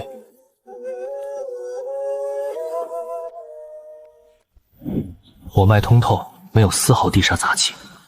这3座地火井的地下阵纹同气连枝，随时可以并如炼制。如果用这3座丹房进行高阶提纯，成丹率能稳定拔高2成。柳元清昨夜送来的这笔赞助，算是帮我把前期的材料损耗硬生生砍下了一大截。有了这片私密的顶级资产，我从盘龙城带出来的那些高阶仙硬，终于能名正言顺的开炉变现，换成我自己的筹码了。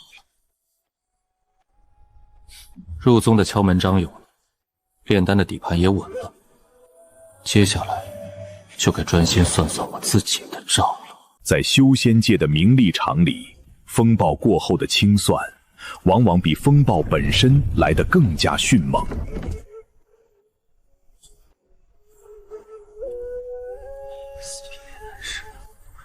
听说了吗？自路长老的洞府，半个时辰前刚被戒律堂贴了死封。哼，能不贴吗？炼丹师总会那位活阎王还在主峰喝茶呢。上头连夜出名，听说连件像样的法器都没让带走，直接遣人押送出山门了。真是树倒猢狲散啊！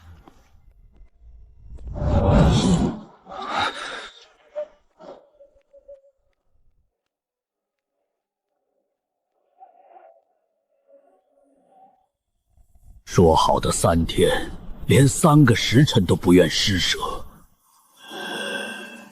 韩九渊好绝的手段，令绞了，袍子扒了，当真是一点活气都不留。半生筹谋，满盘皆输。既然正道走不通，那就去趟绝路。底牌被掀，落印赤夺，连夜被逐。韩九渊这把快刀，当真是一点余地都没留。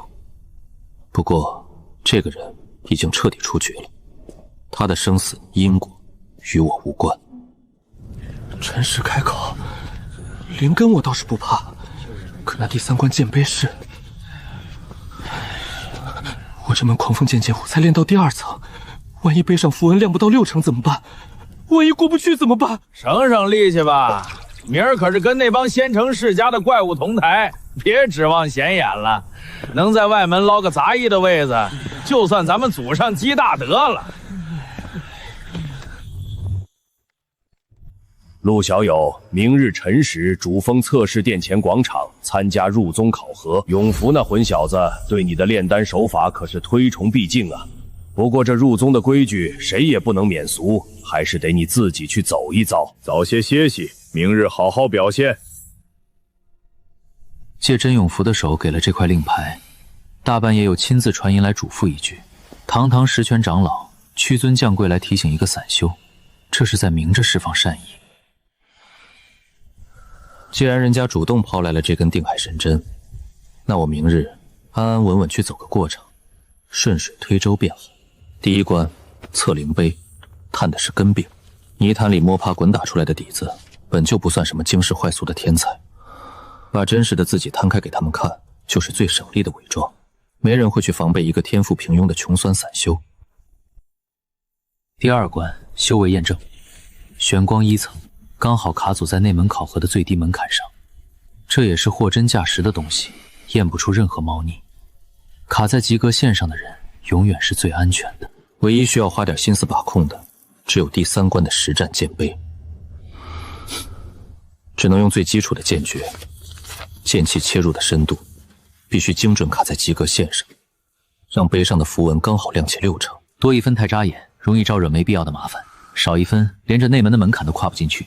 完美的中庸，才是在这名利场里活得最久的护身符。前2关交实底，最后1关精准控分，这笔有赚不赔的买卖，算是盘明白了。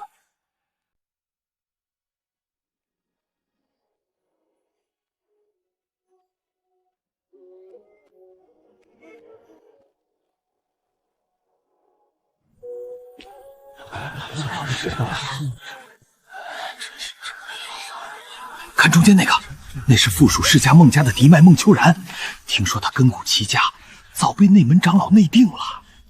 有这种怪物在，咱们这帮散修今儿怕是全得成了陪衬。怪物，陪衬，挺好。林子的输入越高，底下的杂草才越不容易被人盯上。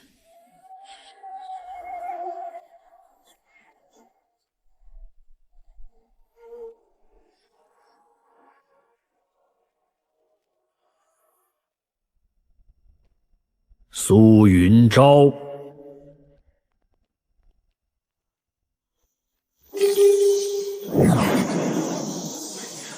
中等偏上，散修里居然能出这种根骨。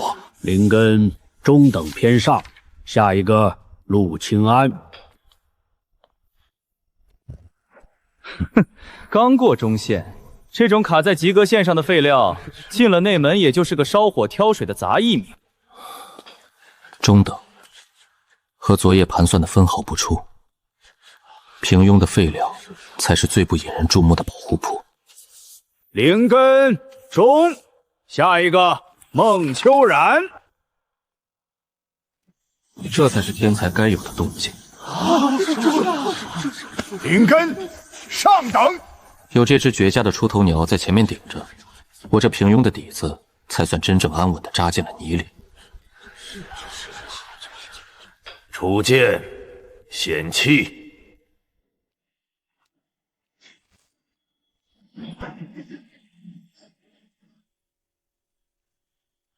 玄光1层，气息尚算平稳，但缺了剑修的锋芒，根基一般。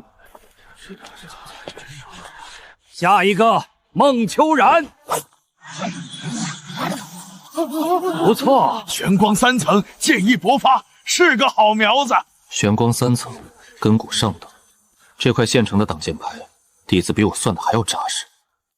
第2关考核完毕，明日辰时进行最后一关剑碑式。孟秋然不错，苏云昭也可造就。至于那个陆清安，中规中矩，毫无亮色。底下怎么还夹着一页？望虚城炼丹张慧慧的加级绝密档。根骨中档，玄光1层，望虚城的4品首名，这怎么可能？这3样东西堆在同一个人身上，他娘的不是绝顶的天才，就是披着人皮的鬼！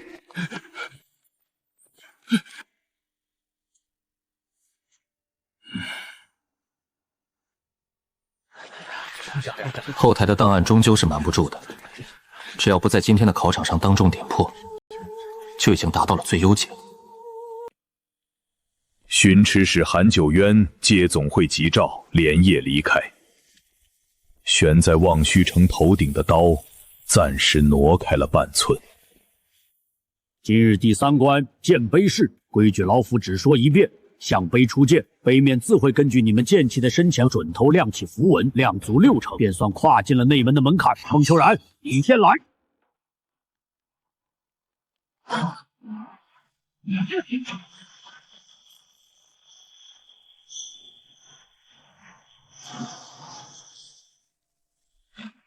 亮了9成，老天，这剑痕起码比及格线深了快2寸吧！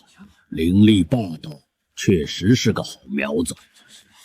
下一个，陆清安。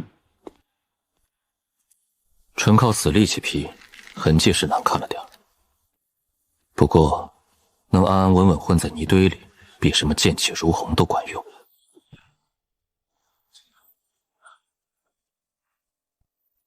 刚看完孟少爷那惊艳一剑，再看这种靠死力气砸出来的王八剑法，真是脏了眼睛。走吧走吧，没看头了，一丝迹都没有。看来传言不假，心思全耗在火炉上，上了阵仗就是个废料。亏我昨晚还以为招了个怪物，真是白操心。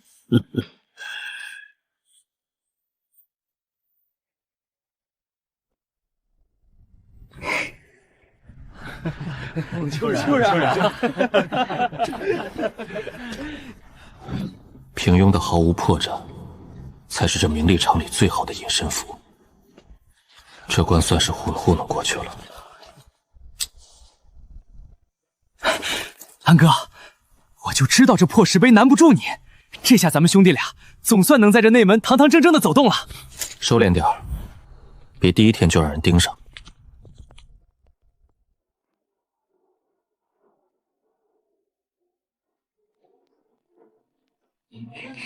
恭喜！我就知道这外门的几道关卡拦不住你。险险压过及格线而已，仙剑宗的门槛确实不好跨。撞了一早上的平庸废料，总算碰见个不用费心去算计的熟人了。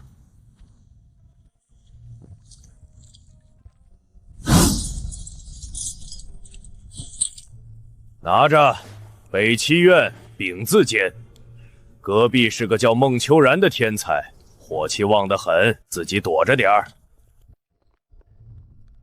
多谢宗，别谢老夫，老夫只是个跑腿的。你那份4品档案，底下执事还没捂热乎，就被那老疯子连夜截胡了。他让老夫带句话，剑挥得像劈柴无妨，别把他山头上的炉子炸了就行。他这几日正在闭死关，等出关了，自会来寻你。老疯子，新来的，门派贡献细则自己看。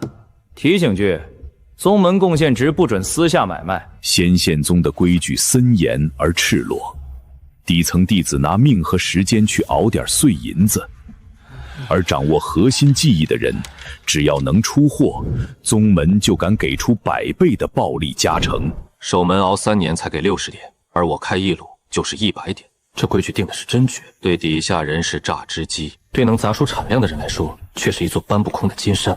只要我的炉壶不断，高塔里的宝贝早晚跟我姓陆。仙剑宗天字号丹房，这里引的是主峰最精纯的地火脉，寻常内门弟子攒上3年血汗贡献，也未必能换来1日的使用权。3阶聚灵阵排浊，地火井直通主脉，这底温比工会的炉子高了足足2成，难怪寻常内门弟子压不住这里的火气。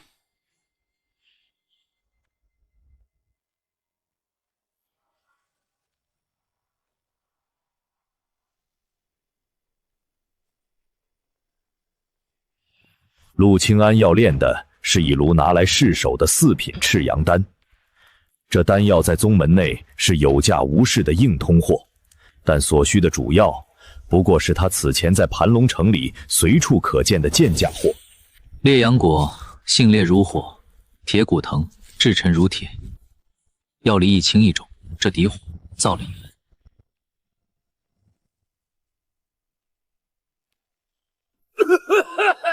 我的3品金边莲，这该死的地火脉怎么突然倒灌了？老子攒了半年的身家呀，毁啦！火随地脉走，只认死方子，不贴着炉子听地气，活该你占路。给我凝洗！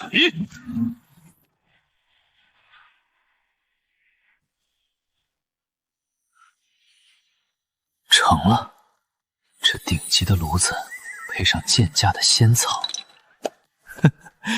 这利润简直比我想象的还要可怕。知事大人，我在落雁峰风吹日晒守了1年界碑，怎么玉牌上才划了20点贡献？这点数连去内务阁换半瓶最劣质的月销丹都不够啊！您是不是算漏了？规矩就钉在墙上。看门1年级数就是20点，嫌少？后山断妖谷去斩一头2元兽50点，你敢去拿命换吗？下一个。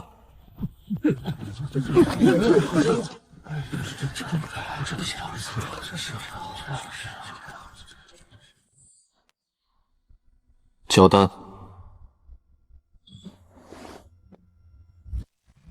4品赤阳丹一炉，丹纹成环，绝等品质。天字号丹房出品，按宗门新规，底数加成2成，总计120点贡献。120点？我耳朵没好病吧？我起早贪黑在灵药园种了3年灵草，才攒了不到50点。他这一炉丹就抵我干7年的苦力。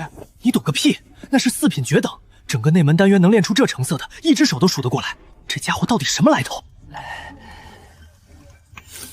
这位道友真是好手段，以后若还有高品丹药上交，无需在外头排队，直接来里间找老朽节便是。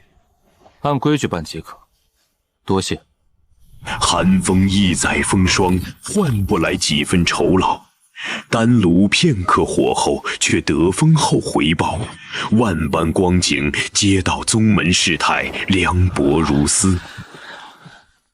守门1年20点，熬3年才凑够60，而我开一炉最基础的练手药，不到1个时辰，120点。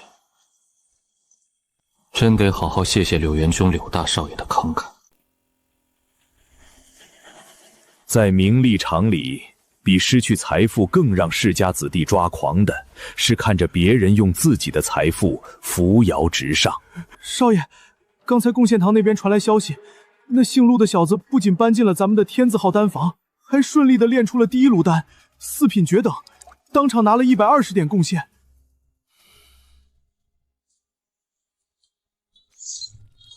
拿着本少爷的丹符，踩着本少爷的脸面去出风头，他一个玄光1层的散修，凭什么驾驭得住天字号的地脉？少爷息怒，那小子不过是瞎猫碰上死耗子，这第1炉定是侥幸。我不想看他有第2次侥幸。天字号的玉符虽然交给他了，但这丹房当年是我柳家建的，地底的府脉阀门还在外围。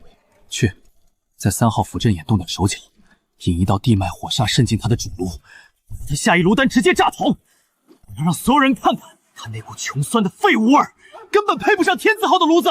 去办！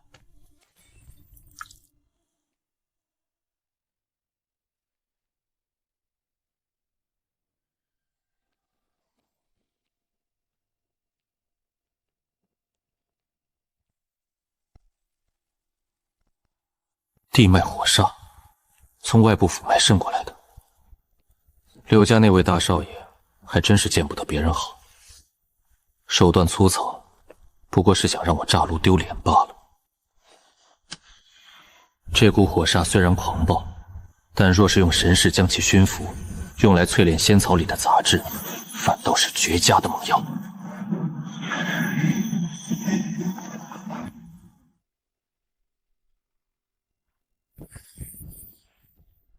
多谢柳大少爷免费送的猛火，有这股火煞相助，这一炉的药性起码能再逼出1成。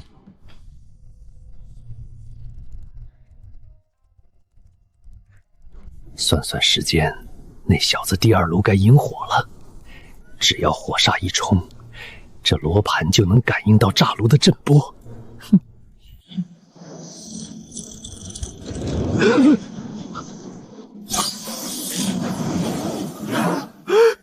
这小子的控火手法怎么这么邪门啊！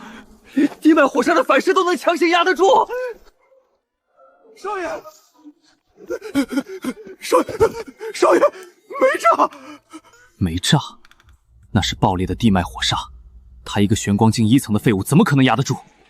你到底把阵法布置好没有？少爷，不好了！那姓陆的刚才又去了一趟贡献堂，连交了2炉丹，据说药性比第1炉还要精纯1分，品质高的吓人，又拿了240点。他把本少爷下的火煞当成了炼丹的猛火。陆廷安，本少爷绝不会就这么算了。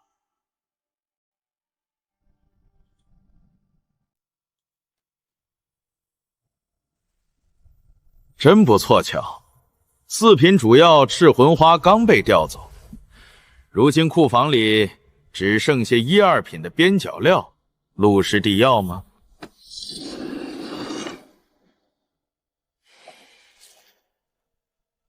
这种货色，连给小黑仔塞牙缝当燃料都不配，纯粹的垃圾。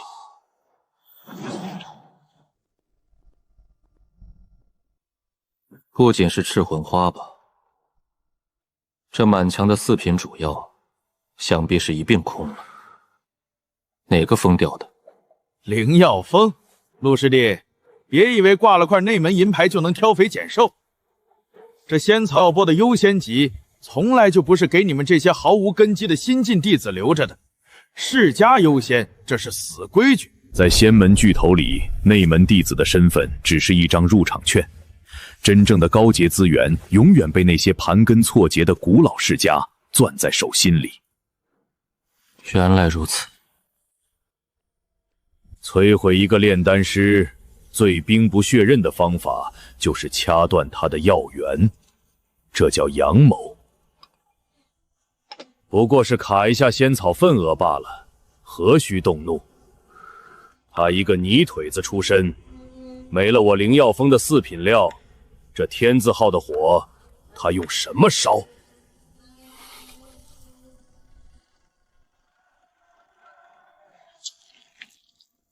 断了他所有的4品主药，我看他这个月拿什么去换贡献值？我要生生耗干他，让他认清这内门到底是谁说了算，让他跪着把丹房的玉符给我送回来。柳家自以为切断了我的命脉，愚蠢至极。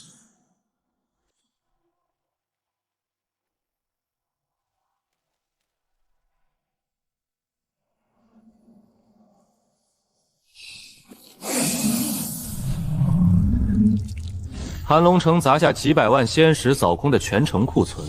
这些4品硼不过是当时商会白送的搭头，就算敞开了烧，也足够我烧上100年。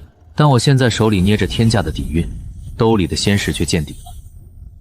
望虚城10年一开的地下大拍在即，去争抢那些7品8品能逆天改命的正宗级资源，人家不看宗门规矩，只认海量的现钱。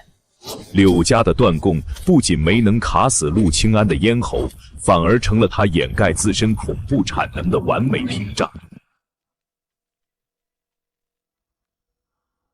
如果我顶着断供，依然每天上交海量4品丹药，必会被那些老怪抓去严审底细。这些就留给宗门和柳家去交差吧。兼7品空间法宝吞星囊，在盘龙城兽幻塔里用海量兽源砸出来的顶级货色，内蕴一方小天地，足以隔绝大能的神识探查，用来装这些见不得光的黑市筹码，再合适不过。仙剑宗的名线，我陪你们演穷途末路，但这多出来的海量丹药，我要全部砸进望虚城见不得光的地下黑雾里，换成堆积如山的仙石。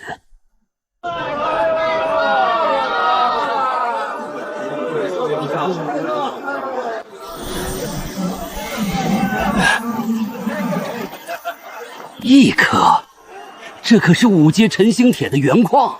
虽说寻常真火根本熔不掉，但品阶实打实摆在这儿，3枚5阶大妖内丹，少1颗都不换，你爱要不要？拿命换来的5阶内丹，去换一块根本没法熔炼的死铁，这女的疯了吧？这不就是个纯纯的冤大头吗？那块破石头在掌柜手里压了半年了，除了他，谁会当个宝贝？卷宗上排在第1的人，用3枚拿命换来的5阶内丹，去换一块砸在手里的死铁。为了练剑，已经不计成本的被逼到了悬崖边上。这头又穷又饿的孤狼，正是我需要的最完美的暗区。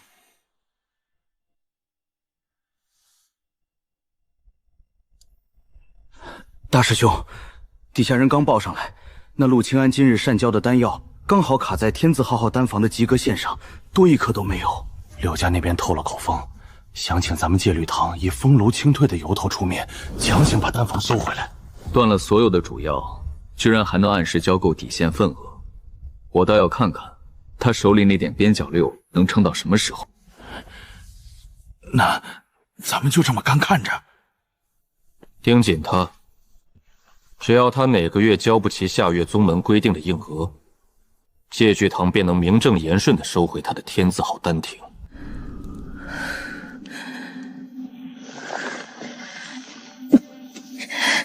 这批陈姓废铁里的星辰精品还是太少，根本不够喂剑。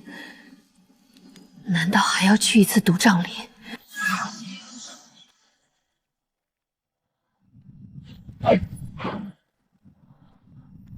什么人，竟敢强迫我内门大阵？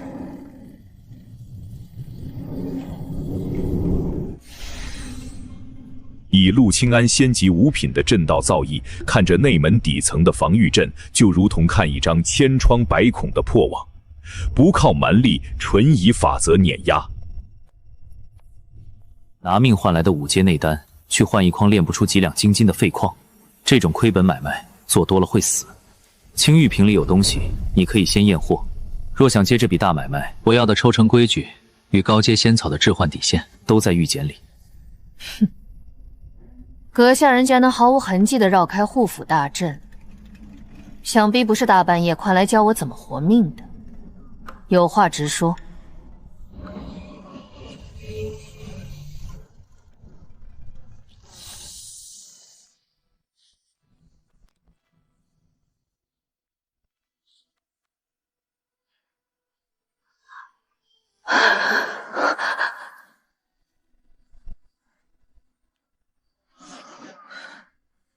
这等成色，就算是内门长老也未必拿得出。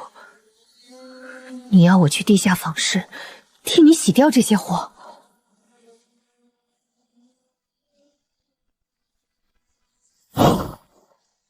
地下坊室，这买卖我接了。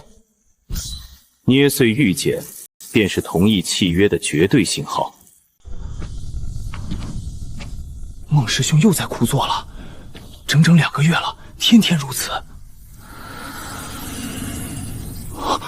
你快看苏云昭那把剑，露出来的那点光，是星辰晶金。星辰晶金可是极品仙金啊！他一个没靠山的，天天往任务殿的死地跑，接了多少杀妖的脏活，才凑够钱淬炼出这等神兵。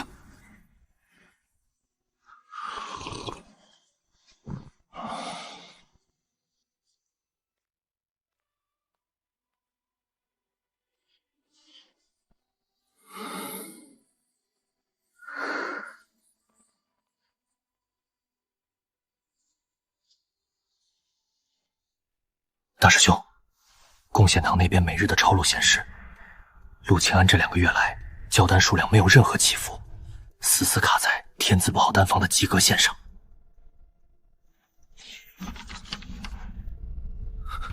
另外，任务殿那边传出消息，内门弟子苏云昭近期接连完成了数个极位任务，同队的弟子亲眼所见，他那把缠着麻布的旧剑上，压不住磨露出极品仙金的流光。一个毫无背景的普通弟子，手里就捏着极品仙金，这种重宝落在他手里，不仅是暴殄天物，更是在挑衅宗门的秩序。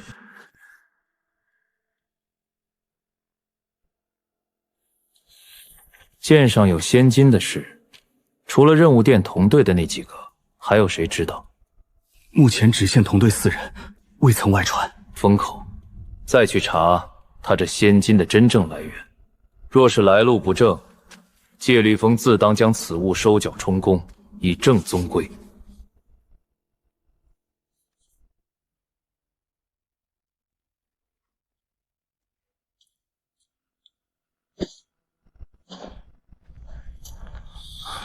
2个月，36次交割，用4品丹药从坊市换来的仙石，终于够拿这点东西了。5品药引冰虽凝的蓝叶，有了它，今晚就可以在4品丹房里强行试炼5品玄灵丹了。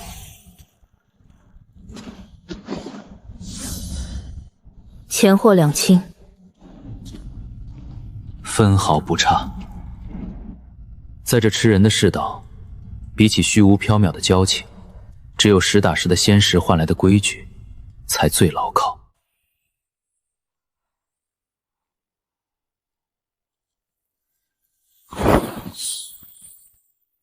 赤魂花、金髓根、玄阴枝、药液融合完毕，最后一步。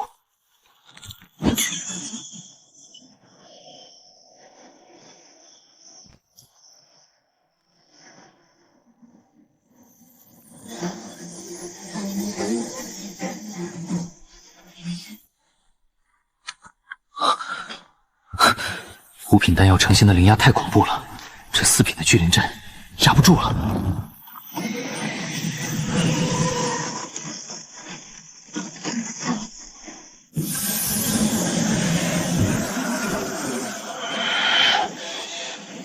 给我拧！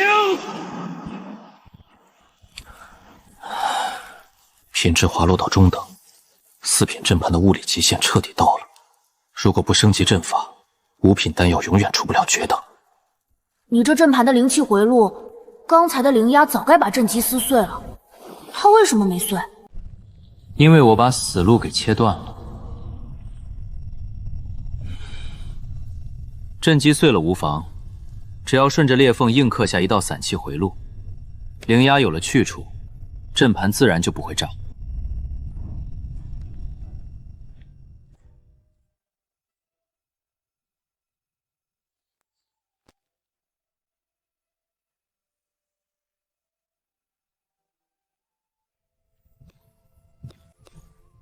这阵纹切得太准了，地基都碎成渣了。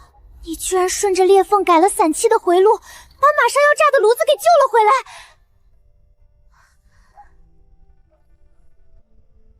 4品阵盘扛不住这么大的动静，你到底在炉子里烧了什么大药？想知道？帮我把这碎掉的阵脚补上。这半卷9宫连环残阵，借你参悟3天。一个只想参悟阵法的孩子，比戒律堂的刀子好应付多了。后院的阵法算是有人修了。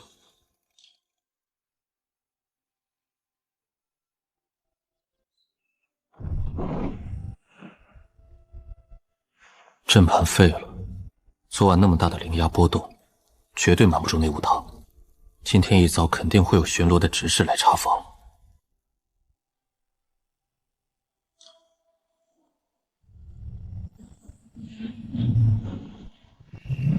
想要拦住执事堂那些烦人的苍蝇，我需要一尊镇得住场子的大佛来堵门。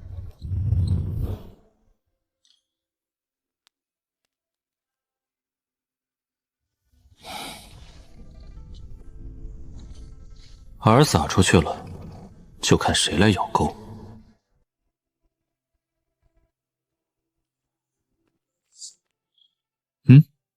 这种废丹也随手乱扔。等等，这裂口的火气走向不对。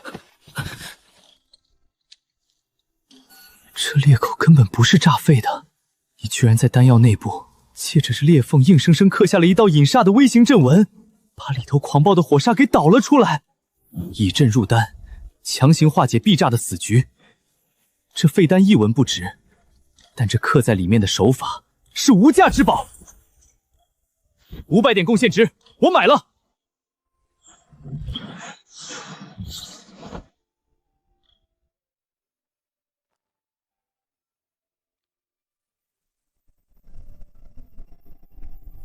刚才是哪座天字号丹房传出的阵法失动？这股焦糊味是怎么回事？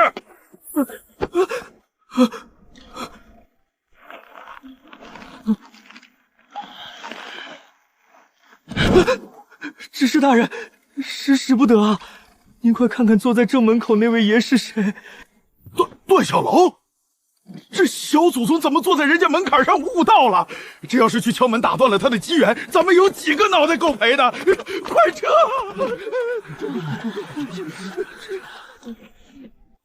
！500点贡献换一个惊世灵感，他赚了。1枚废品换仙剑宗顶级天才堵门挡灾，这笔买卖划算。3日后，天字号丹房濒临崩碎的4品阵盘已被彻底缝合。离水位逆转，煦风倒灌，不对，这生门怎么能嵌在这里？这回路到底是怎么连上的？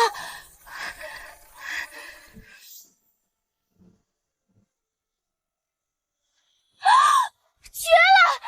这阵盘修的值了！只要饵给够了，连催都不用催，他自己就会拼了命的干。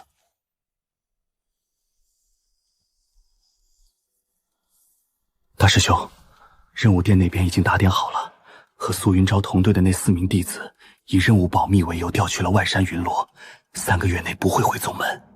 另外，我们安排人近距离核认过，他剑上外溢的那股暗金锋芒，绝对错不了。那是太古遗迹里才有的禁忌之物——星辰晶金。一个毫无背景的新晋弟子，查他的仙金来源一直查不到。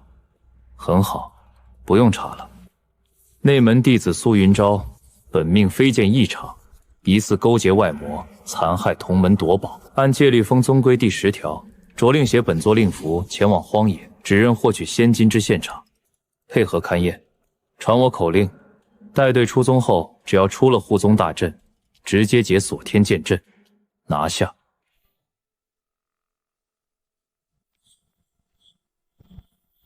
苏师姐，再往前可就是绝灵荒原了。你说的那个发现仙金的遗迹，到底还有多远？不用带路了，此地距宗门已过100里，神识难至，就在此处结案吧。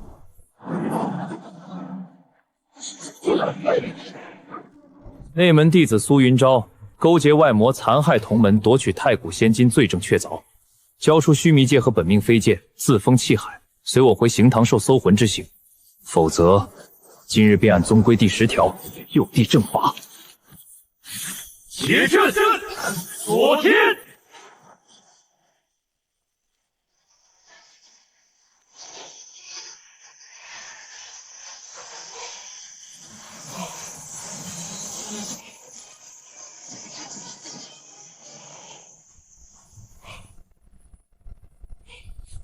木盒里的东西，3张仙7品9重雷火符，残字品，不够精准，拿去。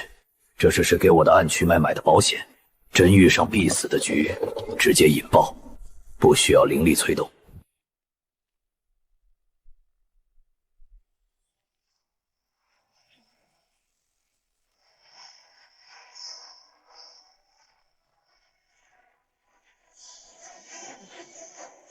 太古雷纹，那是仙7品雷火符！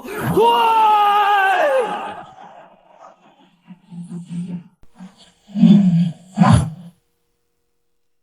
跨越2个大境界去催动仙7品法宝，绝无可能。但他根本没打算去驾驭它。他只需要那一丝仙力作为引心，将这3张封存着太古雷威的符箓直接引爆。戒律封引以为傲的5品锁天大阵，在这等威压面前，犹如烈日下的薄冰，冰消瓦解。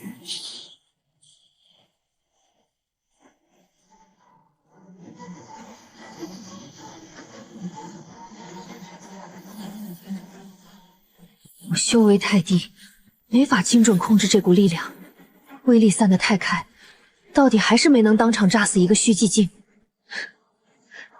不过，在力量的碾压之下，他所谓的宗门规矩，已经脆得像一张纸。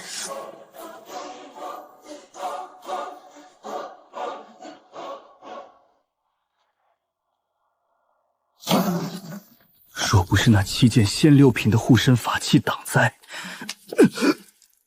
我这虚寂境的修为，今日便要被那雷火生生削掉一层皮。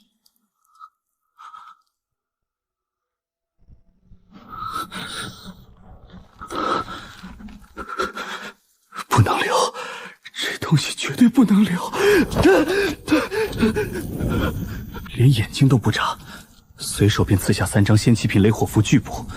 他背后绝对站着一个根本不把仙7品当回事的隐士老怪，这等禁忌不能碰，绝对不能碰。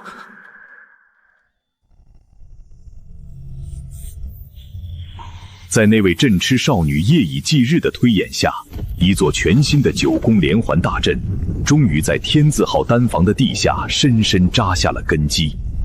第1宫锁地火，第2宫路仙元。验回这地基打得确实扎实，有这9宫镇压着，5品的威压总算不会再把墙给掀了。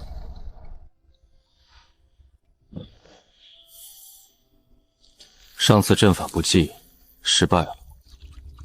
这一次，阵法已经重塑，也是时候让这5品药引真正发威了。算算时辰，荒野上的雷夫应该已经想过了。顾长风这种仗势欺人的恶犬，只要被绝对的力量碾过一次，定会夹着尾巴做人。这外头的暗盘，算是彻底扫干净了。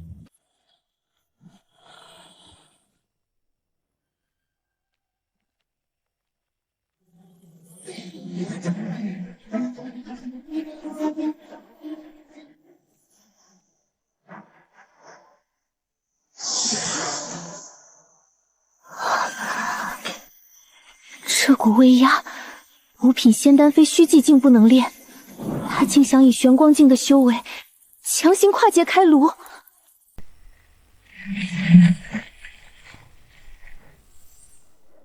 主人，这4品的破炉子根本扛不住5品的药力，你的仙石都快干了，再不收火，你要是被地煞烧成了灰，以后谁来给我炼药？闭嘴！阵法锁得住地脉，我这只手就压得住这口锅。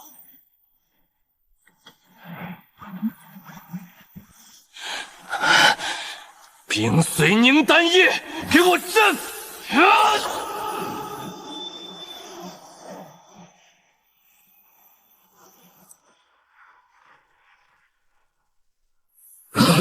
炉子裂了，仙力见底了，想炸炉，做梦！神识，给我钉进去！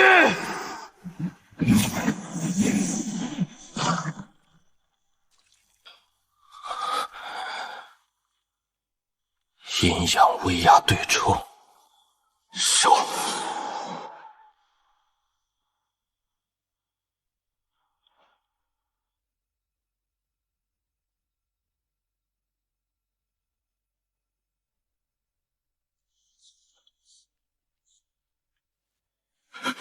少尊主，望虚城及周边几个散修坊镇的眼线来报，近数月来4品仙草被不明身份的人大量扫空，而且流入黑市的4品诀等丹药成色诡异，没有一丝咱们公会的炉火印记，似有不明之人打通了门路，在私下截留咱们总会的造化。没有公会的印记，也敢在东荒开炉倒卖？真把公会的造化垄断当成一句空话了。自录的旧账还没算清，又冒出来一条过江龙。待本座处理完手头琐事，那里的规矩便得由本座重写。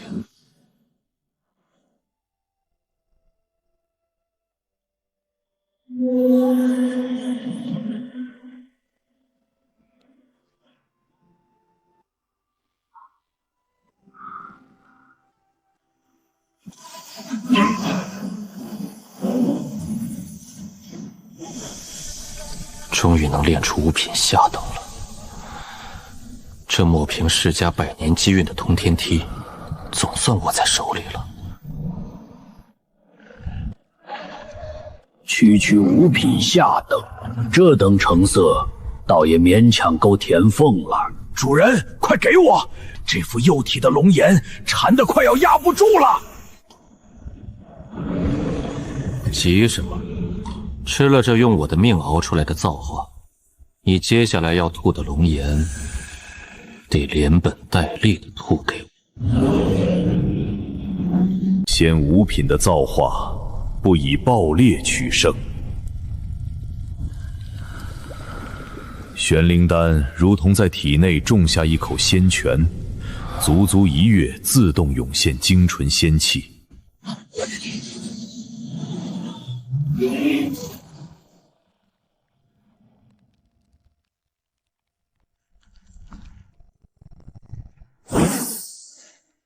这5品仙丹的仙力倒是够绵长，但这塞岩缝的量能顶什么用？主人，再给我来个百石炉的，我的龙颜就能彻底烧穿6品的门槛了。太古魔龙的胃口果然可薄，玄光1层的底子想跨界进化出6品龙颜，一颗5品丹不过是杯水车薪。接下来该我了，得靠海量的5品丹药把它喂上去。小黑子的事急不得，接下来以外力强行冲关，向来是修仙的大忌。但这五品神药药性绵长，一次破玄光境壁壁，正如一场势如破竹的跨界洗髓。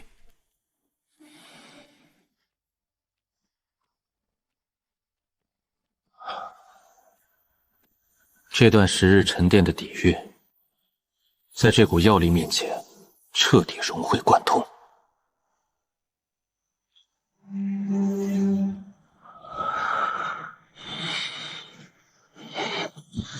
这股混杂着仙五品药效与纯阳仙力的突破风暴，隐秘却又无比霸道。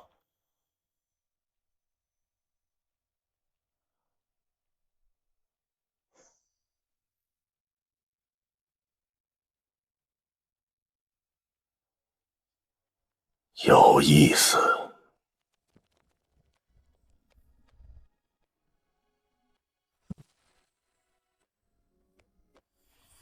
玄光境2层，这内门天骄的实跑线总算是赶上了。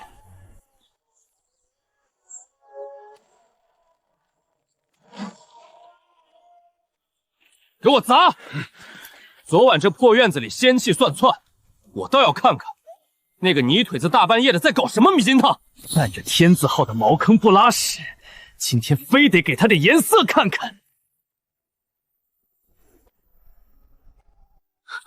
陆清安，别以为拿了3座丹房就能翻身，这院子里的规矩。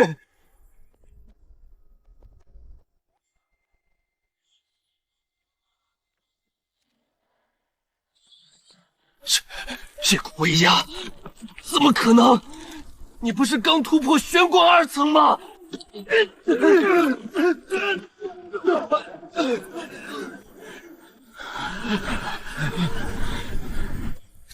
救命！陆师弟，是我们有眼无珠，求你收了神通。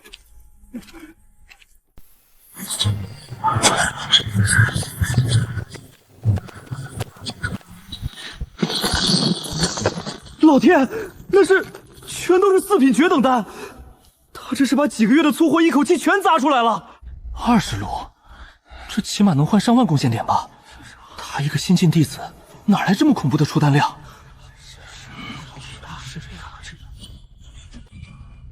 别愣着，清仓结算。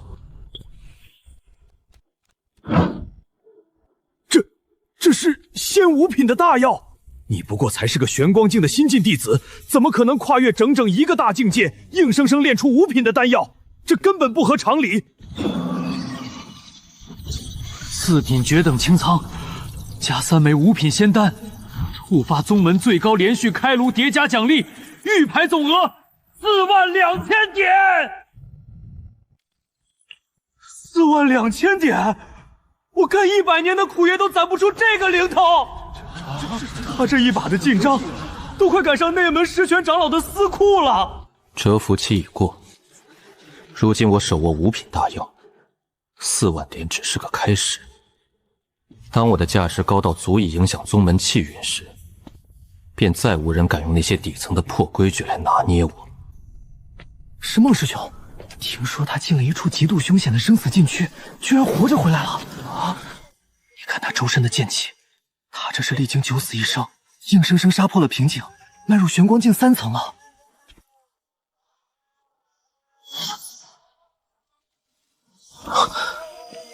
分明只有玄光境2层的境界，为何他体内那股仙力的厚度，竟有如渊海般深不见底？我历经生死才破境，竟压不住他一个低境界的气息，好恐怖的造化底蕴！你修你的无尽资源，我修我的一剑破万法，我倒要看看大道的终点究竟是谁更厉！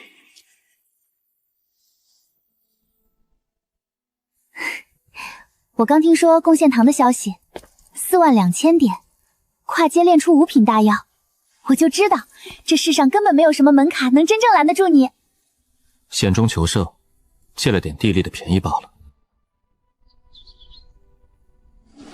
但是，你今天一口气交出这么多做入高阶丹药，实在太扎眼了。这么大的一笔量流出去，必定会引起外界的查探。若是被有心人盯上，防不胜防。望虚城下个月的10年大拍就要到了，天书城等几个大宗门的使团都已经提前降临，局势太乱，你必须早做防备。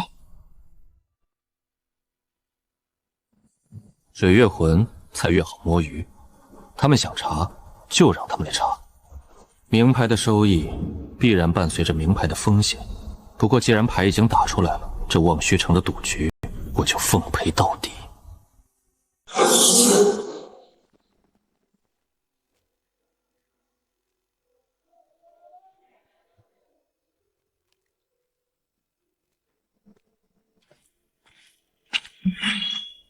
在弱肉强食的地下坊市，频繁抛售价值连城的4品诀等丹药，本就是一件危险的买卖。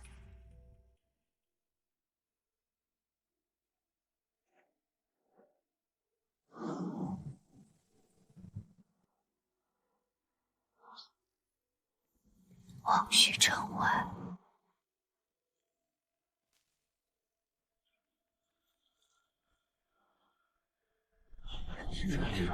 都把眼珠子抠出来，用衣袖擦亮了，好好瞧瞧。看见最底下那个发光的名字没？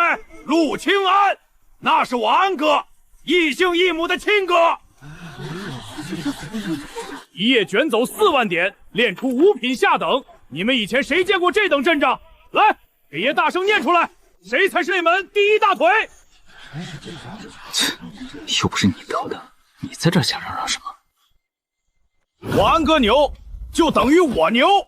有本事你也一夜弄个4万点去，没那本事就别在旁边冒酸气儿，一边去。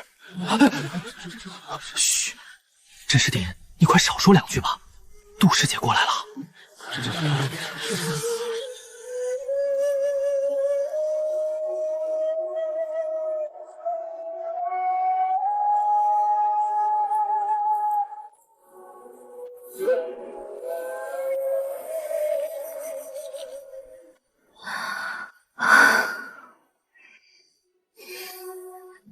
竟然这么快就能炼制5品丹药了。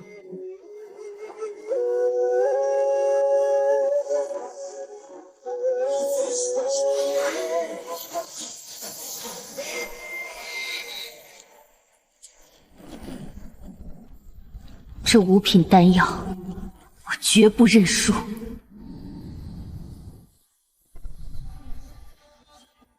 我被盯着了，4个都是虚寂境，看中了极品赤阳丹，怎么处理？杀人容易，立规矩难。不杀，把人引去城外的黑风谷，去找那个总在地上画阵法的丫头，她会给你准备一处看戏的位置。怀璧其罪的终极解法，从来都不是把宝物藏起来，而是要用更恐怖的深渊压死所有的贪婪。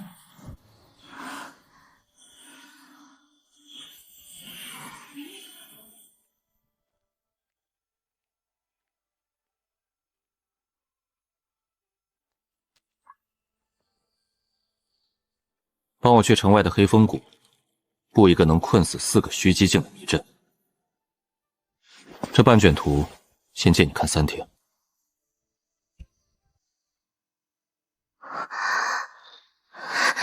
黑风谷，什么阵？要一个能把他们按在地上，却又不伤他们性命的牢笼。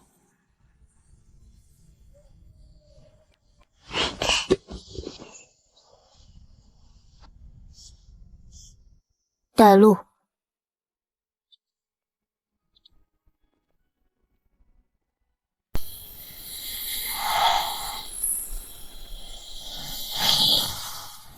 第3笔，原来是影帝脉入缺，这9宫大逆转，当真是绝妙。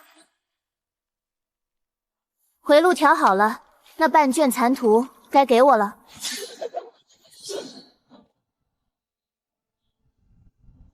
一个只想参悟阵法的孩子，比任何靠山都好用。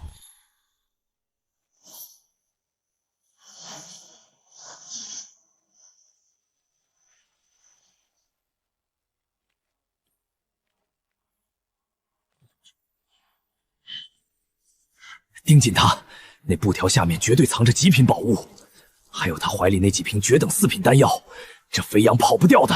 把他逼去城外的黑风谷，在那儿动手，神仙都查不出来。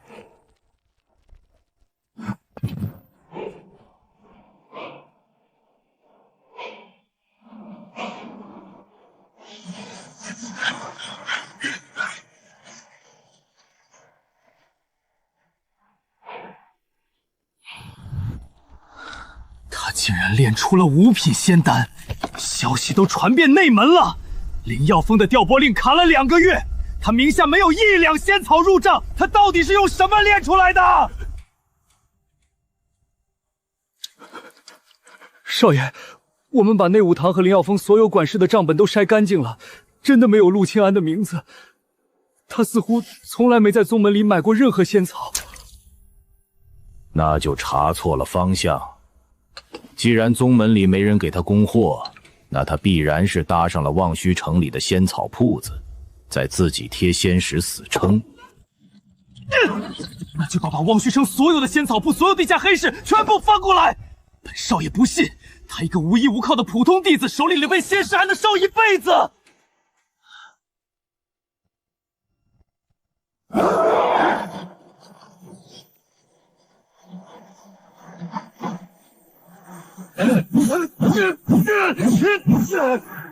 我的仙石被扯碎了，有埋伏！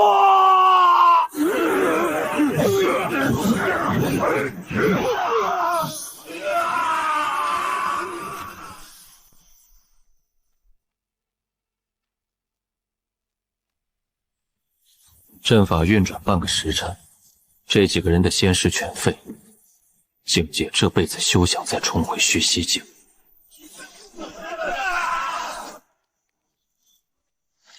杀他们太容易了，但让他们像死狗一样爬回地下访视，才是这望虚城暗盘里最硬、最不可招惹的规矩。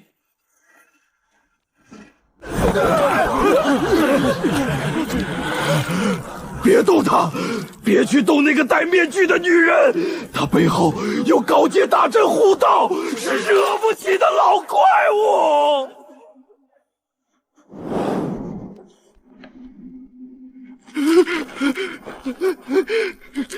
那威压是能拘令地脉的手段，4个虚寂境，半个时辰全废了呀！这是高阶杀阵的痕迹。对方这不是杀不死他们，是真懒得杀，这是把他们当成活牌子放回来，警告咱们呢。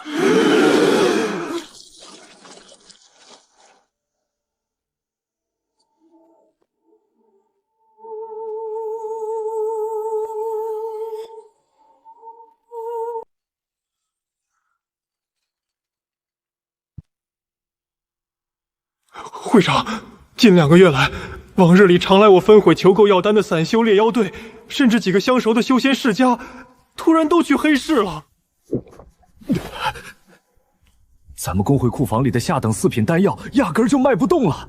黑屋里最近突然涌入了大批没有工会炉印、品质却完美的4品绝等丹，咱们的客源毫无症状的被抢走了整整30%啊！望虚城方圆万里，除了我等工会，有哪个势力能一口气吞下30%的丹药流转？没有炉印成色绝等，这绝对是有人在暗中截断了咱们工会的造化之脉。去查，把外城那些见不得光的散修档口、黑市商铺，给我一处一处的全筛一遍。就算把望虚城掀过来，也要把那条吃里扒外的过江龙给老夫揪出来。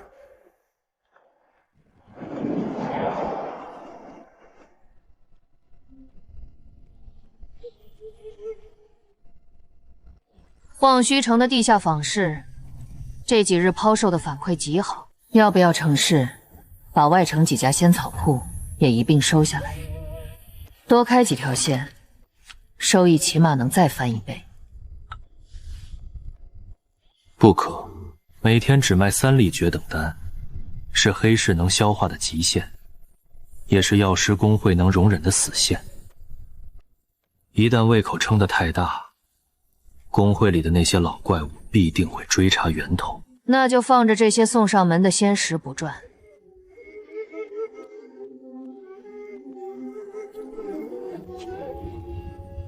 贪多脚不乱，我们已经积累了足够换取高阶仙草的仙石，当务之急是稳住这3成份额，将其转化为我们下一步强开5品大炉的底蕴。只要阵法和6品龙炎一成，宗门的死线便再也拦不住我。收网，等我指令。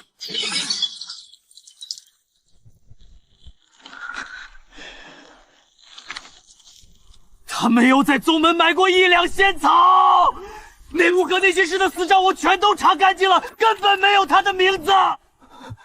少爷，我们把周边几百里内的仙草交易，甚至灵药峰的值守记录都过了一遍，真的没有任何他购买仙草的记录。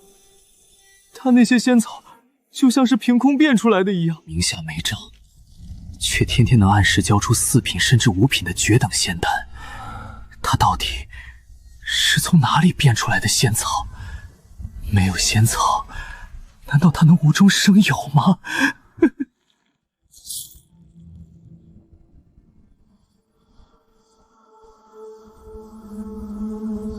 会长，已经查了黑市里的灵石流向，望虚城地界绝无此等炼丹底蕴。也就是说，那股抢占工会造化的源头，只可能藏在仙剑宗内。可咱们没法硬闯人家的虎山大阵。不需要硬闯，咱们已在下山古道结起阎网，只要封死这几条路，严密排查近日频繁出宗的所有可疑弟子，尤其是身上带有海量绝等丹药的，只要发现，直接就地拿下。工会的眼睛虽然未能刺入仙剑宗的万载阵法，但已在山门外围支起了一张无形的高压铁网。太古魔龙虽有通天造化，但小黑子此刻不过是玄光境1层的幼体。为了赶工，他连续数月焚烧高阶仙草，地脉真火已然化作火毒，反噬他的气海。主人，撑不住了，这海量的高阶火煞太毒，没有极阴之物做药引来中和，我的气海要被生生烧穿了。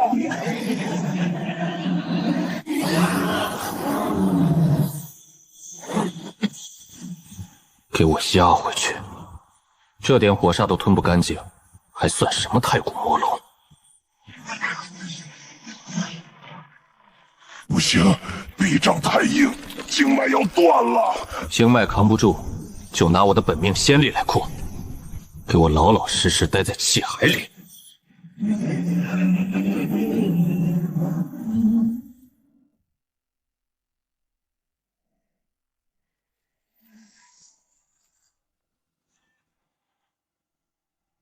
盯紧了，会长有令，只要那条劫了工会财路的过江龙敢露头，立刻发信号。这大半夜的，那人要是真带了海量绝等丹下山，咱们哥几个可就立大功了。工会的猎犬倒是嗅觉灵敏，这么快就在外围拉起了暗网。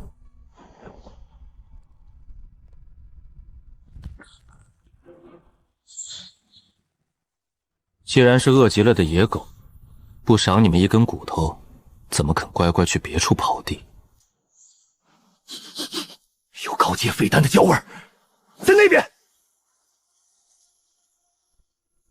就是飘向了荒废的七剑峰，那家伙肯定是想从死路借道下山，快追，别让他跑了。去气剑峰慢慢挖地3尺吧。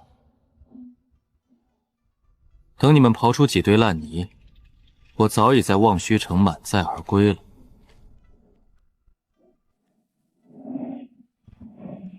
玉简之中，一株生长在极寒深渊、散发着幽蓝寒气的九叶莲花缓缓旋转，这便是出现在望虚城10年大拍名录上的罕见至宝——仙7品极阴绝世古药太阴九叶莲。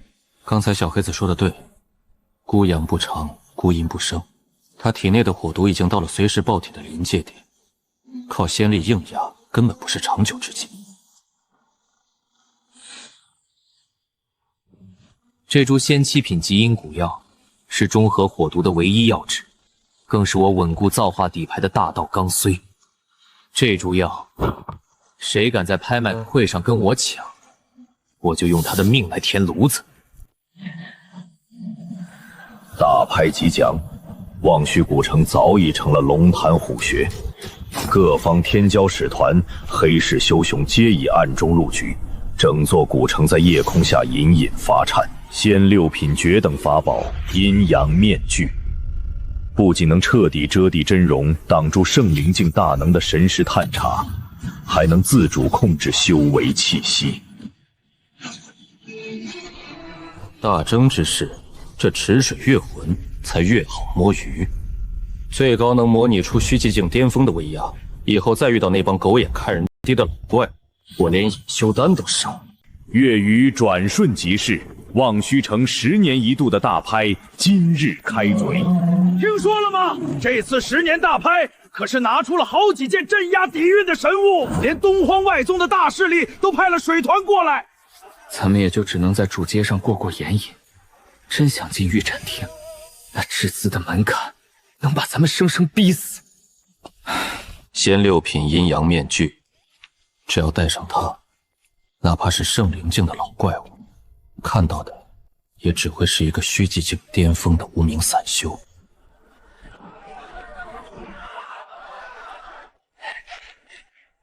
这位爷，看看我这上古遗迹里挖出来的。哎呦！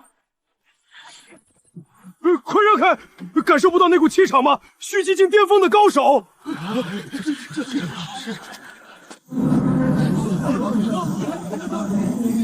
那是天虚城的6品飞舟，连琉璃境的少主都亲自来了。这个威压太霸道了，根本喘不过气。10年大拍，果然还是望虚城的格局够看。天书城少主驾临，都滚开！区一个虚寂境的散修，望虚城水深，明暗同流。官方大拍和地下黑市早就是利益共同体。这枚黑市最高阶的暗盘令牌，刚好省去了去官方掩资暴露底细的麻烦。你们看那块上古龟甲残炮，灵性全无，底价居然还要5000仙石。官方也是想钱想疯了，这破烂谁买谁是冤大头。好恐怖的饥寒之气，连站台的5品防阵都挡不住，这到底是什么神物？仙7品基因古药太阴九叶莲，小黑种体内的火毒已经到了爆体的临界点，这是唯一能救他的药引。今日就算把暗盘的家底掏空，我也必须拿下。诸位，这株仙7品古药，我王家已经筹备了整整500万仙石，今日谁也别想跟我争。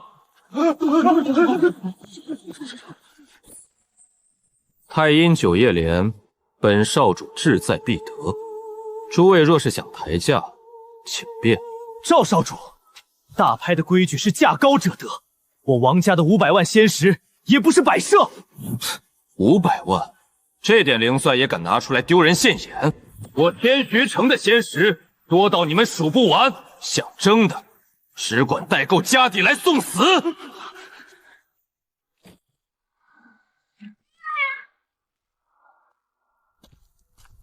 大人，刚才查了，那人手里捏着的是咱们黑市最高阶的暗盘入场令，没有任何官方卷资的记录。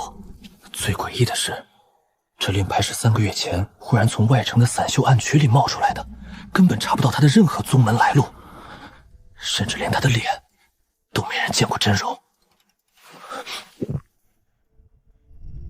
拿着最高阶的入场令，却是个查无此人的生面孔，连脸都不敢露，说明他手里捏着足以让他没命的巨额现钱。这望虚城还真是来了一头大肥羊，去，把他的底给我翻个底朝天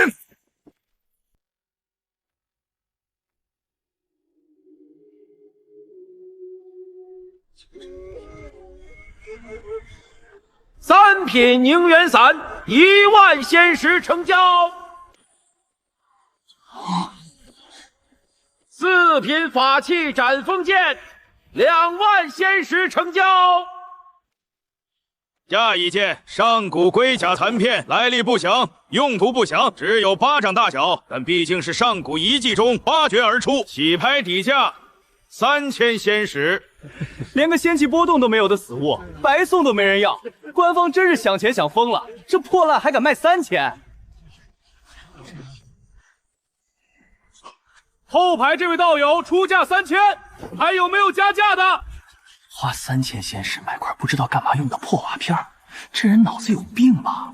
脑子被灵兽踢了吧？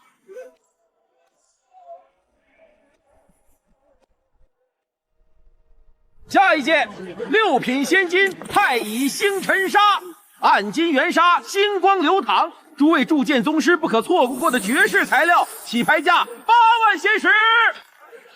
天书城出价10万仙石。10万仙石已经是正常溢价了。天虚城开口了，咱们别争了，这是拿底蕴压人啊。 10万仙石，第一。 50万，全要了。 50万！这6品仙金撑死也就值15万仙石，直接把价钱翻了5倍，这是直接拿钱砸天俗城的脸啊！直接把价格抬到50万，这下天俗城的少主被人当场截了胡，这下有好戏看了。少主，50万溢价太多，若是硬争这口气，恐会伤了咱们稍后竞拍太阴酒业连的资金底盘。本少主知道，不用你教，让他先拿着。 50万仙石，后排的贵客出价50万，天书城还要加价吗？3颗5品绝等丹的成本，换来这一整盘6品仙金，这笔账算得过。少主，查过了，那人自称墨尘，持的是黑市最高阶的入场令，没有任何世家背景，也没有师承来历，只有挥霍不尽的仙石。哼。 没有师承，没有背景，这世上哪来的无根之水？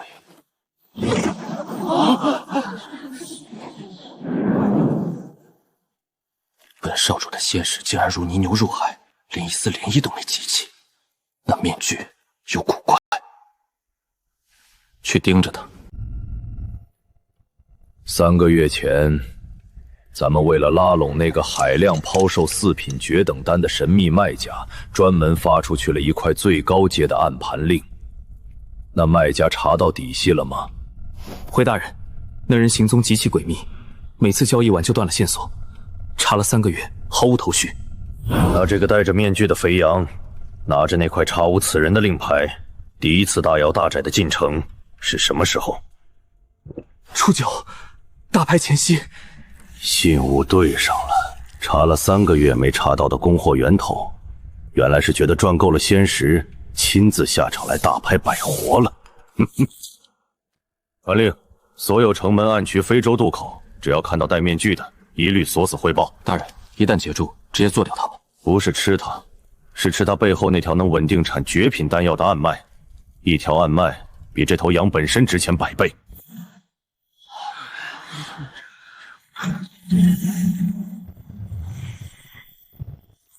仙7品极阴绝世古药太阴酒业莲，起拍价300万仙石，350万，400万。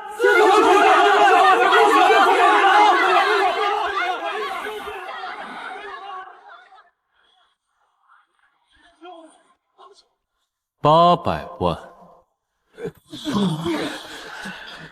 800万，这已经超出极阴古药的底价极限了。天如城这是要拿底蕴压死人呐！800万，第一次。这一口开出去，就是明着和天俗城结下死仇。但不喊，小黑子就得爆体。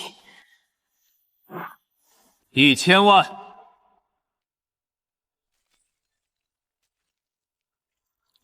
1000万！这戴面具的到底是谁？他疯了吗？1000万，第3次，成交。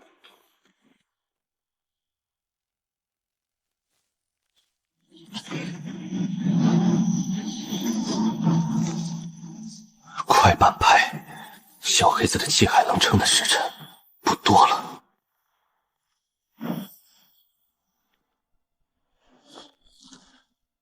敢拿1000万砸本少爷的脸，戴面具的，我记住你了。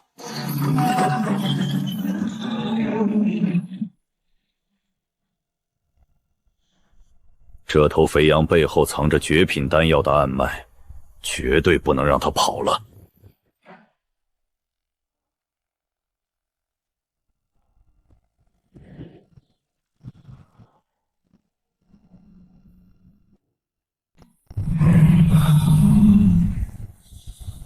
仙7品极阴古药，1000万仙石，这等天价，若是能强行把你从死线拉回来，甚至更进一步，这笔账就不算亏。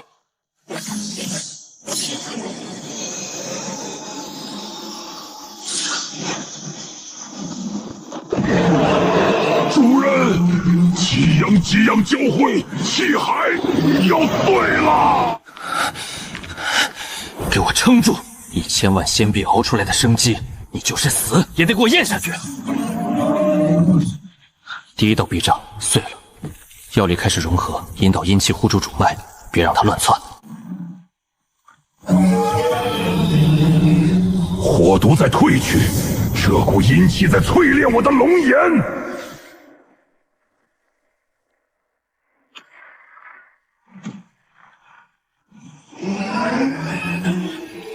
太古龙颜重塑。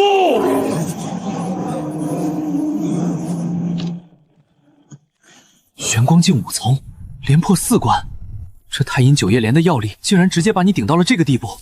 不够，这太古大龙的血脉是个无底洞，距突破虚寂境还差海量的大药去堆，1000万砸出来的门槛才刚刚开始。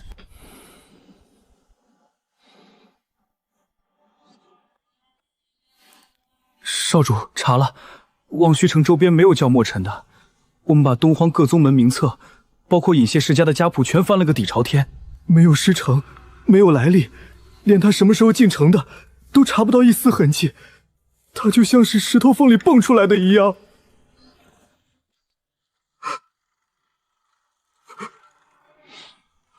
什么都查不到，这修仙界就没有凭空冒出来的，那就只有一个可能。他不过是个得了点奇遇不知死活的散修，没有世家背景，死在荒野也无人追究。他既然敢吞入1000万的极品古药，就要做好被开膛破肚的准备。没有来历，没有背景，没有师承，完美。大人，既然查不到底，万一他背后有隐藏的大能，咱们这一下去，会不会咬到硬茬子？一个完美的人，要么大能伪装，要么是藏得太深。但在我望虚城黑市砸下1000万抢货，不管他是哪种，都不能让他活着走出去。规矩是我定的，猎物既然露了头，就没有放走的道理。去查，把所有暗脉地沟也摸一遍，只要截住，不要惊动其他人，直接连骨头带肉一起吃下。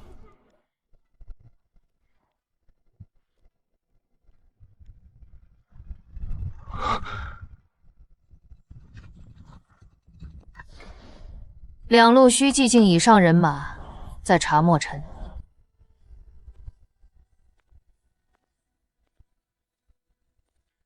赵无远，天书城少主，琉璃境2层。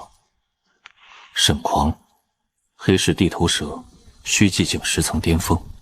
2路起码虚积阵以上的精锐，还真是瞧得起我。看来1000万砸下去的动静比我想象的还要大。不过正好省了我去一个个清剿的功夫。既然他们这么急着来送死，那就替他们选一块风水极佳的埋骨地。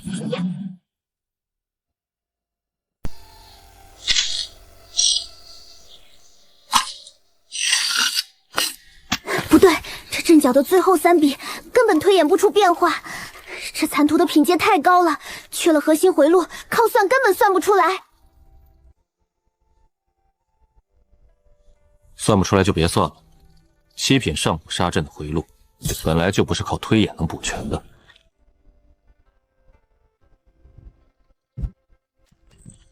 完整的图纸在这里。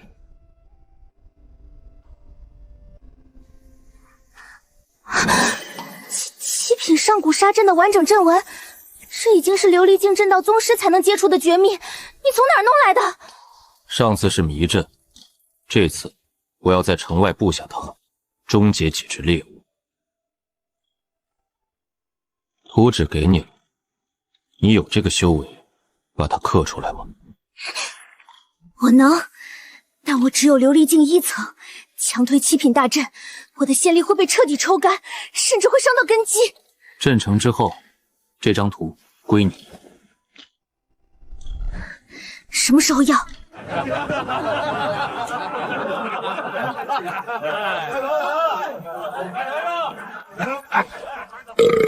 在这望虚城就没有我不知道的暗桩。你说，你想打听谁？打听个活人，那个叫莫尘的，在拍卖场砸1000万买下7品古药的那个。他今夜子时独身出城，走北门。我想知道有几拨人在城外埋伏他。你说什么？子时出城，还独身？你从哪儿听来的？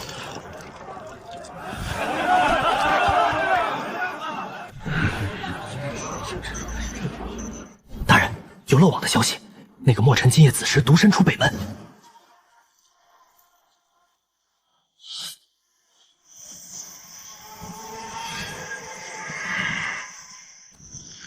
北人，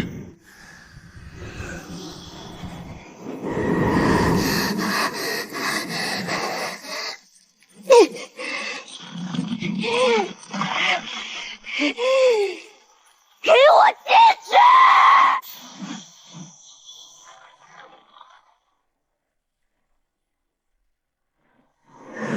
！7品阵盘的胃口太大了，只能引着黑风谷的毒风入阵，强行填满阵眼缺口。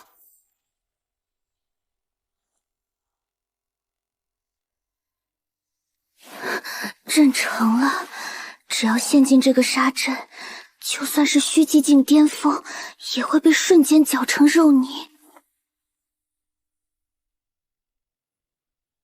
子时已到，天虚城和黑市的猎犬也该入窝。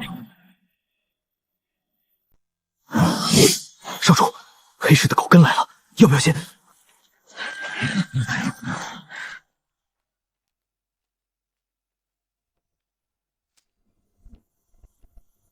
沈狂，看来我们盯上了同一头肥羊。不过，赵少主，这望虚城外城的规矩，先杀肥羊，再分造化。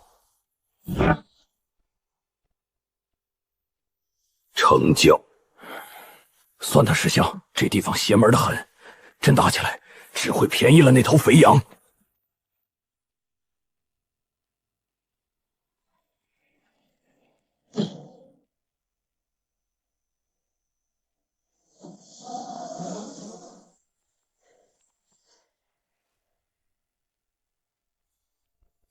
16个，还差最后3个进方线。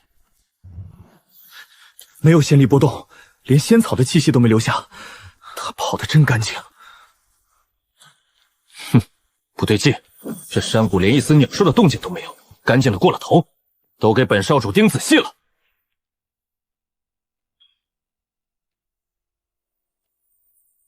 老大，看什么呢？上面连个鬼影都没有。没什么，总觉得有人在看着我们。这地方地势太险，小心点，别踩烂坑。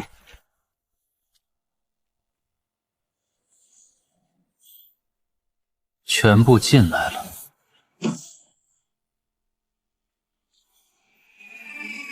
这是什么？地上在发光。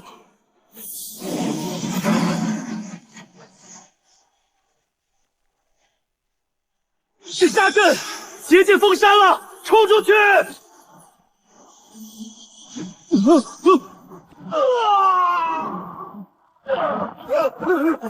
防御阵营，防御阵营，保护少主！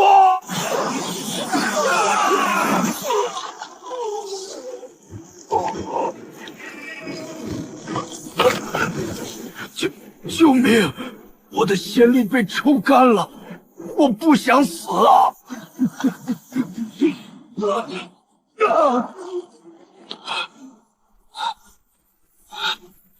七品，这是七品上古杀阵，我们被当成镇祭的祭品了！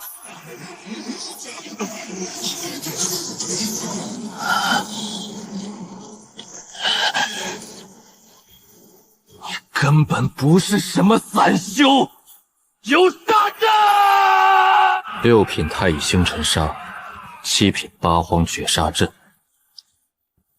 ，1000万太阴9叶莲，这笔账才刚开始平。